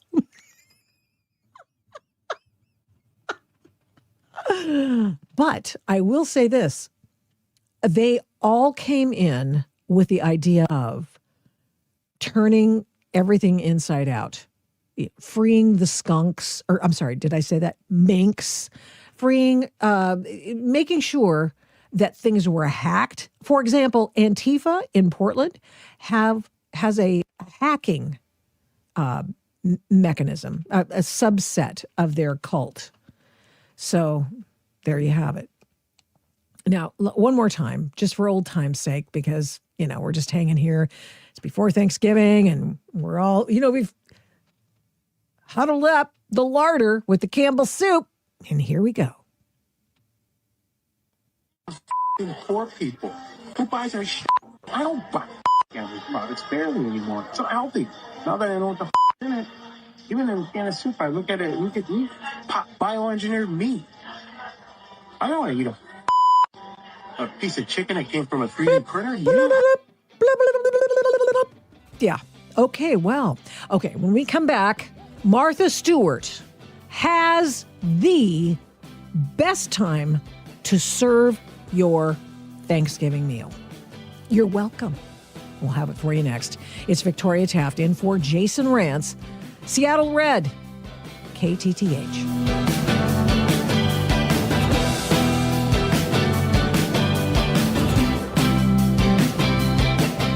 $5,000. That's the average amount of money people in the U.S. are now spending on gas in a year. $5,000. That's crazy. If you drive, you have to download Upside, the free app that gives you cash back every time you get gas. That's right. You can earn real cash back with Upside just by buying the gas you're already buying. You can literally start earning cash back today. I use Upside every time I fill up, and I've already made around $300. You're putting gas in your car anyway. Why not get real cash back? If you like free money, download Upside. I'm saving the cash I earn from using Upside to help pay for a vacation later this year. Download the free Upside app now to earn cash back every time you buy gas. Use promo code BOOST25 to get an extra 25 cents per gallon on your first tank. You can cash out anytime right to your bank, PayPal, or a gift card for Amazon and other brands. Just download the free Upside app and use promo code BOOST25 for a 25 cents per gallon bonus on your first tank. That's code BOOST25 for a 25 cents per gallon bonus. With Steel, batteries are included. This holiday season, give a gift that's ready to go right out of the box. For everything from cleaning up the yard to cutting up firewood, Steel tools check off the wish list and knock out the to-do list. And right now, buy select battery tool sets and get a free extra battery. Visit SteelUSA.com for holiday deals and gift ideas. Happy holidays from Steel. Offer valid for a limited time only at participating dealers while supplies last. At Bank of America, we asked our people, how do you take ownership of your career? I'm able to grow my way by putting the priorities that I have for my career first. I thrive on being a leader who's behind the team, not in front of the team. Every few years, I'm being re-energized because I get to do something different and learn something new. See how our teammates are growing in their careers at bankofamerica.com/great place to work. What would you like the power to do? Bank of America, proud to be an equal opportunity employer. You're losing your hair and you simply need a solution that works. You want the best. Modern technology, top-rated physicians, something that's guaranteed to work. Guys, you need world-class Dr. Perungo and his team at Advanced Hair. Advanced Hair has completely redefined hair restoration. From the experience itself to their unmatched results. Receding hairline, bald spot, thinning hair, maybe all three like I had. Get your hair back with Advanced Hair's simple one-day treatment that begins to regrow your own natural hair the very next day. Advanced Hair has changed tens of thousands of lives, including mine. And get this, Advanced Hair is once again the winner of the 425 Business of the Year. For your free consultation, call 425-449-8185. Right now, you'll get $250 off and 250 free hair grafts. Refine your hairline with the team that redefined hair restoration. That's 425-449-8185. Or for the before and afters, visit advancedhair.com. Hey, can you blow up some balloons for Jack's party? I can't. I'm so congested. You need Sinex Severe from Vicks. Sinex Severe Nasal Spray. Yeah, just Sinex. Breathe. Sinex Severe instantly relieves nasal congestion and works 6 times faster than nasal decongestant tablets. The 12 hours of relief allow you to get back to the moments that matter without congestion. Daddy, we need more balloons. On it. Try Sinex Severe from Vicks. Just Sinex. Breathe. Use as directed. An official message from Medicare. Medicare plans change from one year to the next. And this year, it's important for you to review your current coverage and compare all your options during Medicare open enrollment. Compare health plans, drug coverage, and costs. See if you can save some money, and don't forget to make sure your drugs are covered. Open enrollment ends December 7th. Visit Medicare.gov or call 1-800-MEDICARE. Paid for by the U.S. Department of Health and Human Services. This is the story of Julie Guillot. She's a Leukemia and Lymphoma Society advocate and the mother of a child who battled blood cancer. Zach was diagnosed with AML, a deadly leukemia, when he was only 5. While the treatment really attacked the cancer, unfortunately, it also attacked his body. Uncontrollable fevers, terrible nosebleeds, and his skin was burned from the inside out. He died at just 9 years old, really from the treatment that was meant to save him. The Leukemia and Lymphoma Society was founded 70 years ago by parents who also lost their child to cancer. Today, we're pioneering breakthrough treatments for kids with cancer. We are so close to finding better treatments for kids with cancer. So it's too late to save Zach, but working together, we can save thousands of kids just like him. Visit LLS.org and save a child's life. For more than 75 years, the VA Home Loan Benefit has helped millions of eligible veterans and service members achieve their piece of the American dream, a home for their families. Did you know that you could purchase a home or refinance your current home loan with your VA Home Loan Benefit? VA home loans have lower closing costs and generally enjoy lower interest rates than other borrowers. The VA Home Loan may save you thousands of dollars on your mortgage. For more information, visit www.va.gov or talk to a lender of your choice. Choose VA. This is the story of Julie Guillot. She's a Leukemia and Lymphoma Society advocate and the mother of a child who battled blood cancer. Zach was diagnosed with AML, a deadly leukemia, when he was only 5. While the treatment really attacked the cancer, unfortunately, it also attacked his body. Uncontrollable fevers, terrible nosebleeds, and his skin was burned from the inside out. He died at just 9 years old, really from the treatment that was meant to save him. The Leukemia and Lymphoma Society was founded 70 years ago by parents who also lost their child to cancer. Today, we're pioneering breakthrough treatments for kids with cancer.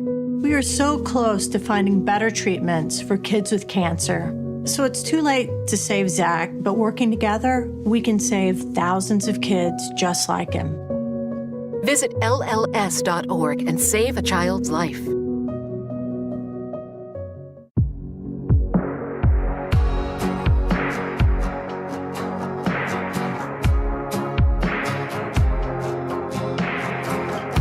You know, during the holidays, we really do think about people who have it worse than we do. I mean,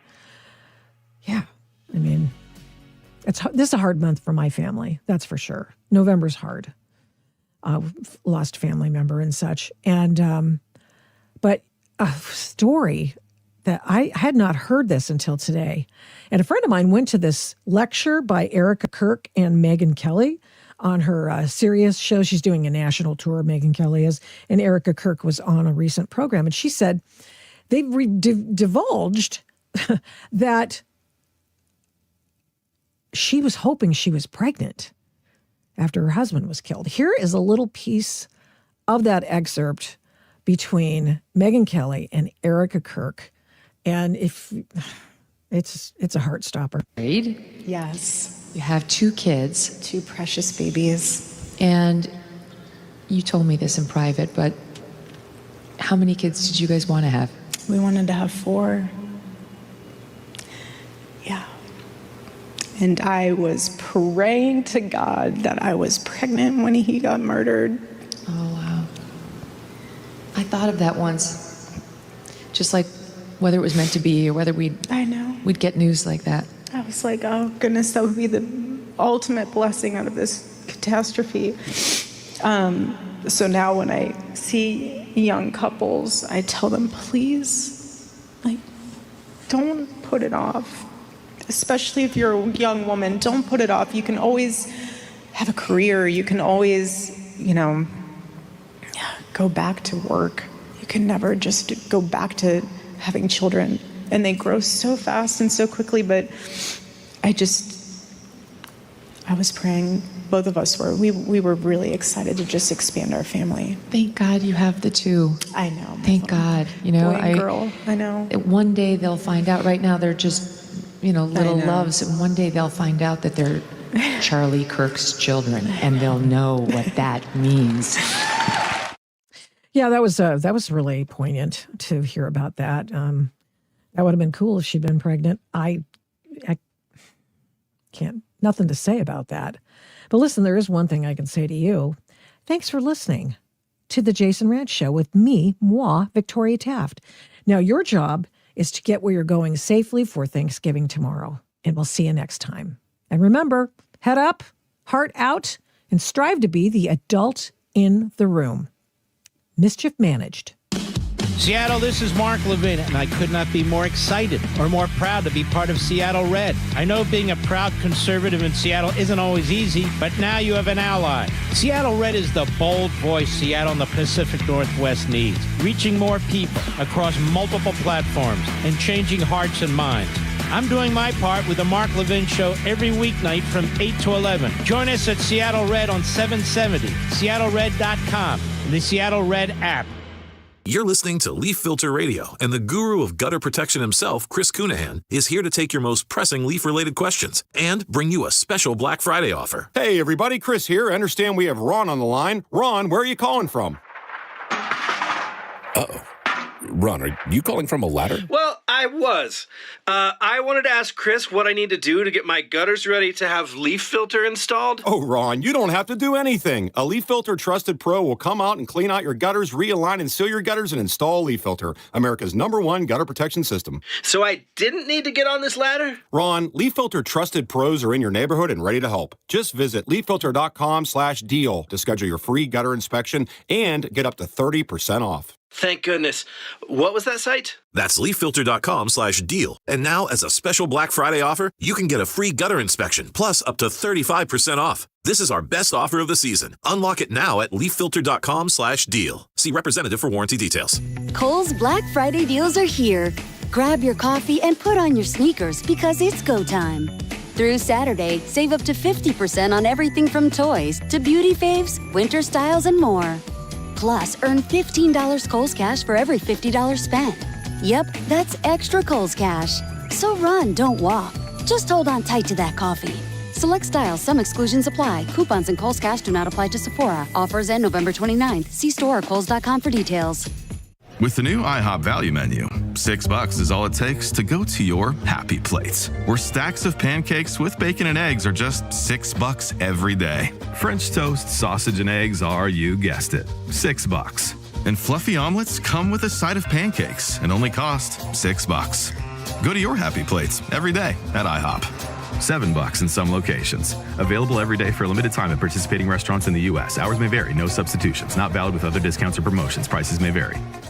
Those of you interested in building your very own shop, horse arena, or farm equipment storage, PacWest Arenas will provide your engineering and a kit if needed. A kit includes step-by-step instructions, unlimited communication, and a one-time 4-hour site visit from an expert. If you also need engineering, PacWest Arenas will guarantee it in 10 business days. Consult an engineering and kit expert. PacWest Arenas, your one-stop shop for all your pole building needs. Go to PacWestArenas.com. All right, here's a quick confession.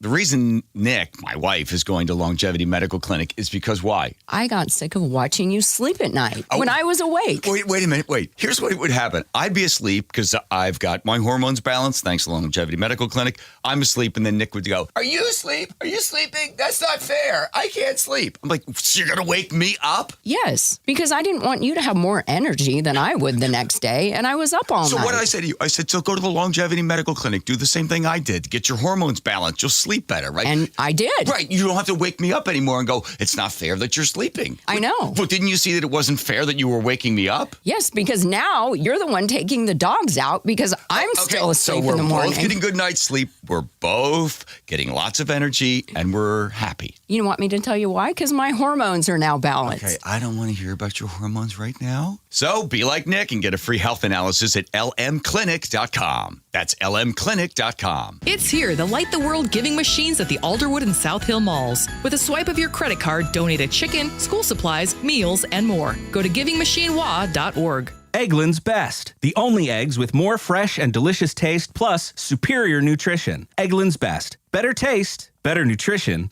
better eggs. It's a bully, but we aren't afraid of a fight. It's elusive, but our focus never fades. It's deadly, but we were born to defeat cancer. You may not have heard of us, but our work has helped millions impacted by cancer. We are the Leukemia and Lymphoma Society. We are leaders in advancing breakthroughs in immunotherapy, genomics, and personalized medicine. This research saves lives.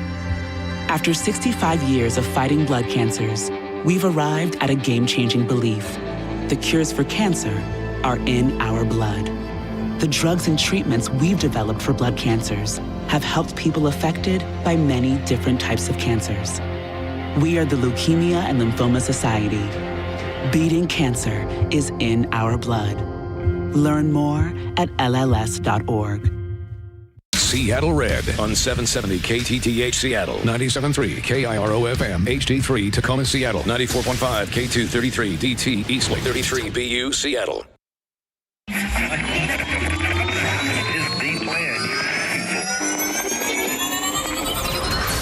Live from the Lumberyard in Pullman, this is the Cougar Football Hour.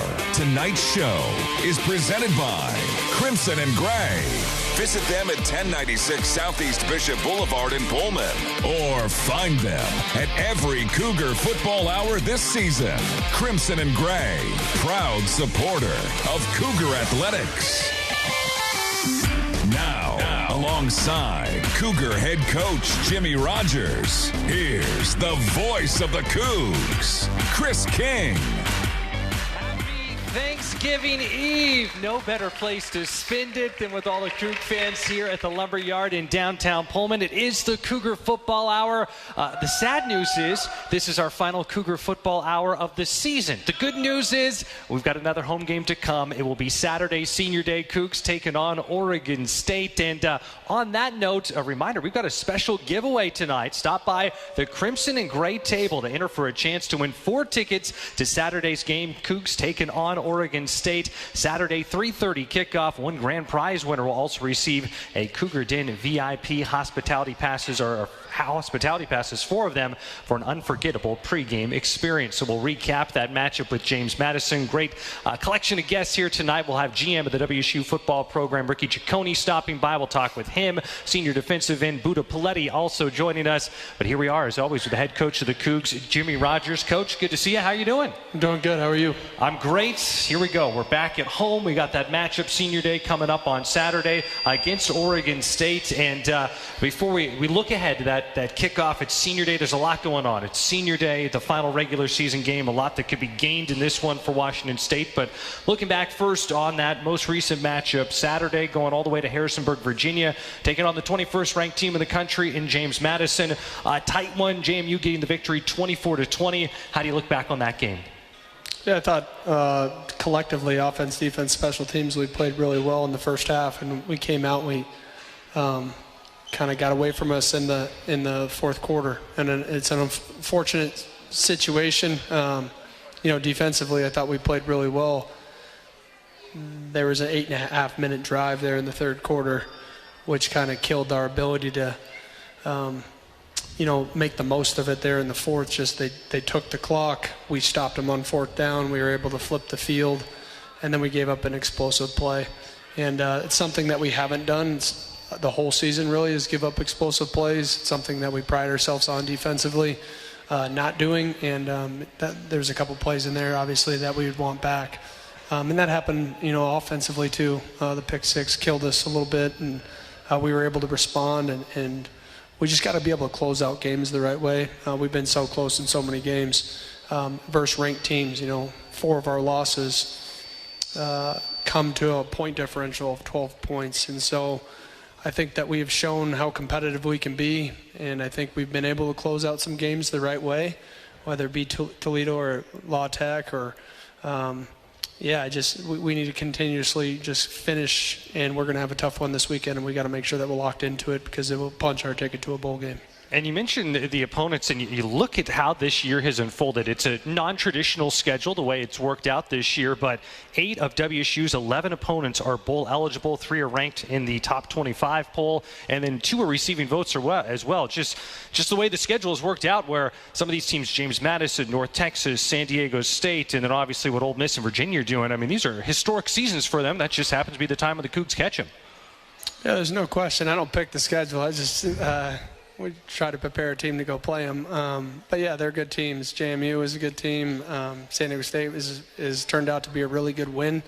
But we need to be able to close out games. I don't think nobody's giving you a high five for finishing second place. So, in the end, we can look back, and maybe the most important thing is how we lost. We got to learn from it with the youth on our team because they've experienced it, and I think that's how you grow as a program, and not just necessarily the schematics, but the emotions of the game, how it felt overcoming those, as a team, like learning from that moment and not allowing it to happen.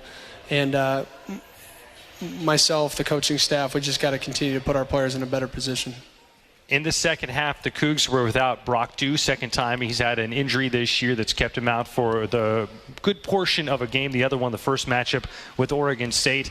How was it adapting without Brock Dew, who has been a mainstay at center? He's made 31 consecutive starts when you factor in the JMU game. Yeah, obviously Brock has some of the most snaps on our entire football team, not just at the offensive line position, and he plays a pivotal role in our success as far as playing center. But I was proud of Kyle Martin, stepped in again, and for the most part played pretty well. But it's hard to make up experience, right? And so when you have experienced players, guys that have been in that moment, obviously you'd love to have them in there. But I was proud of Kmart. He came in and we battled, and we didn't secure the win. So we'll learn from it and grow and take the next step. Definite bright spot in the game, the performance of Maxwell Woods. Ended up having a season high of 10 carries, 43 yards, also 28 receiving yards. What kind of spark did he provide for the team on Saturday? Yeah, I thought he played really well. He hasn't gotten the carries maybe that he would want, but there's 4 capable running backs right now that are in the rotation. It's hard to get them all the same amount of carries, and Leo went down a little bit with the shoulder. Shoulder's been bugging him, and he stepped in and he made the most of his reps, and we just kept giving him the ball, and the holes that he was finding and the ability to separate and make critical plays kept drives alive, which was huge for us. And so I'm proud of him being locked in and ready for the moment, and then he made the most out of it for sure. Looking ahead to Oregon State, we'll have our full matchup breakdown a little bit later on here in the Cougar Football Hour, but the senior day aspect of it, 25 seniors are going to be recognized. I'm just going to name check these guys real quick because we talk about them on the broadcast, but just these seniors who are going to be out there honored: Tucker Large, Angel Johnson, Colby Humphrey, Zevi Eckhouse, Jamari Colson, Caleb Francel, Buda Paletti, who will be our guests tonight, Leighton Smithson, Leon Neal Jr., Jeremiah Noga, Josh Meredith, Matthew Durrance, Cale Reeder, Gavin Barthel, Carson Bruner, Parker McKenna, Ram Stevenson, Colton Peoples, Sony Finau, Christian Hilborn, Brock Dew, AJ Vaipulu, Adamola Filet, Darian Dalton, Ryan Harris, even Dylan Payne in there. 7 of those guys spending their entire careers at WSU, and very worthy round of applause for all those guys. What's it like for this week? You needed to read that? I could just do it off the top of my head. Well, do you want to do it backwards? How about alphabetical order? No, I couldn't do that. Well, I had my cheat sheet No, in they've front been of me great, here. though. I mean, this is a collection of people that have either stayed, came with me, or came from the outside. You'll hear from Buda later, but a lot of guys that are all committed to a common goal and bought into it and worked extremely hard and do it with a certain level of spirit. It's been a joy to coach these guys.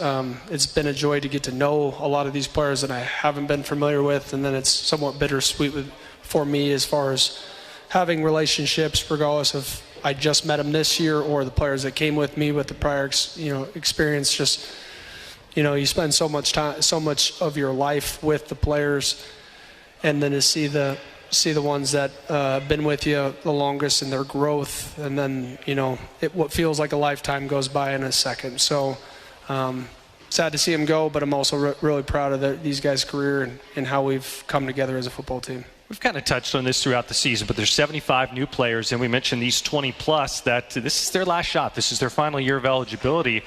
How has it been seeing them all build that chemistry and have that locker room unity? Because the results on the field and what we've seen, it feels like even though these guys maybe haven't all played together for a long time, it's really come together in an impressive fashion.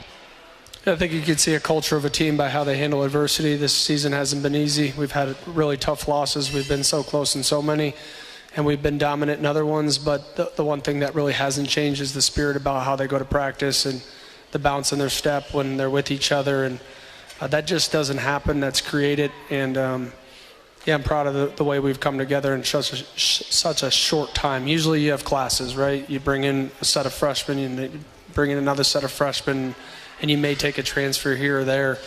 But this was a lot of